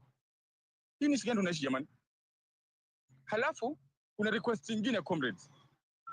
Yule jaji wa Kahawa somebody Koech, nimesahau jina yake kwanza, but somebody Koech ndio anatumika na Kasongo kusumbua vijana wetu. Hawezi naambia kuna yule msichana alitoka nywele pale kama kize. Halafu kuna yule jamaa siwe nitoka sini Kawanjiko ama ni nani. Wameishi kuzungushwa kwa hiyo koti tu bado. Sasa hivi wewe niambie kuna sababu gani mtu kutolewa Homa Bay mpaka Kahawa Sukari? Kahawa West, Kahawa Locals. Kwa sababu wanajua kabisa ujaji ndio wanaweza control. Ni mtu wa kosa, okay, wewe niambia jaji anasikiza kesi imefika mahali ya ruling, anakuambia okay, I'll have to take a short break and then I come back. Anaenda for like 5 minutes anarudi. Yeye ni kusema nini? Ameenda kuchukua order, ameenda kuconsult. Nifanye nini huku? That is so stupid. Hatuwezi kubali, hatuwezi endelea hivi. Ningetaka Afro, najua hawezi shindwa, nimejaribu kupiga simu kadhaa but sijafanikiwa. Nataka utafute namba ya judge, tutafute familia yake tuanike hapa. Tumsalimie, amesema weka ndani, actually the comrades are remanded at committee maximum mpaka 22nd. Sawa? Hiyo ni almost a week. That is a week, not even almost. That is a week. Bure tu. Wewe naambiwa kwa tu committee. Haujakosa kitu. Naomba Afro, tafuta namba yake ni KDM. Okay, mimi nitafanya hiyo nyingine. Tunafaa kumsalimia ndio awache kutumika ujinga. Na imefika mahali naona mnafaa kuniozesha huyu msichana anachukia Ruto kwa sababu hiyo anga yake na yangu tukishikana tunaweza zaa mtoto mwingine moto mbaya sana. Anyway, nikimalizia Azailand kesho Thika Locals kuna wale 58 comrades wenye walishikwa Sabasaba, walikuwa arraigned last week on Wednesday na pia wakazuiliwa kwa siku 7, wanakuwa arraigned kesho ndo tusikie kama watapewa bail. Na hawa among these 58 kuna minors 8. So ningeomba comrades wenye wako within Thika, wenye wako within Nairobi, Thika is just like 100 bob or 50 bob. Naomba tukutaneni Thika mapema iwezekanavyo. At least by 9 uko umefika. Ndio kama ni kwanza inaanza 9 hiyo koti. At least tupatane Thika, beba tu firimbi, beba tu flag. Ile ni koti, hakuna haja kupiga firimbi kotini. Beba tu flag. Sisi hatuna good fathers. Sisi wenyewe ni good father wetu, sisi wenyewe kwa wenyewe. So wenzetu wakiwa kwa shida na tutokee kwa wingi, inatuma message pia kwa yule mshenzi ya kwamba no matter what, sisi tuko united. And God willing, hatutakufa kwa tuna mshenzi ameenda jail. Asanteni sana, wacha nishukie hapo, niko kwa barabara bado. Wacha niombe Mungu kama nitafika salama, nitawa-update. Asanteni sana. Oh no. Drive safe, Prince, yeah? So I want to say the following. In a comment, some people don't know how to wear the uniform. Afro, why? Battalion yangu ya making sure that people have uniform. Go to the comment section, go through it. Anyone who needs help with changing the RV, tafadhali saidiana. Sawa sawa. My battalion, wale watu wa kuvaa uniform. Solman, juzi ulikuwa umevaa uniform, leo umetoa baba, but I understand uliniambia account yako ni ya kazi. So let me say something. Someone has DM'd me, they've said that they are Christian and they don't tolerate what's that name? Vile language. I am using vile language. First of all, I want to say something. It's coming from the deepest part of my heart. I just want to say, first, serikali inatuua, and the thing you are concentrating on is my language. What is wrong with you? Watu wanauliwa, maisha yanakuwa ghali, watoto wa watu, people are still missing. Remember kuna story ya Endarasha, kuna story ya huko Mwalimu Mackenzie alikuwa, that farm where remains were found. Remember there are children who are missing. Kuna huyu Makanga tangu last year 25th, he has never been found. His family is still looking for him. There are people who are rotting in jails now. They have not been registered on the books. Sasa hawayuko kwa system, but wamefika kwa jela. The government is making sure that we do not find our families, our friends, our comrades, and you are here DMing me akiniambia hata utakosa. What the fuck? Huendi mbinguni. As long as you are here thinking about religion and people are busy thinking how we are going to save the country, and don't ever DM me again. I hope hiyo matusi nimekutumia imekutosha. I say this and I will say again. People who mix religion na politics ni cousins za Ruto. It is not wrong to acknowledge God. Remember Jesus himself. Alituanga zile ngamia zilikuwa huko kwa temple. Yesu alichapa hao watu vibaya sana. And do you know what Jesus said? My father's house shall be called a house of prayer. Yes, I know that verse. Although sijui iko kwa kitabu gani. Stop overlooking all these atrocities, saying that you are a Christian. Shame on you. Stop keeping quiet when people are being murdered. Sawa sawa. Tafadhali do not mix politics and religion. It will mess you up big time. Na tutapatana huko kwa shetani. Thank you, msichana. I want you to look at it like this. Hii space tunakubali, come speak, come vent, come speak your mind. Some of us, we have seen people being killed on the streets. We have lost loved ones, we have lost close friends, we have lost comrades. So sometimes it's very difficult to sit on our emotions. But I do understand from the perspective that saa zingine watu wanasikiza hii space kwa gari na wako na watoto wao, they are listening to this space wakiwa kwa nyumbani na kuna watoi. So sometimes when we curse, as adults we can absorb that, but also let's be responsible in the sense that, hey manze, we understand, we understand the pain that we're going through. Understand, tuelewe. This is a very, very emotional time for us. We are, especially, you've seen, we have buried Bridget Njoki. You have seen those scenes, very painful scenes. So please, tuelewe, let's extend each other grace, but also speakers, let's also, be responsible, and let's try not to curse as much. But we can speak French. It's not a do not speak. French is allowed, especially in addressing Ruto. Tunaelewana? Tunaelewana? Are we together? Nimesikia. Sawa basi, pole mtu wa Mungu na watoto wenyu kama mnasikiza na watoto. Lakini okay, sawa. Sorry. Haya. Asante msichana, very powerful. Alafu Prince Baha leta ng'ombe kwangu. I think I can negotiate what the talks you are trying to initiate. Anyway, Wanjiru, mic yako.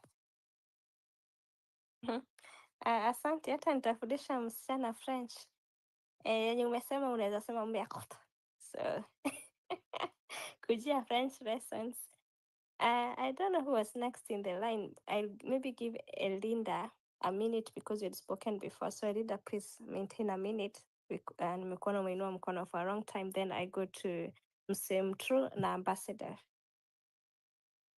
Yeah, I just wanted to correct msichana anachukia Ruto. She was saying like, I'm a coward for not mentioning Raila. I'm not actually. I'm a very brave woman.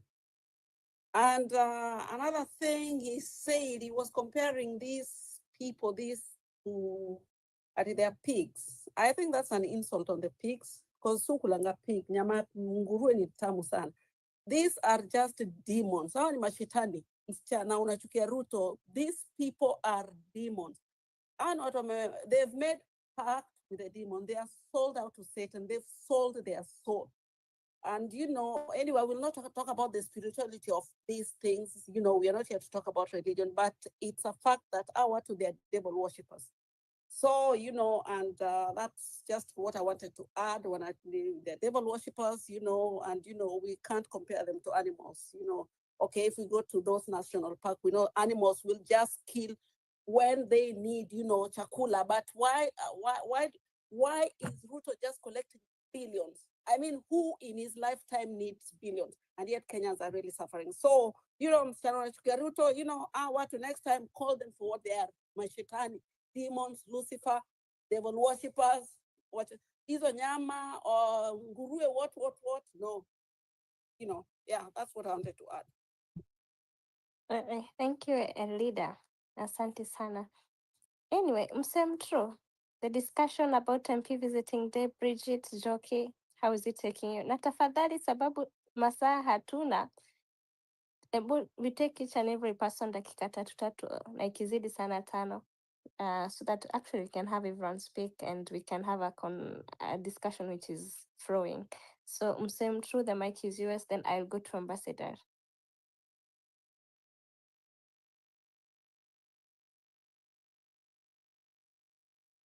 Okay, hata mimi nashukuru kwa nafasi ya kuniongea. Hata mimi kuna mengi nafaa kuongea, but ya madakika ya masaa, wacha tu nijaribu kumaintain hiyo masaa. Afrocentric, asante sana na ma-co-host Wanjiru, asanteni sana.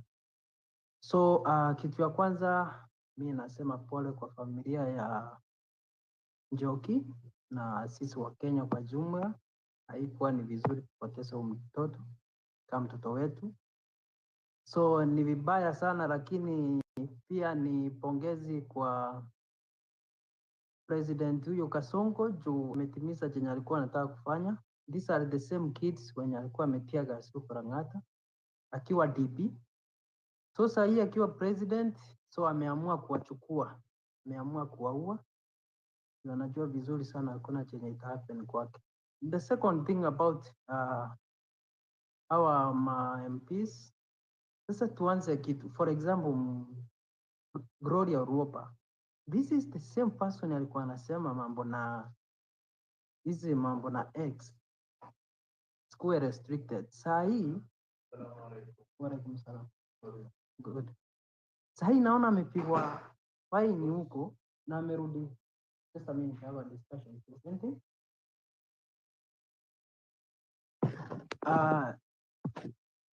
Wanjiru, hebu pea mwingine dakika moja hivi kidogo tu, alafu narudi baadaye dakika moja. Sawa. Thank you. Ambassador of the truth. Good evening, good people. Evening too. Take your 5 minutes or 3. Thank you, I'll try. Today it's a very sad day for we as Kenyans. Saying goodbye to the retro Bridget. It's very unfortunate that she lost she lost. Two things, and I was asking myself when I was watching that burial procession, I was asking myself, wherever Ruto was during daytime and when the burial was going on, how was he feeling? How was he feeling?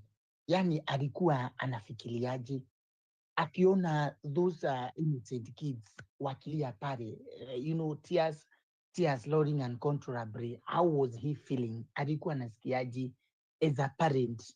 Leave alone being a president, as a parent. How was he feeling? The man is not even remorseful, even sending a condolences message to the family, even just acknowledging that the girl was killed. The girl was killed by the police. Just acting, just recognizing that hey, hapa kuna makosa ilikosea. If it's people like us and this thing happens to our kids, maybe we can be told their parents are participating in demonstrations. But for this girl, she was just seated in their house watching TV, and the mother was I think she was doing some house calls. So kama ni sisi tunaweza ambiwa hao ni wale watu wanapiga Ruto, hao ni wale watu wanaenda maandamano, hao ni watu wale wanafanya hivi, kila kitu wanapinga. But this innocent girl, she was just at the comfort of their sofa seats. Honestly, we are losing as a country. For how many lives are we going to lose? How many lives are we going to lose this way? My goodness. I'm bleeding for this. I'm asking myself, how many lives are we going to lose? This trend is going to continue until when? Ukiongea umeuliwa, usipoongea umeuliwa. Where are we now? Tuko salama wapi? Tuko salama wapi? Kama bullet inaweza kukupata kwa nyumba ukiwa just umekaa kwa nyumba, bullet inaweza kukupata kwa shule, inaweza kukupata kwa barabara. Tuko salama kwa mikono ya nani? My God, may you have mercy on this country. The country is losing. Today, if I was coming from Two Rivers, I boarded a matatu. Na mimi sifichagi kwenye naishi. Mimi sifichagi, huwa naishi Roiro. If someone wants to take me, I'm okay, mimi sina shida, because I not die from morning until evening. I'll just die within 2 seconds, I'll be past the 10. So sikuwaji na shida if there are people who are listening or whatever we are agitating, we whatever we are talking. So as I was coming from to Rivers, nikaingia kwa gari, I boarded a matatu. Na luckily enough, tukaanza kuongea na yule dere. Dere akaniambia Ruto is dusty of blood. Nikamuuliza, why are you saying that? Akaniambia, do you remember some years back he tear gassed primary school kids just because he wanted to grab that land? Nikamwambia yes. Akaniambia, before then, do you remember alichomea wamama kwa kanisa? Nikamwambia nimekumbuka alichomea mama na watoto wadogo kwa kanisa. Akaniambia, and why then did we head to elect this man? Mimi nikamwambia, we had thought ni mtu wa kanisa. Mimi nilikuwa nafikiria ni mtu wa kanisa, venye tu tunasema mwadhani agosho, and mtu akikuja we embrace him, tunasema ameokoka na amesamehewa dhambi zake. Kumbe alikuwa mbwa mwitu, alikuwa amejificha kwa kanisa. We had a discussion na akaniambia we have to stand, otherwise if we don't stand, hii maneno ya kuuliwa, hii maneno ya extrajudicial killings, hii maneno ya enforced disappearances, it is going to continue. And from now to 2027, it's that big time, it's that long time. I don't know ni watu wangapi tutauliwa kabla tufike 2027. Me, I don't know. So if we don't stand now, then we are doomed. Issue to do with kutembelea ma MP. It's a wrong wait. In fact, we should start it like tomorrow. Wenye tutapoteza maisha yetu because of the nchi, so be it, hatuna shida wenye tutapoteza maisha yetu, because hakuna haja mimi nione kuna shida nikose kusimama, hiyo shida ipatiwe mtoto wangu, naye mtoto wangu atakosa kusimama, ipatiwe iendelee kwa it's like a generation of passing something inapashwa, like my father didn't stand, mimi nikose kusimama, my child akose kusimama, na huyo mwingine atakuja akose kusimama. If we have to deal with this, it is now or never. If we want a good country, a country whereby you can stand and say, I'm proudly a Kenyan. I'm proud to be a Kenyan. This is the time to stand. If we don't do it, oh my dear people, tutaangamizwa na huyu mzee. Huyu mzee hakuji kucheza. They were calling for a dialogue. Who told them that we need a dialogue? Who told them that we need a dialogue?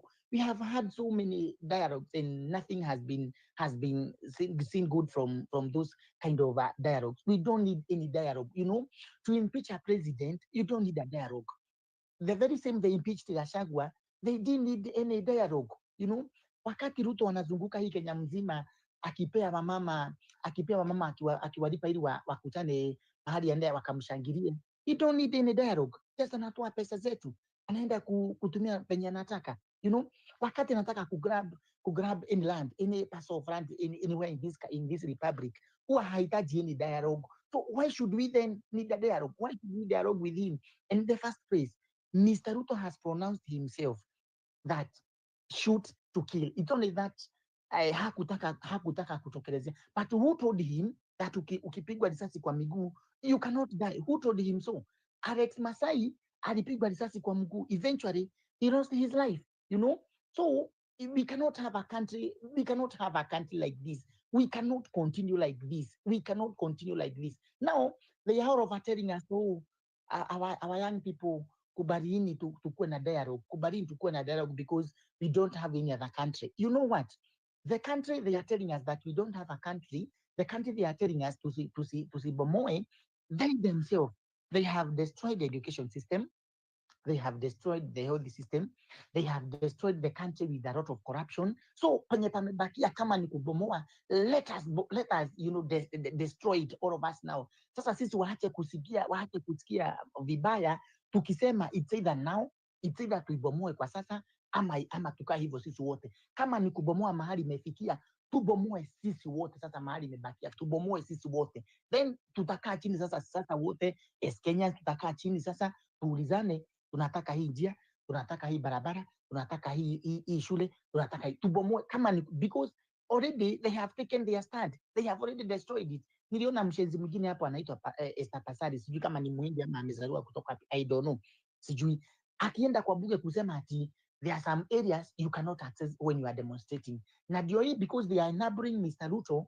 to cage us, you know, like tunakaa under his masses. We cannot continue like this.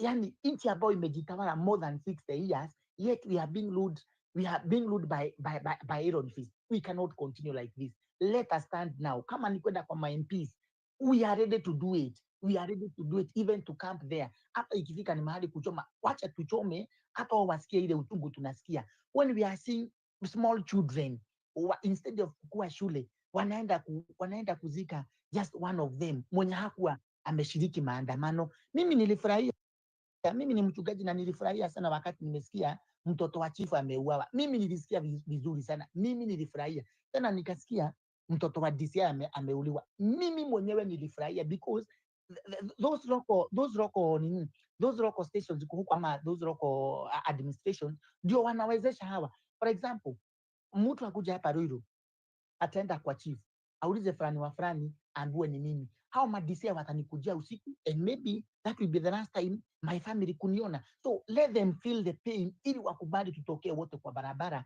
na tuende kwa hao MPs. Niliona pale Laikipia, nikimalizia pale Laikipia niliona kijana wa Mwangi Kiujuri. Kijana wa Mwangi Kiujuri alisimama akasema, babangu ni one of the enablers wanawezesha William Ruto kutawala hii nchi na kifua, because Ruto haambiliki, hasemezeki. So we are wondering, are we really going to wait until 2027? Where will we be? Itafika mahali mpaka hii internet ifungwe, itafika mahali all these apps ziletwe chini. Where are we going to go? Jameni, where are we going to go? If tunaweza zika mtoto wa miaka 12, kesho itakuwa mtoto wangu. I felt pain for that mama mwenye mtoto wake aliua, that mama Bridget. I felt for her when she was praying akifunga corpse. Alisema, may this be the last corpse mtoto ameurua na maaskari. Akasema, nyinyi askari ambao unafungua bunduki, unaachilia marisasi, jameni, unafungulia marisasi, kesho ni wewe hii kitendo itafanyikia kwako. Hii ni kitendo kibaya, lazima kilaaniwe na lazima tusimame tuhesabike. Kama hatutahesabika, I don't know then. It's either now or never. Na kwa hayo machache, mkuwe na usiku mwema. Ampeni. Asante Ambassador, ningesema tuwekee wimbo moja lakini siku ingine. Asante sana Ambassador. Anatuibianga, sijui kama mngetaka kukuwa na commercial break atupigie wimbo. Ambassador, wimbo ya 30 seconds kama bado hujaenda. I guess ashaenda, but he sings in my spaces. And let's continue with the discussion about Bridget Joki MP's visiting day. Let's keep it on the topic on how we are actually going to implement the visiting day and impeaching these MPs and recording them. And finally, Ruto must go above everything. So I don't know who is next on the line. I would only give the mics maybe if I remember how kila mtu alikuja. So I'll give it to Afura and then Field Marshal and then Nyar Malit. So Afura, the mic is yours. Thank you, Njiru. Thank you, Afrocentric. And msichana anachukia Ruto sana. So number one, I'll be very quick. Number one, kama uko kwa hii space na wewe una follow Ruto kwa platforms zake, wewe ni umbwa mwitu umejivalia ngozi ya kondo. You unafanya nini huko? Because we understand very well that digital numbers also matters in terms of opinion. Na uko hapa unaongea Ruto must go ni mbaya sijui nini, na umepeleka huko kisogo yako umemfuatanisha, you are following him on his platforms. So we should again make sure that we unfollow this guy because huyo ni muuaji. Number two, I think the best thing that we should do is now we start to, first of all, we have seen that we have this IEBC thing that has been set up, and the first business should be the by-elections. So one of the ways that we can be felt and our impact can be tangible is by ensuring that we take up positions in those by-elections. Those people who come from those regions, take up the positions, campaign, and let us vote for you so that you get into the system. And then on the same breath, the MPs that we are supposed to visit, I think there are those ones that we are supposed to visit, but there are those ones that we are supposed to recall them.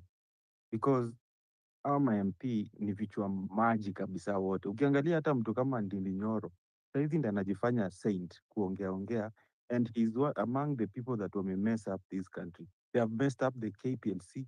Huyu Ndindi Nyoro huyu ndiye alisaidia Ruto kununua banki inaitwa Sidia. Yeye ndiye alikuwa ana draft hizo vitu zote. Yeye ndiye alikuwa anasaidia Ruto kupanga vile watakopa madeni wakitumia fuel levy. Huyu Ndindi Nyoro tu huyu ndiye alikuwa anaiba pesa ya budget committee sijui whatever nini. So right now vile amewekwa nje ndiye anaanza kupayuka. So these MPs, all of them, they are so mean and selfish. That is why you see people like our kina my MPs kama kina Kaitanyi, they are working on huko State House wakisema they support budget ikuwe increased, that tusi complain about budget ya president kukuwa increased. That is daylight theft, which they are advocating for because they don't care about me and you. All they care about is the peanuts they get from this man. And this man, I don't know, mimi sijui hata kama huyo bibi yake ni binadamu ama ni shetani. How can a wife of the president watch the atrocities that are being done on kids? Mtoto mdogo, yani, I don't know. I feel so, my whole body is sweating. I'm feeling so sad, so agitated. My words are not even coming out the way they should come out because as a country, we messed, but it is our turn to correct the mess. We didn't vote. Majority of us never voted. And that is why maybe this guy is in position. And it is our time now to make sure that we don't get to the voting time. It is our time now to make sure that we recall him. We just make sure that this guy gets out of that status because he has messed up our country. He has totally messed up. Right now, they are working with a lot of impunity. Unasikia mwendawazimu mwingine anasema ati polisi sio lazima avae uniform. Hiyo ni kuonyesha tu that they are going to do everything that is brutal, everything that is ugly to anybody who dares to speak. Even itafika time watakuwa wakisikia tu whispers, then wakikuangalia sura washuku tu wewe unakaa Gen Z ama unakaa sijui mtu unaongea mbaya kuhusu Ruto, wanakubeba unapatikana mahali penye haisemelezeki. So guys, let us not give up on this. Tusijaribu kupunguza moto. Kuna comrades wetu wameuliwa, hiyo damu yao ijaenda for free. It will be so bad, it will be so atrocious for us to allow the blood that has already been shed blood ya kina Ojwang, blood ya kina Rex, blood ya kina Wanjiru, blood ya kina... So many people have been killed, and they were killed because this guy doesn't want to get out of our office. So we cannot down our tool. We need to add more pressure to these guys. And one thing that I would really love is for us to visit MPs, but also recall those MPs who are useless. And recalling is so easy because now we have the IEBC in place just to get the signatures. And I believe every Kenyan now is willing to sign a paper to recall an MP because now there is no single MP who is willing to have the balls and go and push the motion for impeachment. Hakuna. Lakini unakumbuka vile kulikuwa na motion ya impeachment ya huyo mwendawazimu mwingine. There are so many MPs that wanted to push to bring the motion on the floor of the house. But right now, nobody dares to do that. Why? Because they have been all given money, they have been bought. Others have scandals that they fear. Mwingine aliiba sijui mahindi, aliuza mahindi sijui hewa. So every MP ako tu na scandal and they don't want to. So we should consider visiting them and consider recalling some of them so that ikuwe funzo kwa wengine wenye watajaribu kuside na huyo mwizi na muuaji. Thank you guys. Asante sana Wafula Kimani. Thank you so much for your submissions. Tukiendelea because time is literally not on our side, so let's keep dakika 3-5. Honorable Osoro, and also I would request if you're ready to speak, you raise your hand up ili nijue na kupatia mic ukiwa ready to speak, nisikupatia alafu uko Wanjiru tafadhali dakika zingine. So Hon Osoro, the mic is yours, and then tutaenda kwa Field Marshal and Nyar. Hello everyone, thank you Wanjiru for the opportunity. Actually, it's a sad day in Kenya. They promised us future, but we didn't know that the future they will be killing us. They promised dead at the end. A gem has died, Njoki has rested, but again, we people wenye tumebaki ndio tuko na makosa. I believe that Article 254, 256, 257 of the Constitution around the amendment of the Constitution, one through Parliament and the other through the popular initiative. Since our Parliament is compromised, we can try the popular initiative. One, why do I suggest we amend the Constitution? We have given so much power to the presidency, to the executive, to the Parliament, to the judiciary, the three arms of the government. These three arms of the government, they have failed the Kenyans, they are working together, they are sleeping together, they are eating together. So we the people, tumepaki beke yetu.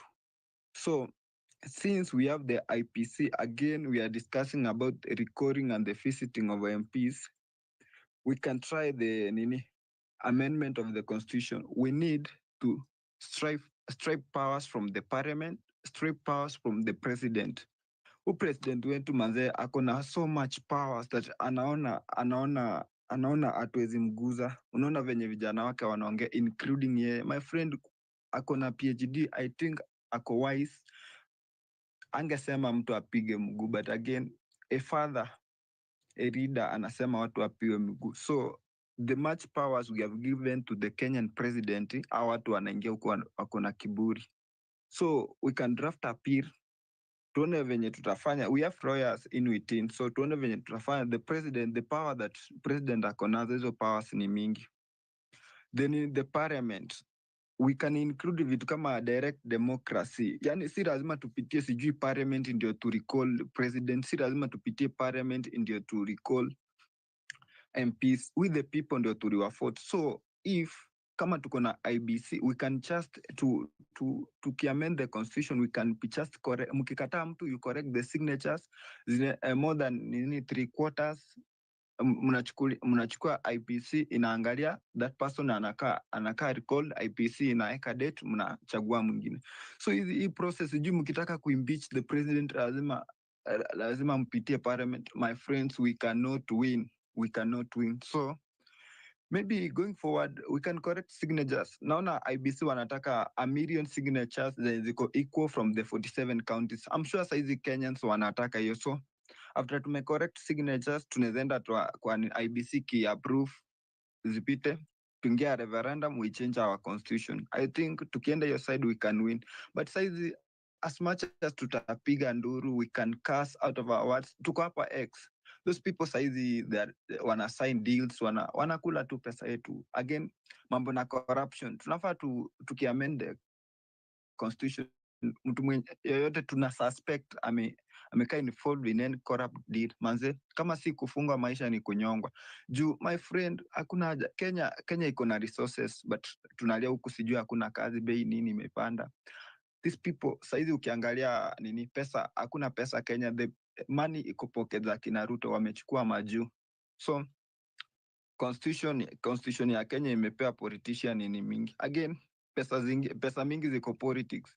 We need to demonetize politics bana. Politics, pesa za Wakenya wote tunafanya zote. Unaona MP, kitu kama MP analipwa, president analipwa mshahara, anapewa allowances. Huyu jamaa hakuna kitu, pesa yake yote inarevolve. So ni kama nilikuwa napiga hesabu, salary yake yote ni kama inaingia bank. Juu food ni citizen nini, tax yetu ina provide akiwa nini state house. Health ni nini, fuel. So hii pesa yake yenye analipwa mshahara inaenda wapi? So atumi bado kuna deals ya naiba. So politics ya Kenya iko na pesa mingi. So if tukiangalia vitu kama hizo, we can do it my friend. Saizi tutakuwa X tu, kesho tutakuwa tena X, tupige nduru huku, tutusi, tukas, but if we think critically, we have the numbers but hatujui kutumia. Ndio maana unaona watu washaanza tena kutudharau. Unaona saizi, unaona vitu Murkomen bado anaongea, sijui vitu tulifanya 25 and 7 there, sijui tulikuwa tunataka kutoa government. So I think tukianza tuunde kitu kama committee, tuseme Osoro hivi na hivi na hivi, let's correct signature, let's take zikuwe verified IEBC. Saizi kila citizen ako ready kusign venye mmesema. So can we try something yenye itatusaidia juu hadi tuwatusi bado wako again they are saizi washaanza kupanga venye wataingia 2027. So saizi unajua politics, I've been informed kwa politics kidogo. Hiyo game ni dirty. Saizi tuseme tunataka mtu, my friend, hao watu watatuosha juu they are the system.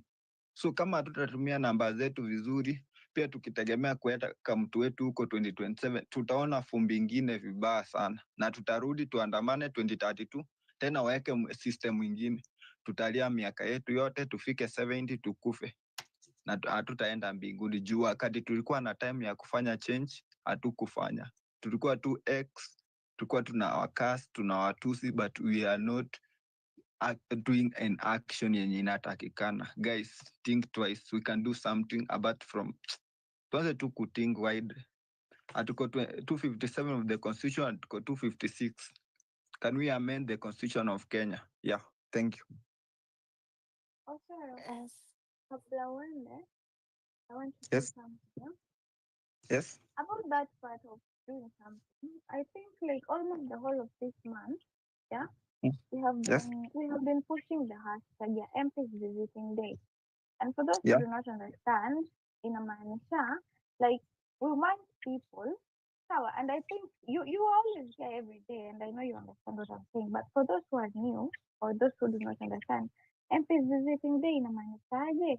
It means that we want to go to these members of parliament home because they said CBD is a protected zone. So we want to go to these people, the ones that are pretending as if Kenya belongs to them. Yeah. Kwa hivyo, we are advocating for MPs visiting day. We are not going there for chaos. Of course, we are always peaceful. And because these people, they will not hire goods to go burn down their houses. They are too selfish for that. Yeah. They can go and barricade themselves, but we are asked that the youth from each and every constituency, especially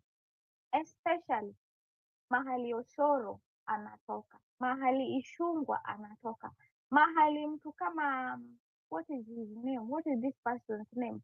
Mahali Jalango anatoka, yeah? Mahali this woman, mahali Pasaris anatoka. I think she's a women rep, I don't know, but she represents women rep in Nairobi. home zake, you know, they don't literally, no, hakuna mtu anatoka Nairobi, watu wanatoka ushago kwao. So we are saying that we occupy their homes. They have to explain to us why they have not filed a motion. Yeah, why they have not already filed a motion to impeach the president. Because Ruto amid like everything that defines, that passes him, that passes the grounds for impeachment. Huyo mzee haja nini, huyo mzee haja, how do you say this, huyo mzee amepita zote. Kama ni kudharau constitution, kama ni, I think he's even, Ruto is crazy, his head is not okay. Yeah, if these people were working for Kenya, Ruto angekuwa already ako kwa process ya kukuwa impeach. Simuliona vile waliharakisha kuimpeach Gachagua. That is the same energy we need. So I am asking kila mmoja wetu, tell a friend, tell a friend, tell a friend. The minute this emotion itashika moto, I'm telling you, these people will start behaving. The so-called bravado wamerokota itapungua. Remember juzi when we had said we are going to visit Pasari. See, she pulled back that nini that she was going to forward to parliament, saying ati protest zizuiliwe, because we had said we are going to her home atuexplainie vizuri. Then she pulled back. She said they are going to create a committee to discuss. She was, in fact, she even went to radio. Akaongea huko akasema hana ubaya. These people know the power we have. Like, we are literally so powerful. Wow, hawatafunga city. Okay, go ahead and bump the rest of the city, but we are coming to your home. And that is what I want us to make sure, like, let us tujaribu juu chini, hii kitu kila mtu asikie. And trust me, I believe that this one will work properly. Yeah? So hiyo ndo nilikuwa nataka kuambia Osoro. Okay, maybe yes, I agree, but again, unaona sasa, maybe can we start by next week? Tuseme we are visiting this MP again. Maybe can we draft something like an impeachment motion so that wakati tunaenda to visit, we present to him or her, tumwambie we want you to take this to parliament. Yeah, actually hiyo itakuwa sawa. Again, kitu ingine, you know, our parliament is compromised, unaona. So as much as pia tunataka kuwa visit again, we want a long term changes. We don't want the presidents wenye tunaenda kuchagua hizo miaka zingine pia wapiev venye Ruto amepiev. We can start hiyo suggestion ya kunini kupunguza the powers of the president and the powers of the parliament. Unajua saizi, unaona kama saizi parliament yetu totally it's not representing the people, imenunuliwa. So can we, yani nataka tu the people of Kenya tukue na direct power, si lazima tupite parliament. As much as we are the majority, to correct signature we take to IEBC, huyo mtu anakuwa recalled, you know. Wakishachukua hiyo motion ikikaa voted akuwe impeached, tena inaenda Senate. Pia Senate ni wale, you know. Tunaona sasa kuna how they be buying time pia Ruto ataingia, mkimshinda kutoka parliament, ataingia pia court asimamishe kama ile ya Gachagua venye alikuwa anataka kujaribu kusimamisha. Tunaona sasa they be buying time, wakisonga 2027 is here. Pia 2027 they corrupt the system, waingie hapo tufinyo, wengine wetu tutatoroka kwenda nchi zingine, so tufikirie mapema. Yeah.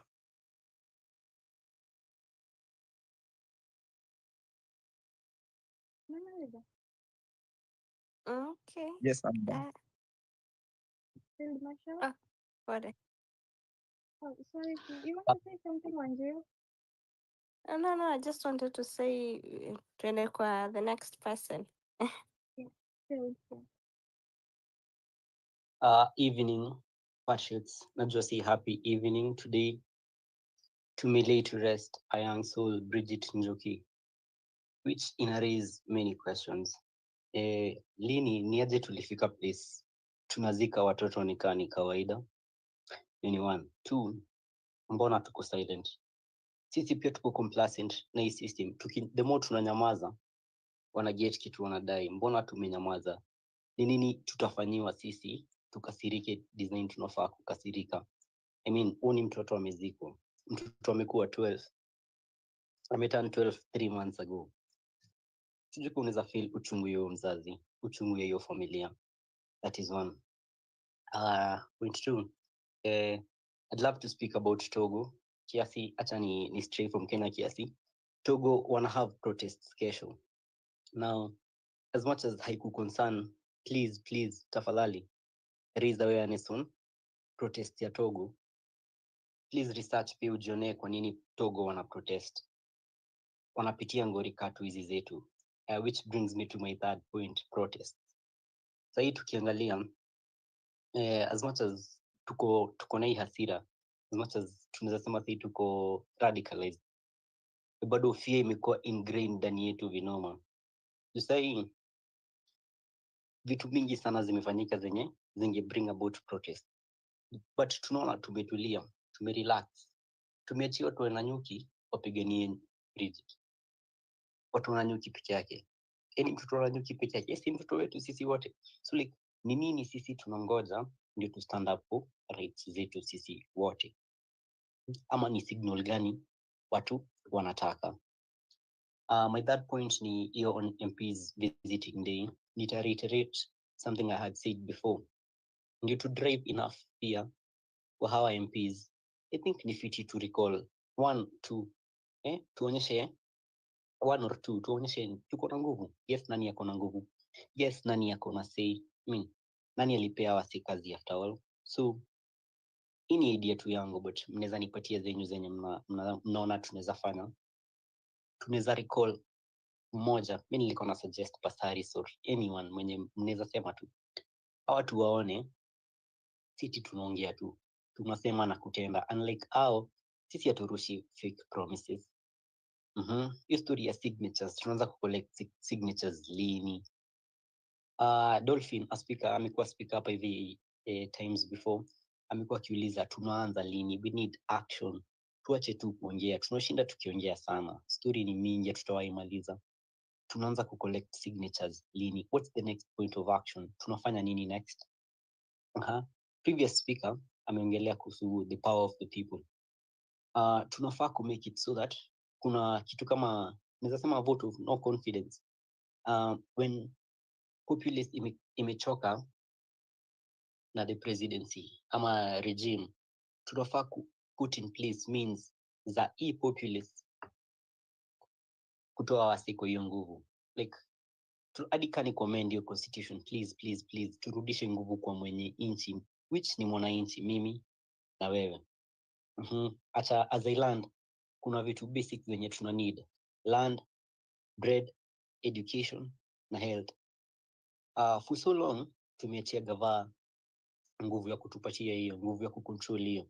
So as una rest leo, please consider design tunaweza toa hiyo from national government, venye sisi as movement tunaweza decentralize land, venye tunaweza decentralize food, tunaweza saidiana sisi wenyewe kupata food, education na healthcare.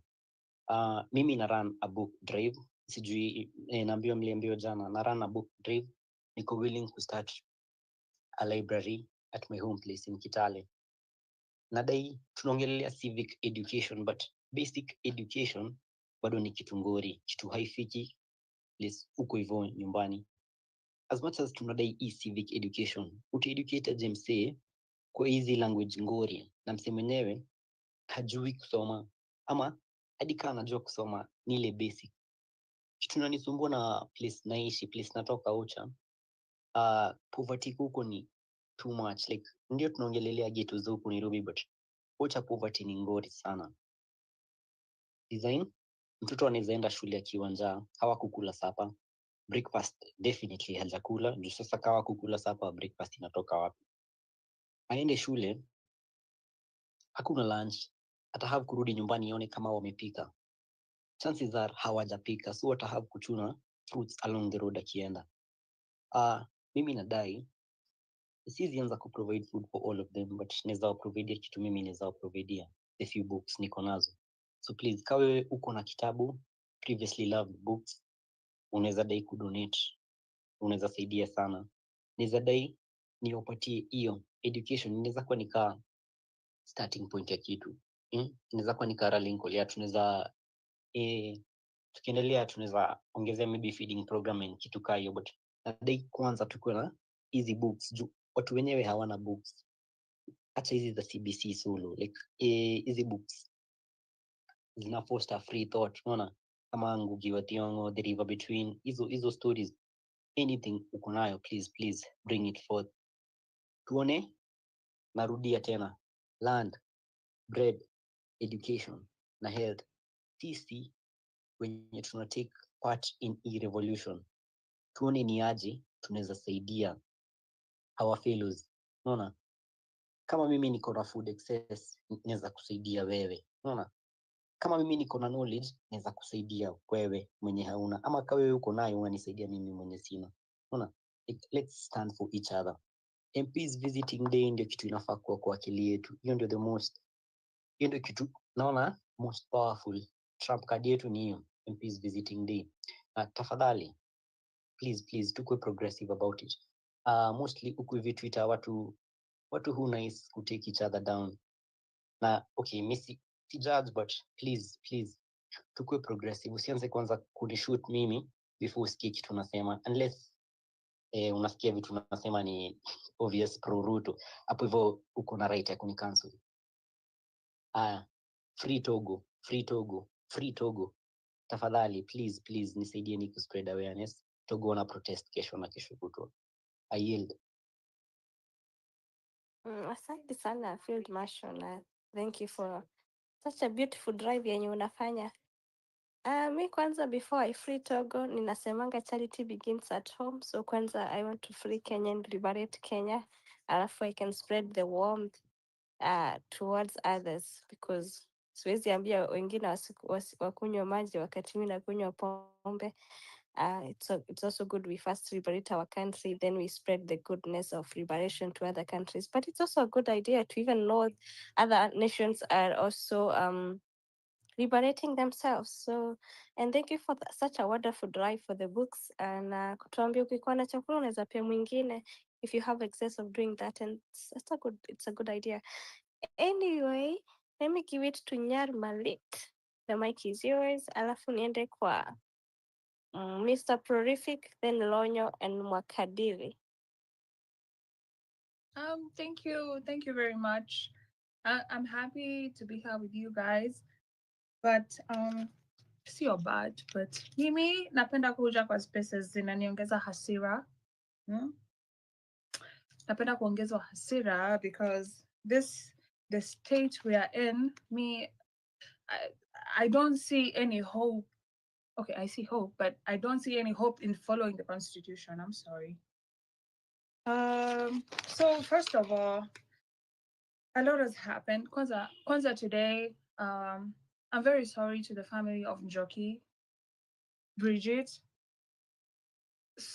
Very, very sad since seeing kids crying, burying their friend.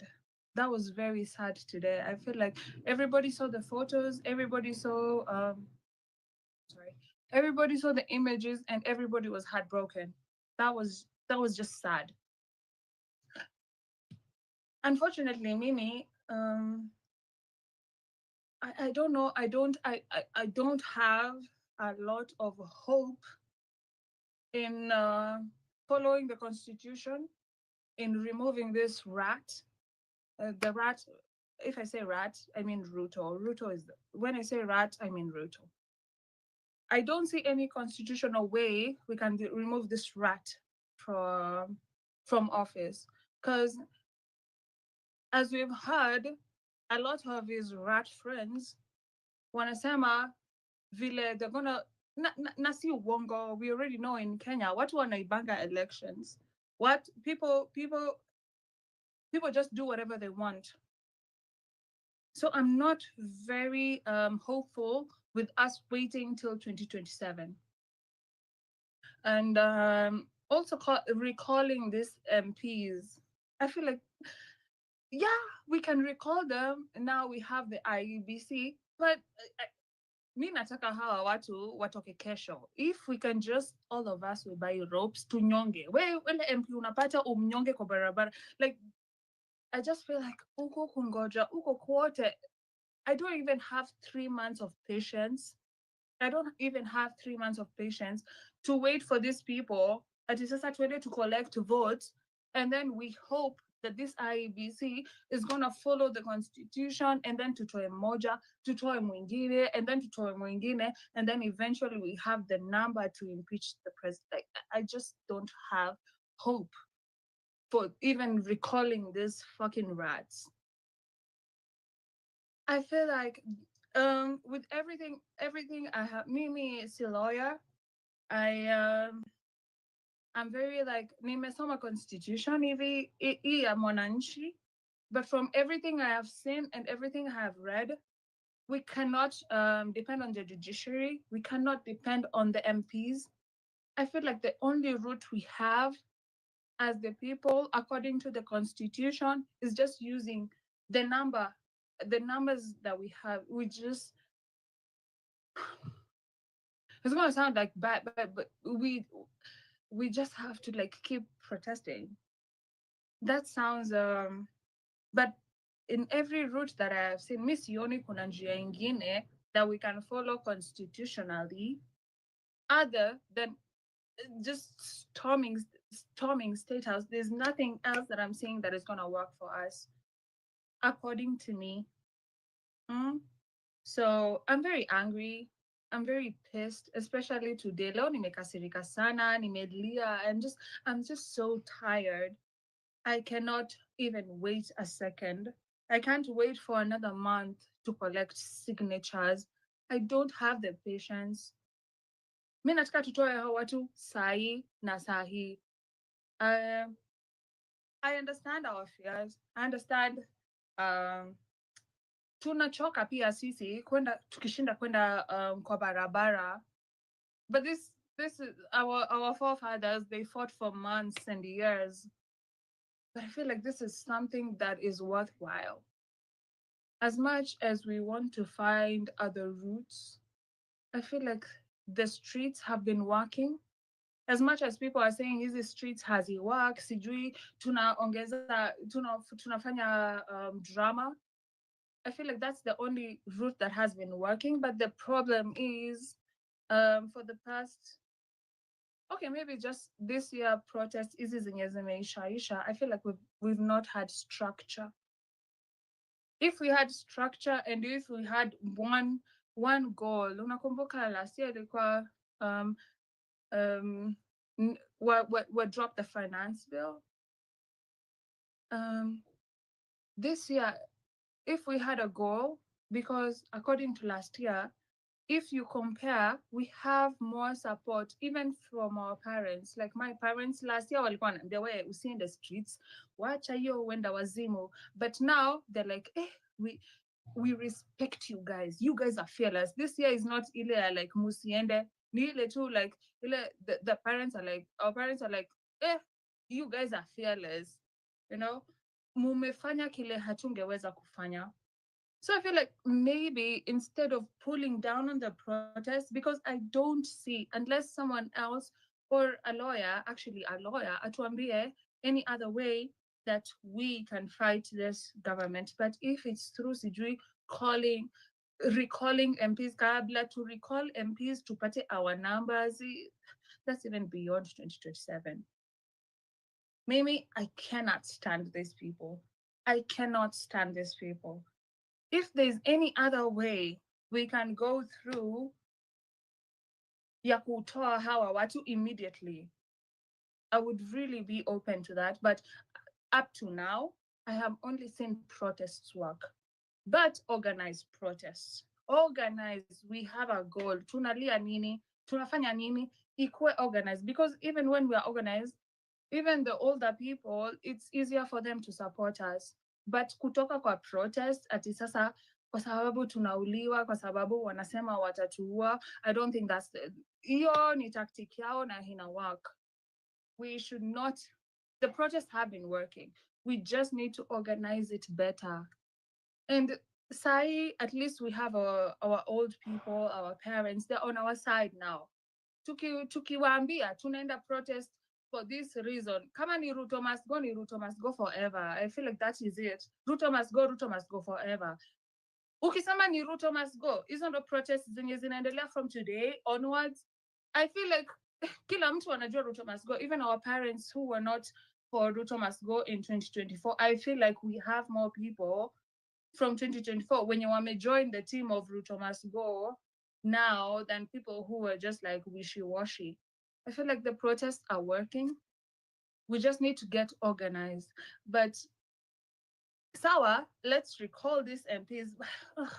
I don't have 6 months. I don't have 3 months to wait for voting. I just don't have the patience. Maybe now wanna tumbo. I can't. We have to just, the protests are working. That the protests have gotten us this far. Organized protests have gotten us this far. We can take a minute, re-strategize and reorganize ourselves, and then we go back to protest. But kuacha protest, I don't feel like that's the goal.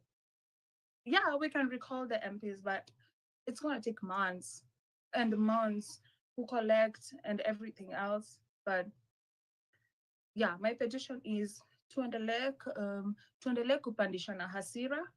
Tuendelee kupandishana hasira, because sometimes we forget. Like today really reminded me what we are fighting for. Watoto wanalia wakizika mtoto mwenzao. That's sad. Na ameshutiwa kwa nyumba. That's just fucking sad. We just cannot be like, okay, tutategemea IEBC. Let's recall these people. Yeah, we can recall them, but we also have another power. We also have the power of numbers. Na tuende. Yeah, we just need to organize ourselves. We protest. I don't see any other way, unless someone atuonyeshe njia. But relying on IEBC and recalling of MPs, that's another method. But I don't feel like that's working. Well, it's gonna take time for it to work. What has been working is protest, but we need to organize ourselves vizuri sana, and then we just protest. That's my submission. Thank you. Asante sana Nyar Malit.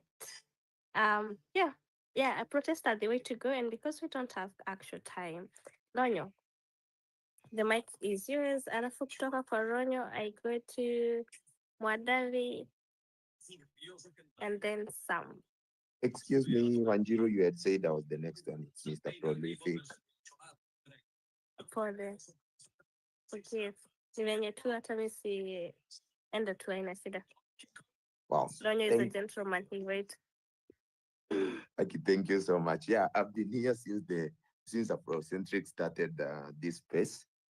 I think I was literally the first speaker. Thank you so much again. A shout out to Afrocentric for the great work is doing. Wanjiru, shout out to you, naona msichana anachukia Ruto kabisa, like she isn't around though. I'm just giving it a shout out to her wherever she is. Yanya Malit, every speaker that has been here tonight, like you're Maze, I'm fucking so inspired. Oh, sorry, I said those bad words, the cussing one we had said. Okay, I'm really sorry for that word. Lakini, thank you so much for being here. Your presence equal recognized with us that we're already here. Maze, thank you so much for pushing this agenda. So, first things first, I'd love to start with this statement. I just want to put this across.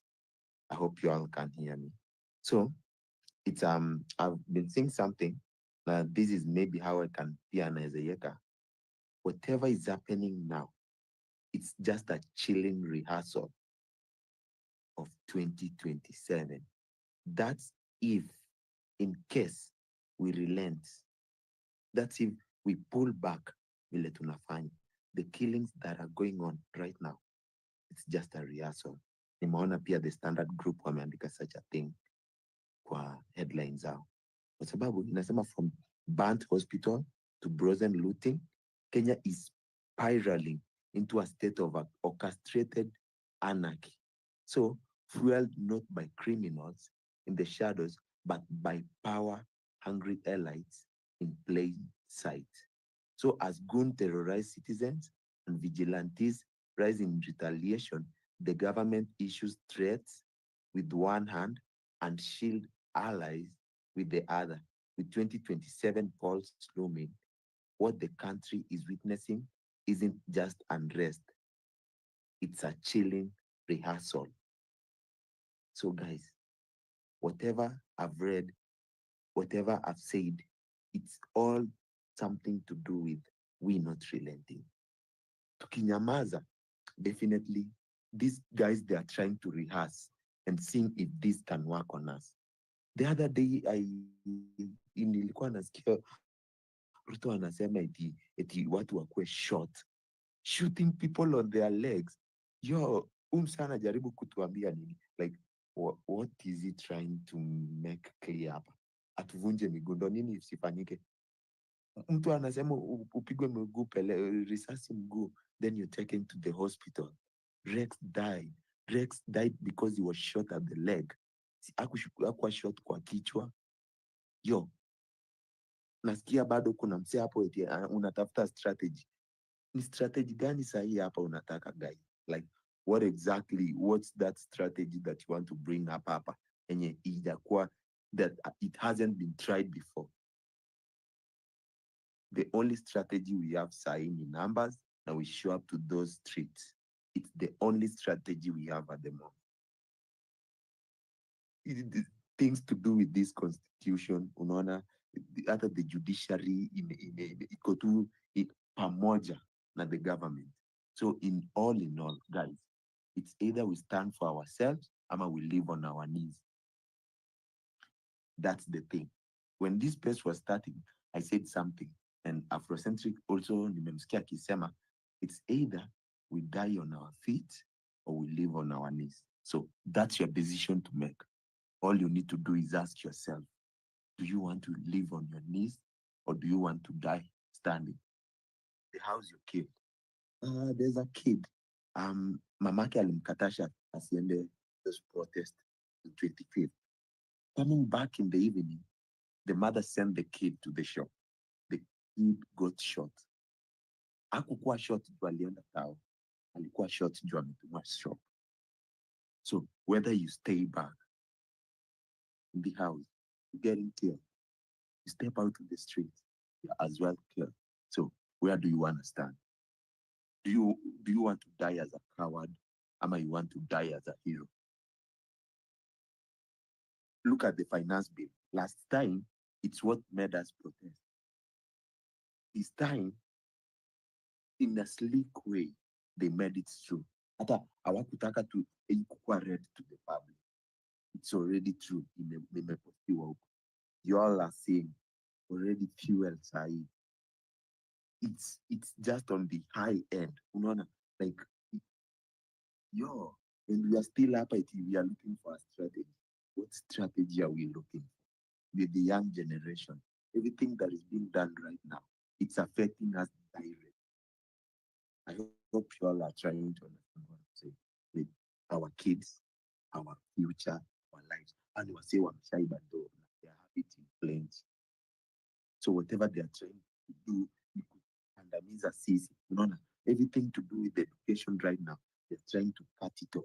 Kwa sababu they know once we are learned, there's nothing they can do. So they are trying to cut it off for anything to do with education, so that people don't wasikwe educated much. Starting with the Gen Z thing. Gen Z is the most, I think, other in ukifanya hiyo tally na ufanya hiyo research, Gen Z is the most educated generation. Now that's why they are not allowing it kukua driven anyhow. And that's why the government wako tu against kwanza sisi kabisa. It's a very sad day. It's been a very fucking sad day as the day is ending. It's 10 minutes to the end of this day, but it's been one of the saddest days. I literally saw kids crying. Do you know, like kids, young kids burying one of their own. Huh? Losing a classmate, losing a schoolmate. It's not like she had an accident. She wasn't sick. She got shot. not protesting to make it worse. She's not even a Gen Z. She was born in 2013. We believe Gen Z inaisha 2012. This kid was shot. Akiwa wapi? Kwa soko, shule, akiwa kwa barabara akiprotest. No, she was kwao. To make it worse, she was watching. Someone is just there.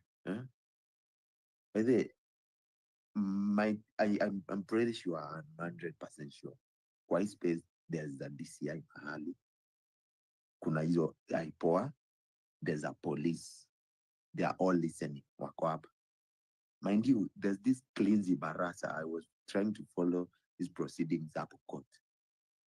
Whoever gave them the orders, the Kipchumba and all that, shoot. They are not there na court. He was crying. He was literally crying in court, all alone. Uko hapo wewe as a cop. Go ahead, shoot.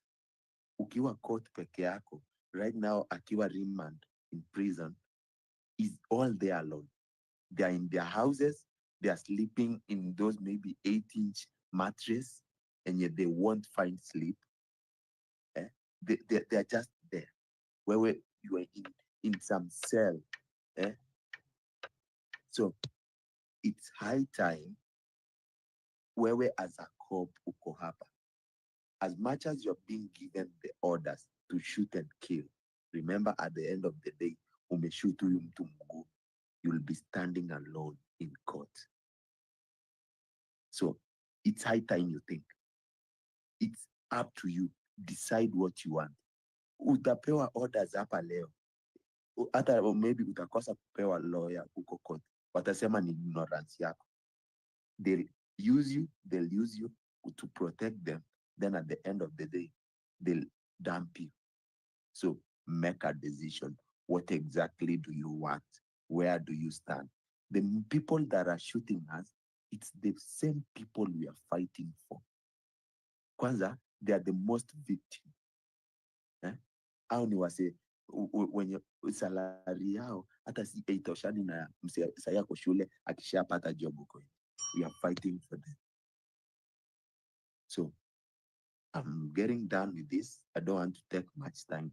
I think I'm coming to an end. But for these cops, I've seen, actually not all, I've seen some cops when they are also against shooting other people. Na kuna some other cops that are so ignorant.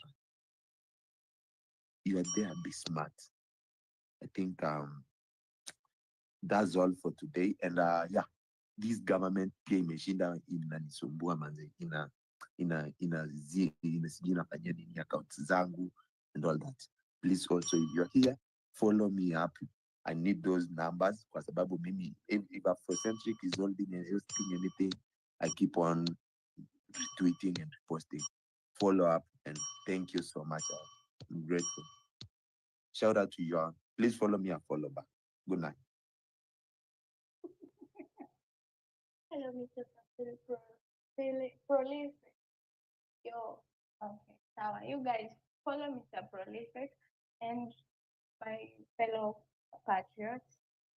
Ukisikia nimeweka hii sauti, hebu isikizeni, sawa? Nikiweka hii sauti, inamaanisha your time is almost up. And if I ring this bell, means your time is up. Tunaelewana, my people? Because we want to talk, yeah? Everyone, we are very much angry. Kila mtu anataka kuongea, sawa? So let us see. Let's do order.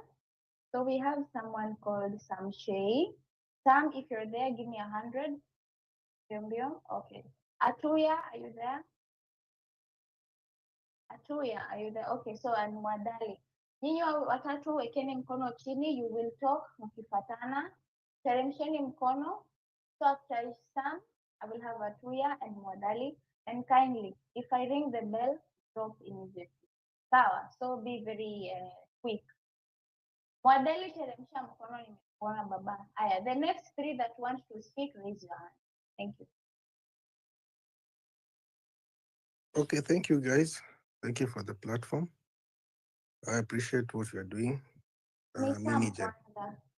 Oh, Ni this sorry. person called Sam Shay and then Wewe and then Wadai. Okay, thank you very much. First of all, my condolences to Joki's family. I pity them so much. Nasikia ni kama mimi tu. Asante sana. One time comrades. Hey, kwani Half mlijibu? time, comrade. Half time. Okay. I have only sina points mingi. Okay, point yangu ya kwanza ni hiyo mambo mnasema ati na election, hiyo mambo ati tugoje tumtolee kwa bora. Tumi sioni kama itamake kwanza. Huyu jamaa amejipanga na IEBC. Those IEBCs, hao IEBCs, hao makomesha alichagua of late. Ni watu wake wa mkono bana. Nitasema kama Miguna, they are government crones. Mi sioni kama mambo na kwa bado tumi kama tutaweza. Mi naona tu kama tutaenda tu kwa vumbi bana. Huyu jamaa atatuchanganyia chini tubaki hapo tukiumia sisi.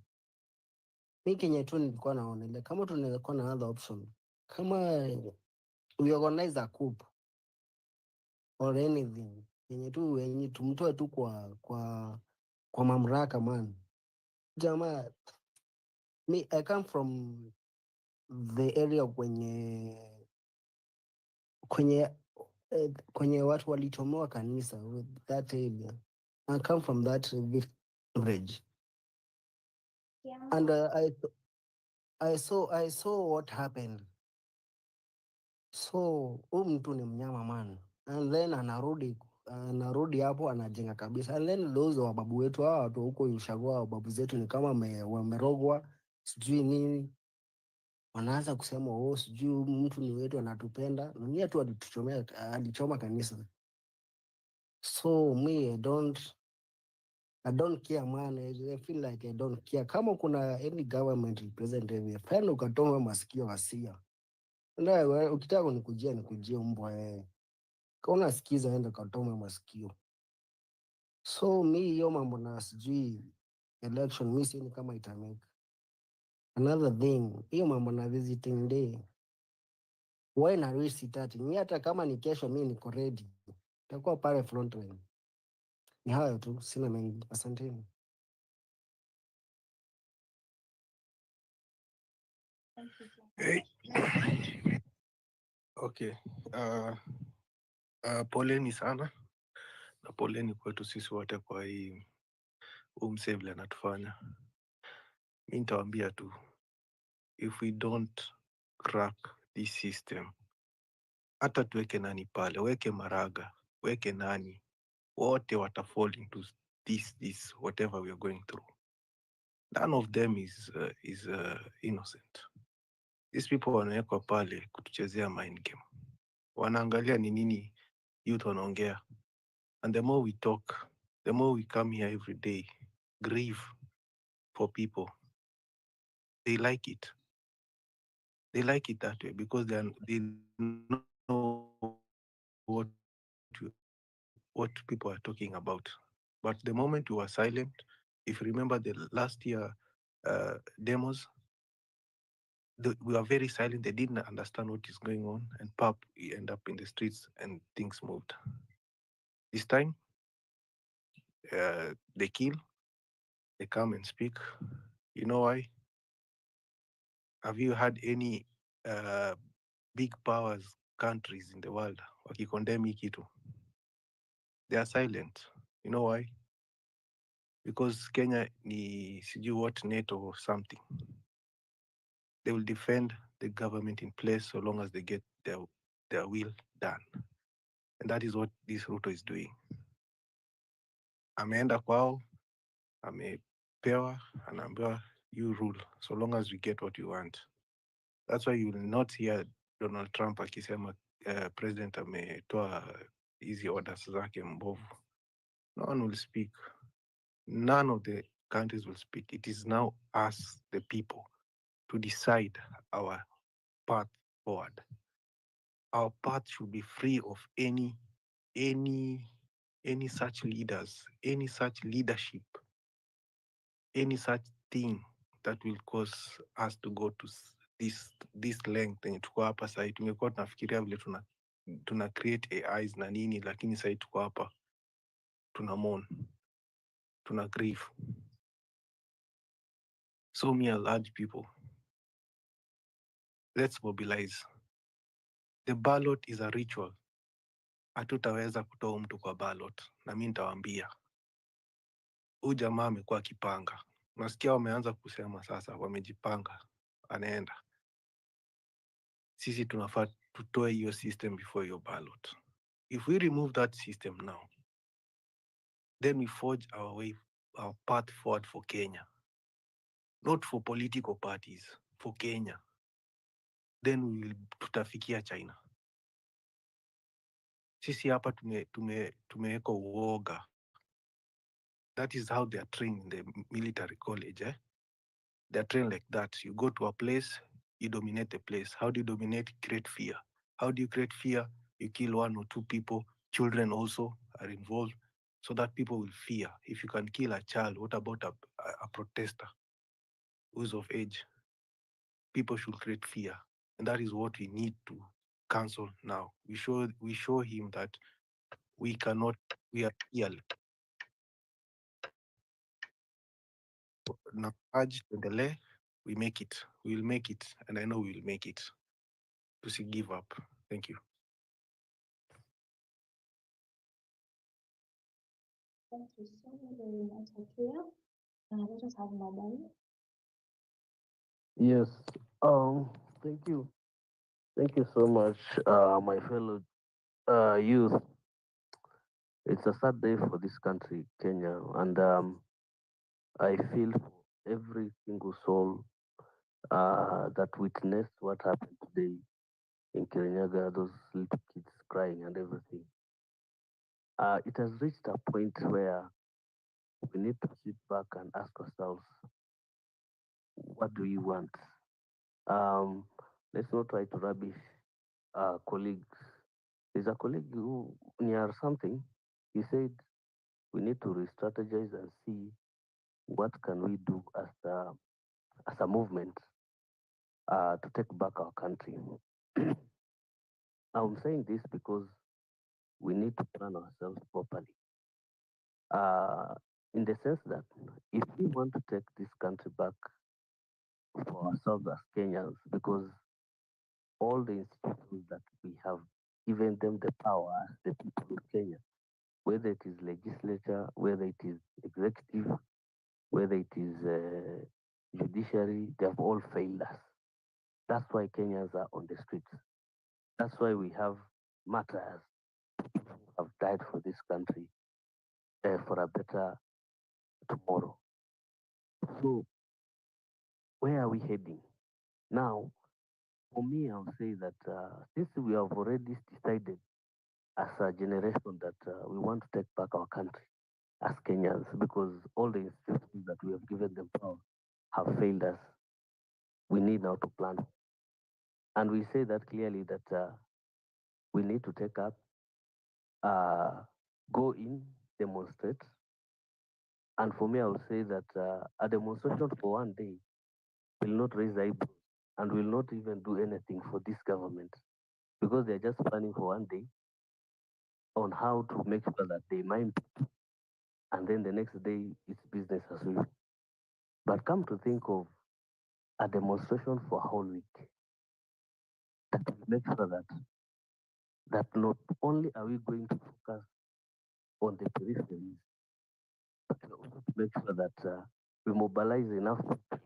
Sauti ya modern inapotea kwa sauti yangu pekee ama inapotea vizuri? I don't know, but I'm loud enough. Last I don't know if. unasikia modern vizuri? Can you hear me? Yes, can you hear me now? Modern unapotea. Okay, so what I'm saying is there's a lot that needs to be done in respect to these demonstrations that we are organizing. I know it is possible for us to organize for a whole for a whole week demonstration that will be able to really impact and also make these people feel that we need change. Because as we demonstrate the next day, there are people who are optimists who take over. And this part, the narrative of recalling the MPs, you know, Article 104 gives us the right to recall the MPs. Yes. But when you look at the Election Act, the way they have structured it, it makes it very difficult for us to recall any MP. I think this is something that we also need to also look into. The MP's visit should be done in the sense that they revise the Recall Act in the Election Act. Thank you so much, guys. Sorry for that extension. All right. Actually, towards the end of your um, points, we can opportunity for your network has issues. So thank you very much. Yeah, so I need two more people to raise their hands. We have activist number one. If you need to air your points, tafadhali, I need two more hands up. Okay, so we're going to have Kamau also. I need one more. Let me see. So I am going to hear from Chacha and Njoroge. Do you want to speak? Solomon, any of you? Unataka kuongea? Rich Kid, who else wants to speak? We Chacha. Mi sijamaliza. Can I also? Hello? Chacha, unataka kuongea? Yes. Aya, inua mguu juu, sorry, inua mkono juu basi. So I am going to have activist number one, and then I will have someone called Kamau Mbiu. Unajisikia? And then I will have you Chacha. Sawa? And kindly 3 minutes maximum. Na nikikupigia kengele ukose kuteremka, nitakuweka ngumu usiku. Let's continue. Thank you, Msichana and Afrocentric and the rest. I'm Activist 001. I'm from Mombasa. Pleasure to be here this moment. I'll be brief.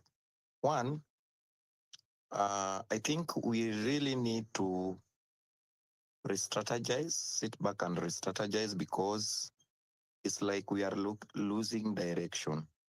When we started the last year, we were very much focused. We were united. But it seems like the political heavyweights have come with a lot of strategies, and they have changed a part of the ideas and the strategies we had. So we really need to sit back and re-strategize. We gain our unity we used to have from last year. That's number one. Secondly, I believe that we are still leaderless, tribeless, and everything.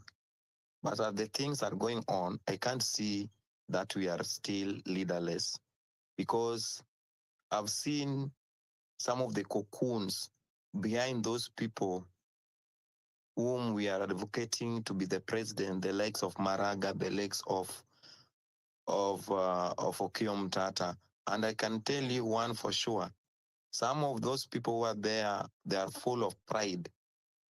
So I just want to ask ourselves, tuweke hiyo pride kando kidogo, let us remain focused, and let us know one thing, that Maraga and anyone else can only win the presidency with collective voices. Even the older people, their votes counts. So let's bring everyone on board. Msikuwe na kiburi mingi, kukuwa na over 100,000 followers, ukaona sasa wewe ni part of the mobilizing team of Okiya or Maraga umefika. At the end of the day, if we are going to go in that direction, finally, I don't know if we are only united tukitaka kutoa Kasongo. We are only united tukitaka kusema one term. We are only united tukisema half term. But hapa nyuma unapata ya kwamba watu are people are defending their own tribal politicians. You see, like when every day when we wake up, like, oh, Matiangi is the leader of Gen Z, Maraga is the leader of Gen Z, Okiya Mtata is the leader of Gen Z. Soon you will say that Joe is a leader of Gen Z. Bullshit. So, manze, ebu tuamke. At this point, we are over 1 year since we started the struggle. It is very shameful that up to now, we have not realized what we want, whom we want for the president. Can we just analyze and see what we can do? Because tukiendelea katika hiyo direction, all of us, we are going to lose it and Kasongo will win. Let us think critically and bring sober-minded people who are not full of pride. Let us stay focused and journey this struggle together. Thank you, and I wish you good night. You can follow me as I follow back. Bye-bye. Thank you so much for keeping time. Sasa let us have you, Mr. Kamau. Thank you. I hope I'm audible. Now, before I start, msichana anayechukia Ruto kama mimi and Afrocentric, I am asking for like 3 more minutes because I've just come in the house right now. Nimekuwa mazishi ya Bridget, nimekuwa maombolezi ya watu wengine watatu walipigwa na risasi and let me just breathe in. Good. Now, mazishi ya Bridget, I also went for the maombolezi. And guys, nasikia hapa watu wakiongea sijui what. Situation on the ground is very, very, very much different. It is very sad that the home of Bridget is almost 2 kilometers away from the road. And ndo risasi ifike ilienda almost 400 meters across. That is one, Bridget. There's another guy called Moingi. Na huyo hata kwanza wazazi wao hawajijui, hawana anything, just around the same area. Kijana aliyetumwa unga, mamake akamwambia enda ukanunue unga na ukuje, na akaambiwa hapana, usiende kwanza. Akasema hapana, acha niende. Mamake akamwambia wewe harakisha juu uko tunasikia vile ni kubaya. 5 minutes later, the young boy was shot. Another guy inside there. Now, all this is all because of police not using common sense. We have other 2 cases in Nanyuki. There's that young lady who is a chief's daughter, and there's another young man who is a driver to a senior DCI officer in Laikipia. And there's also another guy in Kiambu bado, nimeenda maombolezi yake pia leo. Na pia yeye alipigwa risasi akitoka job. Hata hawa watu wote hawakuwa maandamano. Bridget was just sleeping on the couch watching the Cocomelon. Mimi nishaienda mazishi na mazishi ya leo was the saddest. It is very sad that now parents are not even burying their kids. Now it's kids burying kids. If you've seen those videos trending, you would see the pain in those kids. Eulogy, the pain in those kids, the pain those kids are going through because they cannot believe like what the fuck are we going through. Mama ya huyu mtoto Bridget amelia, and if you had her speak, hata aliongea ni kama si hata she was not emotional, but she was very bitter, very bitter. Now, I don't know what we need to do, but we need to get this government home. Number 2, we need to get serious about it. I'm hearing someone here say, oh, aku nini, let us be factual. I am not sikatai hata heri kufe ama nini, but in the event that we cannot be able to do, because there must be, if it is a coup, my friends, a coup ni mbwekse, tutalimana tulimane. It is either it's a win-win. But now here we have a good day. I've had another person say that we will lose an election. You guys are forgetting that we are under a new constitution. You're forgetting that in 2017 an election was nullified by the court. There's no way Kazongo atakuwa na ma-MCA less, akuwe na ma-MP less, akuwe na ma-senators less, akuwe na ma-governors less, akuwe tu ni yeye ati ameingia. We only need to come out right now. Na acha tu tukue tu factual, walai. My guy, if we do not take care, if we do not take votes, if we do not do na Kazungu is not immune to anything. Huo jamaa ni weak, huo jamaa ni bure kabisa. Huo jamaa na I'm telling you this as someone who has been learning these people for minutes and who wants change as a young person who have even vied for seats before. I said here in the last space, we need to go and collect those votes. I beg of you, kila mtu, we make sure kila mtu mbogi yake, kila mtu amechukua kura. Because if we continue treating this government normally, it will treat us abnormally. Because tell me why a 12-year-old kid was buried today just because of a stray bullet. Last week, I went to a burial of a guy alikuwa kwa balcony akijiangalilia maandamano, stray bullet kampiga kwa ndevu ikatokea kwa mapua. Another guy tumezika hapa Kitengela alikuwa gym, iliingia kwa mabati. People will continue to die. Na hizo ni maandamano za hivi. Na sasa I'm not saying kuna venye we still need a country to deliver. But we need to be so smart. As much as I understand, we are so much annoyed, we are so much angry with this government. We need to be the voice of reason. We need to be the voice of reason. People have closed down businesses. Na sasa nataka sasa tukue watu smart, tumesoma. Tumekuwa na pia sisemi ati wakitufinyilia bado tutarudi kwa maandamano tukuwa na reason. Lakini sasa we need to keep down. We need to. I just need. I'm pleading with you guys. We need to rethink a newer strategy. We need to do something about this thing. We need to talk to our parents. We need to talk to our peers. Wenye hawachukuangi kura, we really need to talk to people who are in Form 2, Form 3, Form 4. All these people are going to be at the ballot. What I mean, watakuwa na kura 2020. Wote to make sure wamechukua. There is nothing ngumu hii dunia kaa kuiba kura. Mimi nishaiba kura. Hakuna kitu ngumu kaa kuiba kura hii dunia.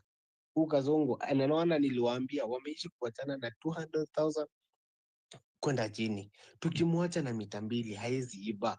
Hizo international community mnasema, nimesikia mtu akiongelelea nito hapa. Haiko behind yeye. Wanataka tuende because he is destabilizing everything. Investors are going. Everything is not working, man. But now we need to be the voice of reason. And I'm talking this, hiyo machungu tuko nayo, hiyo energy tuko nayo sasa, let us make it useful. Kwa sababu wanataka tuende maandamano, anatuma goons. Akituma goons, tunaharibu kila kitu. Tukifanya, I just wish that we can, I don't know if you're getting me, but we really need to.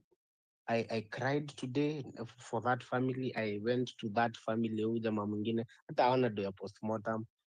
Hiyo do tumechanga hapo, wanaenda postmortem kesho. And then bado kesho we have another young people who are almost 60 of them wako court. Terrorism court. Wamechajua na acts of terrorism na arson. Hawa watu kesho wako na bail hearing. Hiyo bail ikikuwa set ni 200,000. Wanatoa wapi? Sisi ndo tutaumia.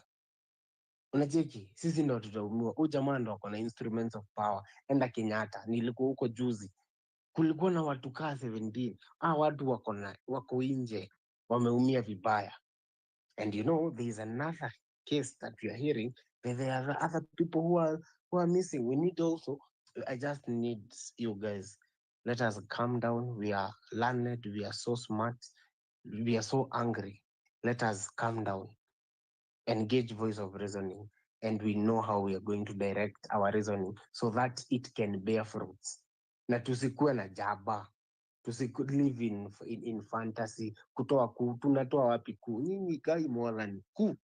Yes, I want it. I really want it. But it will take us down. Hizo majob tunafaitia hatutazipata, lakini we are almost there. Hii kusumbua tunasumbua tusumbue, tumebakisha mwaka tu mmoja, tushikilie tu hapo guys, na itajipa, but with a plan. And I want everyone to understand that this is politics and it is political problem. It needs political solution. One day, someone who is listening to me will remember that Kamau was right. We really need to answer these people right and in the right manner.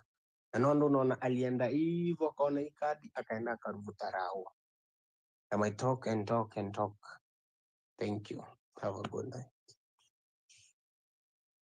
First of all, Kama, before you drop, I just want to say that thank you so much for representing most of us. I know, like, we are not the ones who sent you there, but having you here telling us how things were, it just, thank you for that. Yeah. And this should end, man. Like every single day there's a burial. Every single time mothers are left without their children, fathers are left without their children. And it's just so sad that people have to die by the bullet for that matter. Yeah. It's absolutely sad, and we truly, and umesema kweli, it's very unreasonable to say story na coup, because if it's going to be the coup way, then we are going to die. Like, in fact, this man, saizi, we have not even gone out with stones, hatujabeba molotovs, and he's killing us like this. So imagine if we are to go out on a full war. Yeah, so he would like literally say this is like the permission to kill people mercilessly. Like tunaweza kuwa tunamwagiwa risasi. This man is capable of that, because scared people, scared dictators will do everything to make sure that they stay in power. Yeah, so thank you so much, Kamau. Maybe before we finish off, Msichana, thank you and you're welcome. I also need us to be cautious na tujue venye tutasaidiana. Mkuwe tu mkijua kesho tutaanza kusaidiana, kwa sababu hawa vijana wako ndani watagongwa bill, na watagongwa, hii si koti ya kawaida ati ile ya 5,000 10,000. Hiyo hawa watu watagongwa ngiriso mbili, ngiriso. Unacheki, ndo tukuwe tu comrade tuwatoe. Tukiwatoa na sisi tujipange. Juu Mkikuyu wenye wanasikia Kikuyu huwezi shindana na ndovu kushit kukunia. Sasa hii ndovu hii fala inaitwa Kazungu anakunia vibaya sana, na yeye ndo ako na the power na anajua tactics. Tutaenda tukigongwa knuckles.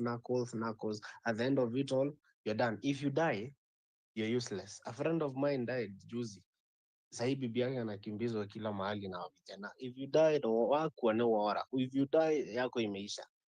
Ukishikwa uende ndani, bado wewe sasa umeanza maswara. Ukipigwa risasi umie, huyo it is, ukiponea upone utaendelea hilo soja on. But is it really worth it? I want us to ask ourselves if it is really worth it. Now let us sit down. Let us change the revolution into another dimension that is even making more sense. Ndo huyu jamaa ashindwa, ala, hawa watu wamenyamaza aje? Lakini sisemi ati akitudhogodha ati tusitokee maandamano. Maandamano lazima, hiyo nayo ikiwa na reason.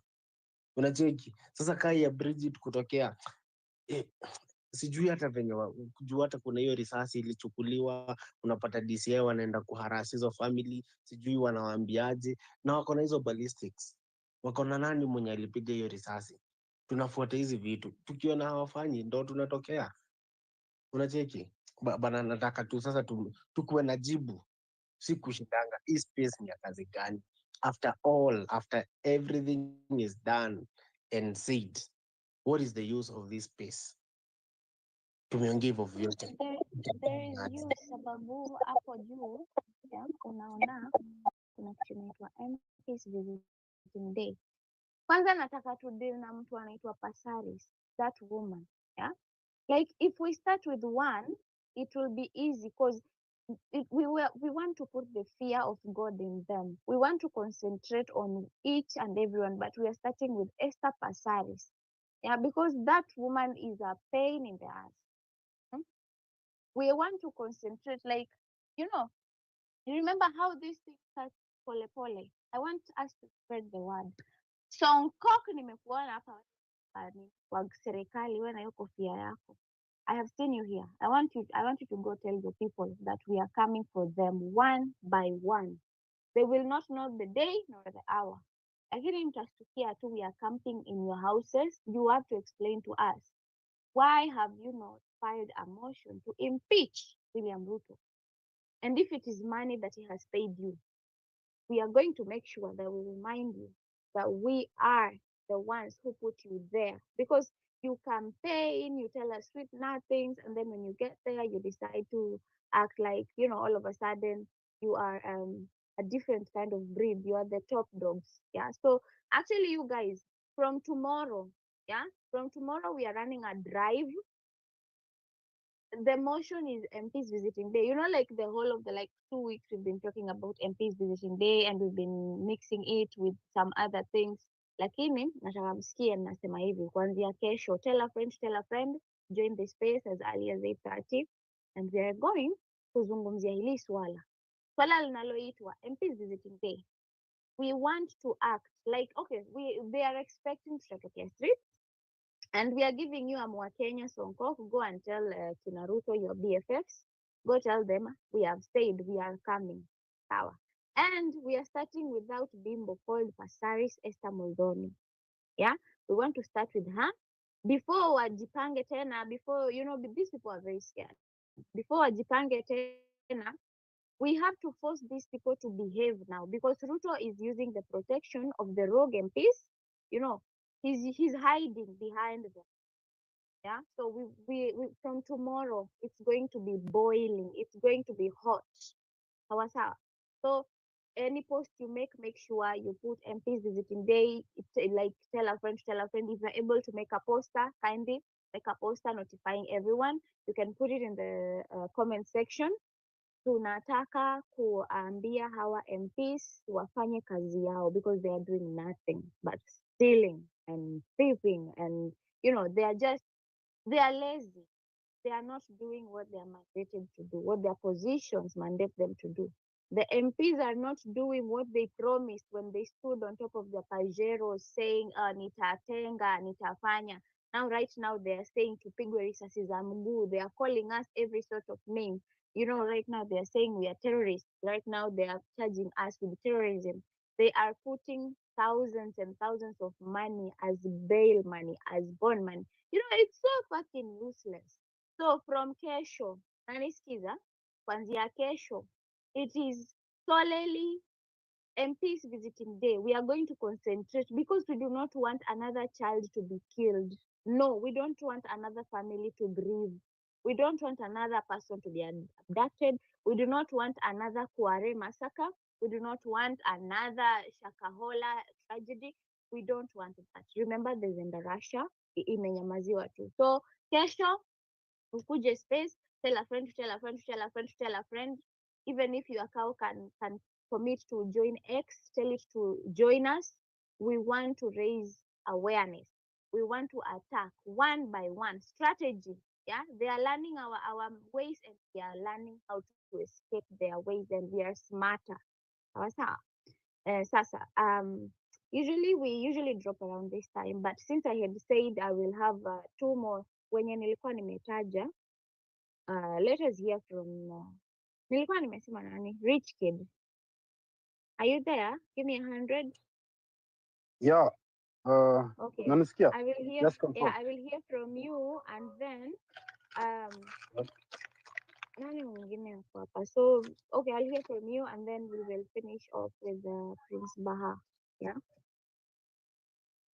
Okay. Thank you for the space. First of all, mi kuna kitu moja unafaa kukumbuka kama Wakenya.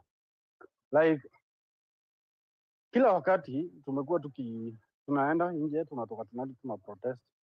Like we go tuna target CBD, like tunaenda pale, we take pictures, we take some videos, we air our grievances, like tunasambaza kila mahali ionekane. They kill some of us, we go back home, and tomorrow again we do the same shit. So that's one thing tunafaa kujua, like hakuna vita unaweza shinda if you keep using the same strategy.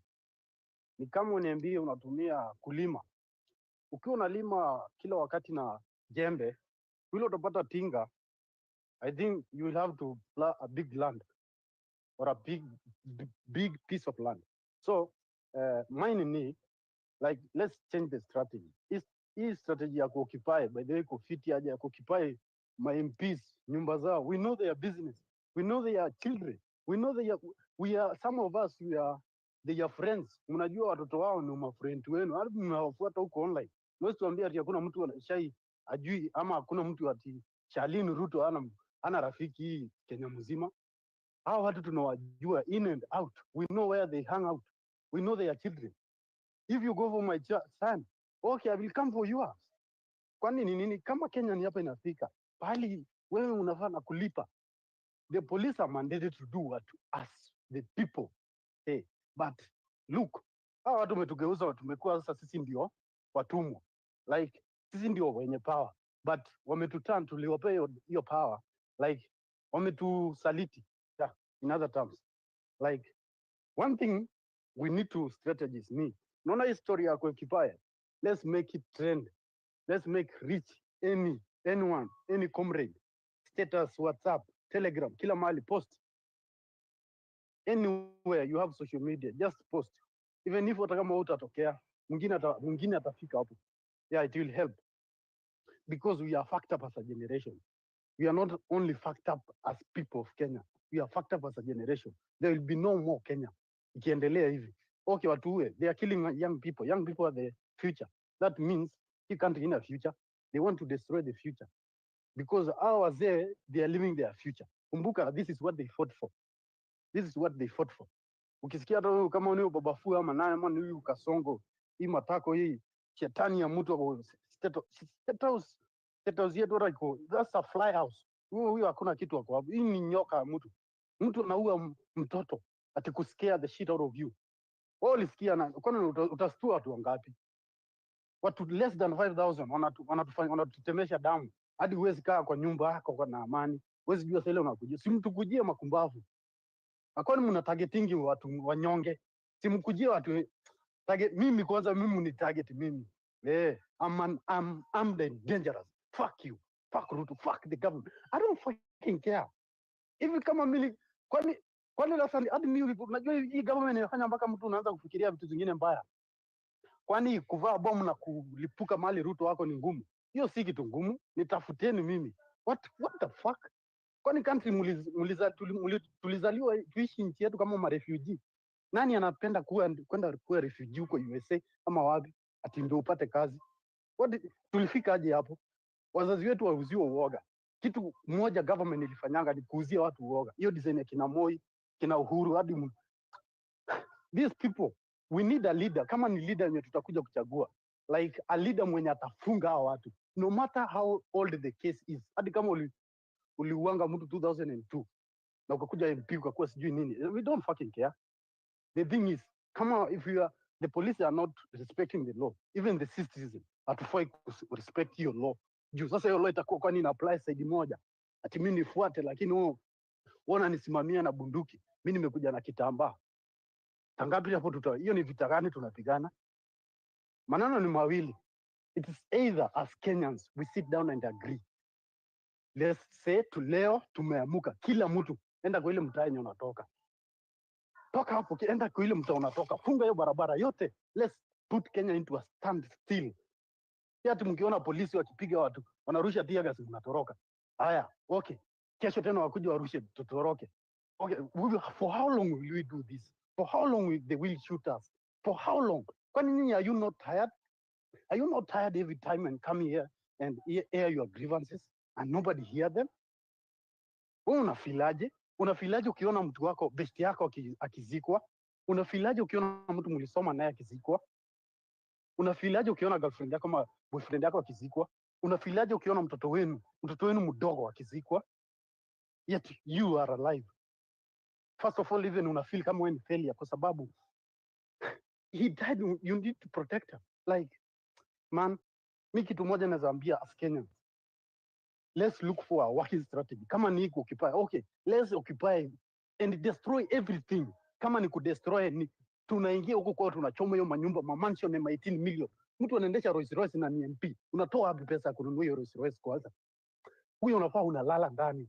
The day to government will take, because it will come a time, the government will come to the hands of the people. Nakwambia people will suffer. Watu kama Ruto na watoto wake, hata kama mtu ni pastor ama ni nani, atakuwa metana amekuwa pastor. Mimi hatuwezi taka kujua.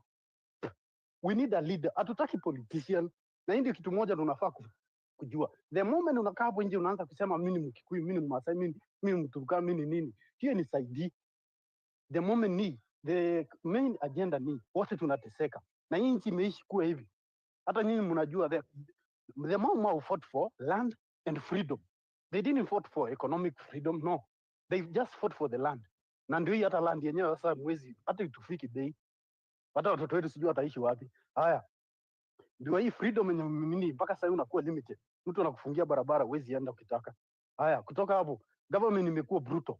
Like si tunajua the home guards kina Kenyatta ndio walipewa nini, walipewa serikali. Hakuna msee ajui hiyo. History ya Kenya inakuwa twisted. Hakuna msee ajui, labda ukue fala ndio ujui hiyo shit. So the thing means nini, okay, nikimalizia one thing, let's make this strategy work. Kama for better for us, kama ni kupea na kuforce hawa waende wa impeach Ruto ni sawa. Let's go in large numbers. Let's occupy their homes. We know their homes. Walikuja wakipiga mingi juu ya gari. Tunajua kwao. Kila mtu anajua MP anaishi wapi. Hata kama amehama ameenda Nairobi, ako na mashamba huko na mavitu mingi sana huko kwenu. Hizo vitu pali yanatoka. Mnajua watoto wao, mnajua masistana, mabrother yao. Okay, let's keep these people updated. Tuwaambie kama amwende kuimpeach hadi nyinyi, acha hata ikue Kenya itakuwa. Hadi nyinyi mwezi pata watu wenu hapa. Hivyo tu. Like toka enda. Let's make one thing, one big move. But si kila saa. Okay, nikimalizia. Thanks for the space na mimi nimejam tu sana na higa fuck the government. Fuck Kenyan government. Fuck Ruto. Fuck everyone. Fuck the country. The country is coming to a standing still. Like we're living like slaves in our own country. Fuck man. Fuck everything. Fuck Ruto. Ruto mbwa. Ongeza Okay. Ishungwa hapo hiyo bibi yake. Wow. Ruto ni mkundu, Njuko ni mbwa. We don't care. Ruto na Ichungwa wake waende huko maumbwa. Hao watu tutanyonga.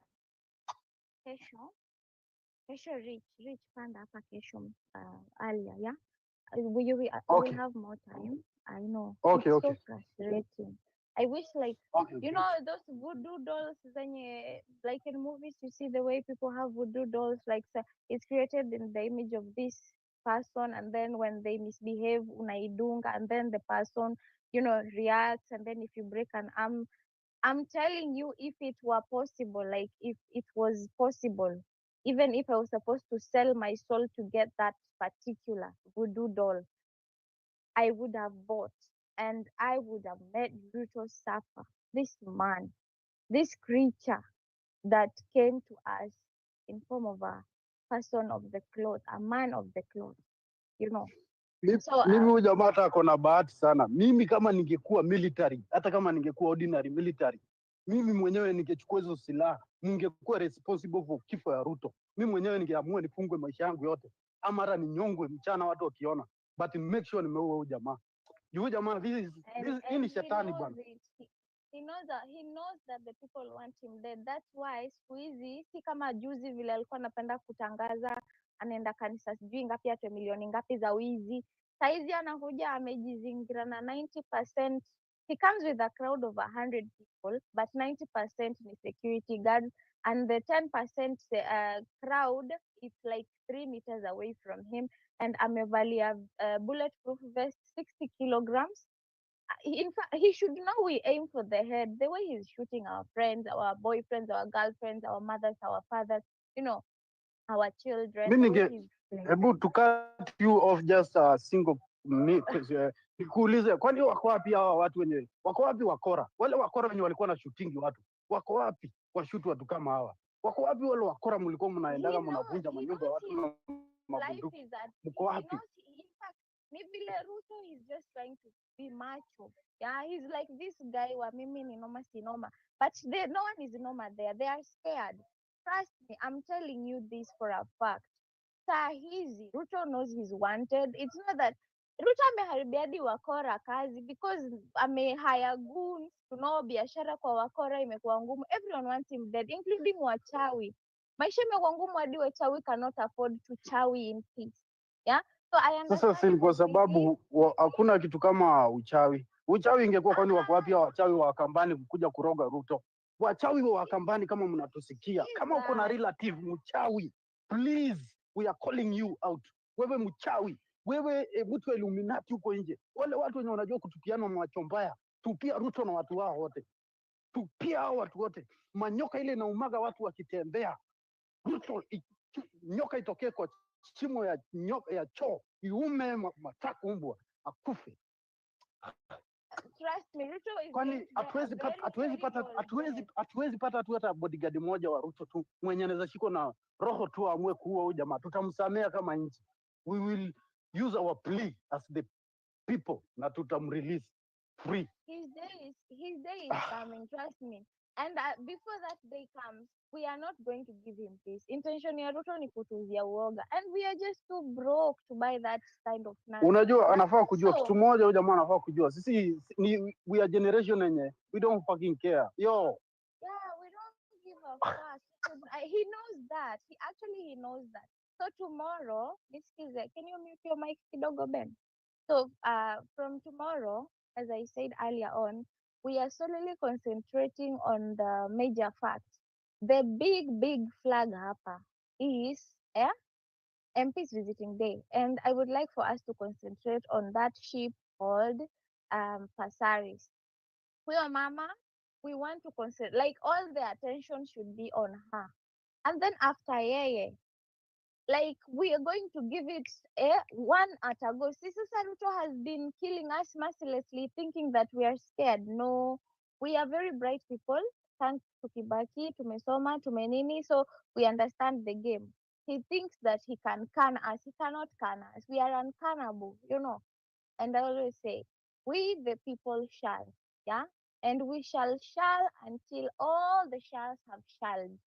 Until the end of time, we the people shall. You get it? So if you're in here and you're feeling a little bit discouraged, you're feeling like Ruto is a fool. He's let's say he's someone who has mastered the games of politics, but not because he's bright. It's because he's reading a book by his first sponsor called The Let Boy. Remember Ruto, mambo ya vifo mbaya mbaya zilianza when Ruto was introduced. He has too much blood on his hands. Yeah, he has killed many people, and the reason why he's being angry at us, the reason why he throws tantrums like the child that he is because he has tried every possible trick on the book and it's not working.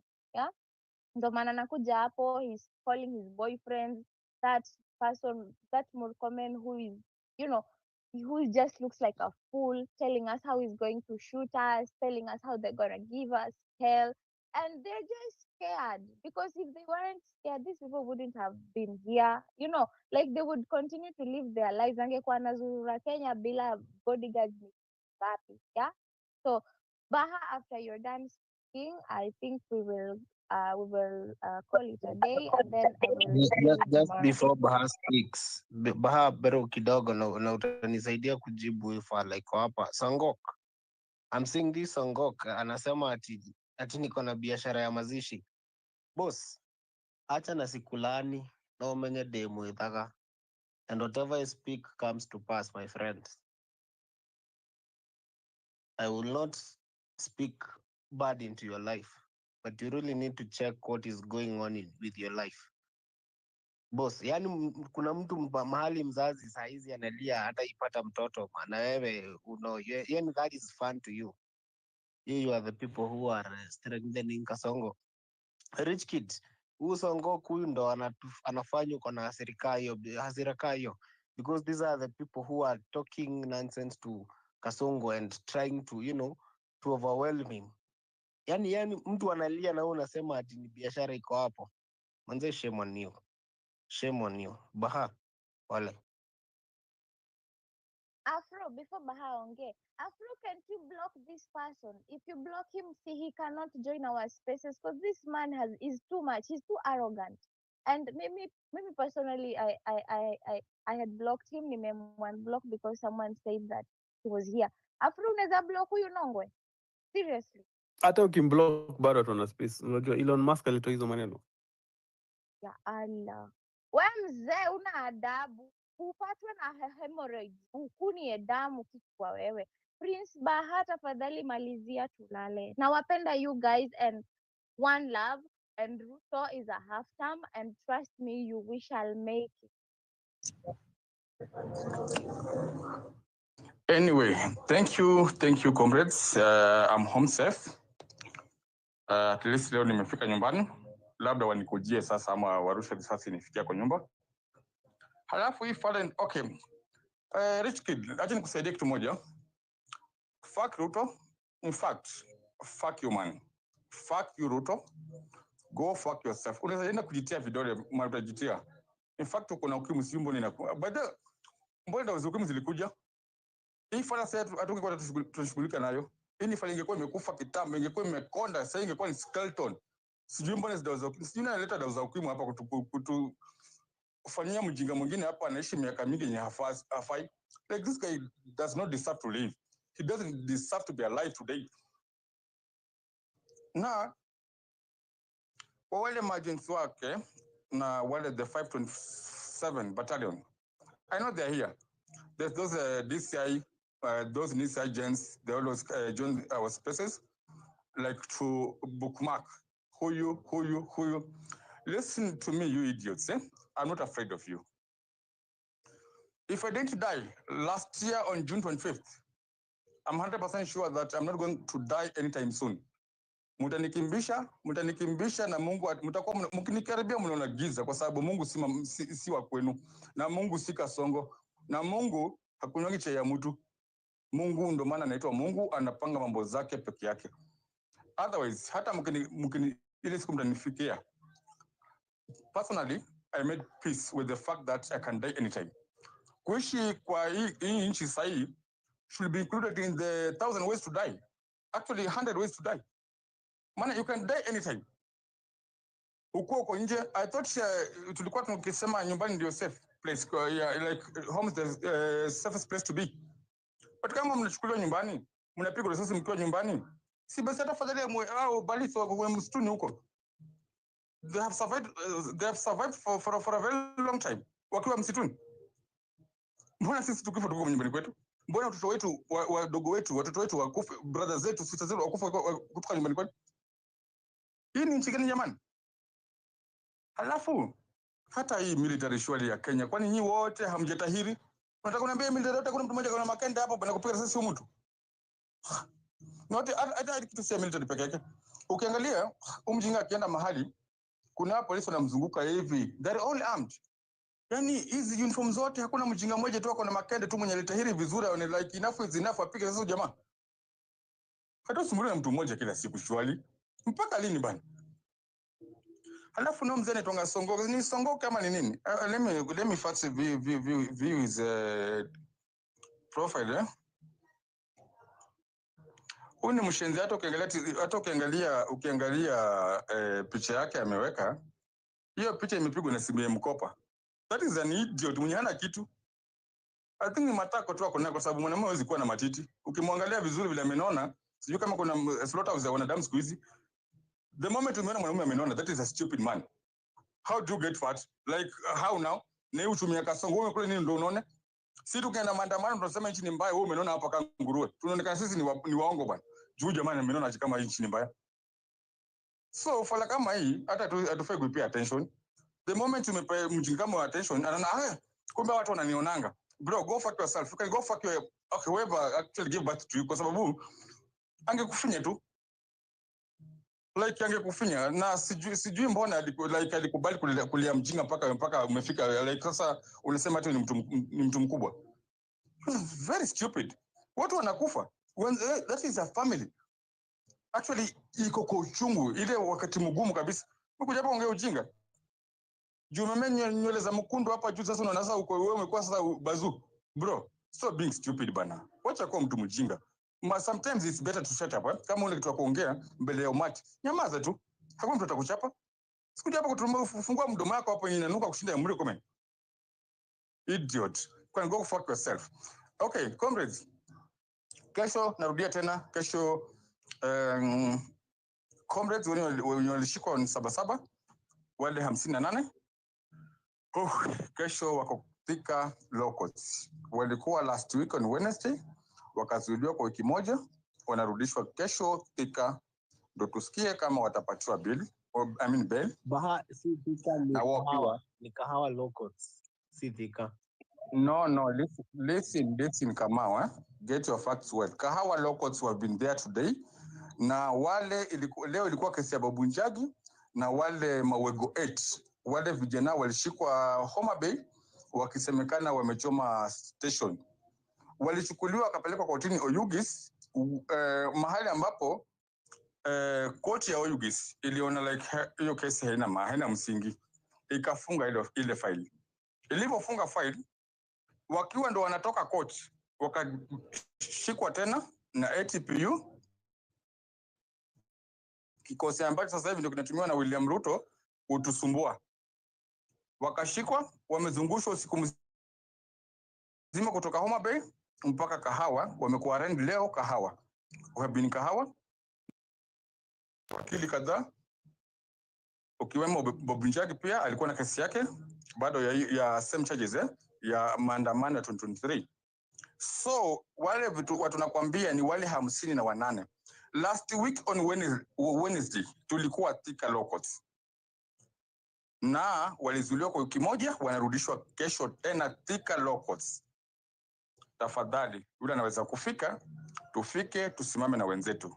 We don't have godfathers, we are our own godfathers. Solidarity yetu ndio nguvu yetu, umoja wetu ndio nguvu wetu. The more tunasimama pamoja, the more hii file inatoka Kasongo, ukimwi inazidi kupanda. I wish ukimwi ni pressure ama ni heart attack bwana. Huyu jamaa like sasa anaongea ujinga, akufe live on camera bwana. Ndio ulimwengu, hata ulimwengu juu kabisa, this guy was an idiot. Anyway, thank you guys. Keep up the spirit, and then comrades, tuache ufada hapa. Rich kid, unanio uchungu unaongea nayo hapa. Tunataka sasa tutoe uchungu hapa, tuipeleke streets. Tutoe uchungu hapa, tuipeleke kotini. Tutoe uchungu hapa, tuipeleke kwa hizo station mahali wenzetu wamezuiliwa. Tukisema tunaenda, wacha tutoke basi. Isikuwa tu kupiga kelele hapa, alafu watu wakitoka unasema na halafu nikikufa. So you want to tell us that your life is more important than the rest of us? Bro, sisi pia tuko na wazazi, tuko na familia, na tunategemewa mahali. Hatutoki juu sisi, not because we are immortal, no. We always come out because it is our duty to fight for ourselves, for our country, and to stand in solidarity with our comrades. So ukiona mwenzako anatoka, bro, do the right thing. Sister, do the right thing bana. Tokea. Asanteni sana, wacheni achie hapo. Songo, go fuck your mom. Idiot. You are as useless as Ruto. Toto mjinga kama rais yake. Kundu yako.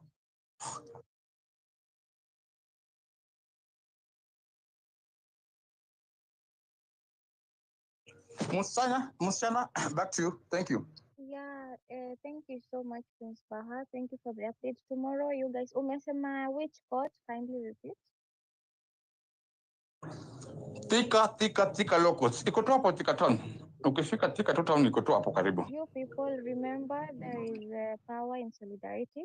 So kindly, if you're able to Thika Law Courts, and together we stand, we have each other. Ni sisi we have us. We only have us. Yeah, we have the power of the soil. We have the power of love and togetherness. Yeah, we have the power of unity. We are powerful together as one. So tafadhali reach out if you're able to. Excuse me, nilikuwa nadai kusema kitu like kesho kama utakuwa hapo kwa hiyo koti, msie tu wengia tu online na uingie live like kama ni msie utaweza changa tu like ya kuna wasee hawezi fika, so kama huwezi fika like wasio wakuwe hapo na wakuwe live like tunachanga tu online. Yeah. Kama ni TikTok, kama ni Instagram, wewe ingia tu live. Pin number na yeah. That's a good idea, I think. Last time, we did that, and we managed to bought them like it was 8 cartons of maziwa, normally long life, and then tuliwabaya mikate over 90, I think, if I'm not wrong. But juu koti zetu zile za upumbavu, imagine jaji aliulizwa na wakili like kama tunaweza wapatia chakula juu like walikuwa weak. Ni kama walikuwa wamewazuia, walikuwa na watesa sana like kuwauzia waoga. So jaji anasema like it's up to you kama mtawapea ama hamtawapatia. Imagine a whole magistrate anaongeupuzi kama hiyo. So the legal team was led by Babo Wino and Wanjira and Mango, Abina Mango, James Ongamo, wakasema no, hakuna haja tuwapatie hapa kama magistrate ameongea hivyo na ma feelings hakuna haja. So after wametolewa, we had to actually ni mimi nilifanya hiyo kazi kwa sababu mahali kama pale haungoji kupangwa, unajipanga tu. Ile kitu kidogo unaweza fanya unafanya. Bob gave me 2000 na nikaita wale wazazi nikaambia nyinyi wenyewe kwa vile tu mko si wote ni wazazi si wote mko na watoto huko simameni pale kando mchaguane watu watatu wenye wataenda Kibiru huko Ujuja. Wakachaguana akasema sawa, tafuteni Uber, iteni pesa ndio hii ya fare, chukueni hizi cartons zekeni ndani endeni. Alafu the 8 minors walikuwa wanapelekwa Thika, so wakachagua bado hapo mzazi mmoja akachukua pia Uber yake, tukampatia katuni moja kwa sababu walikuwa 8, katuni moja na mikate I think 12 ya pia akapeleka Thika. There, mimi na Julius Kamau we left Thika tuelekea manyumbani. So okay, anyway mkisema ni hivyo nitafika nitawapigia then tuta compare notes from there. Asanteni sana. All right. Back to you msichana. Yeah, so actually Baha, you do such a great job. The other day ulipomeka mazishi ya Boni, I remember morning ukisema tumefea and you are doing such an amazing job. History shall remember you in a good way. Sawa bro. Thank you msichana. Thank you so much.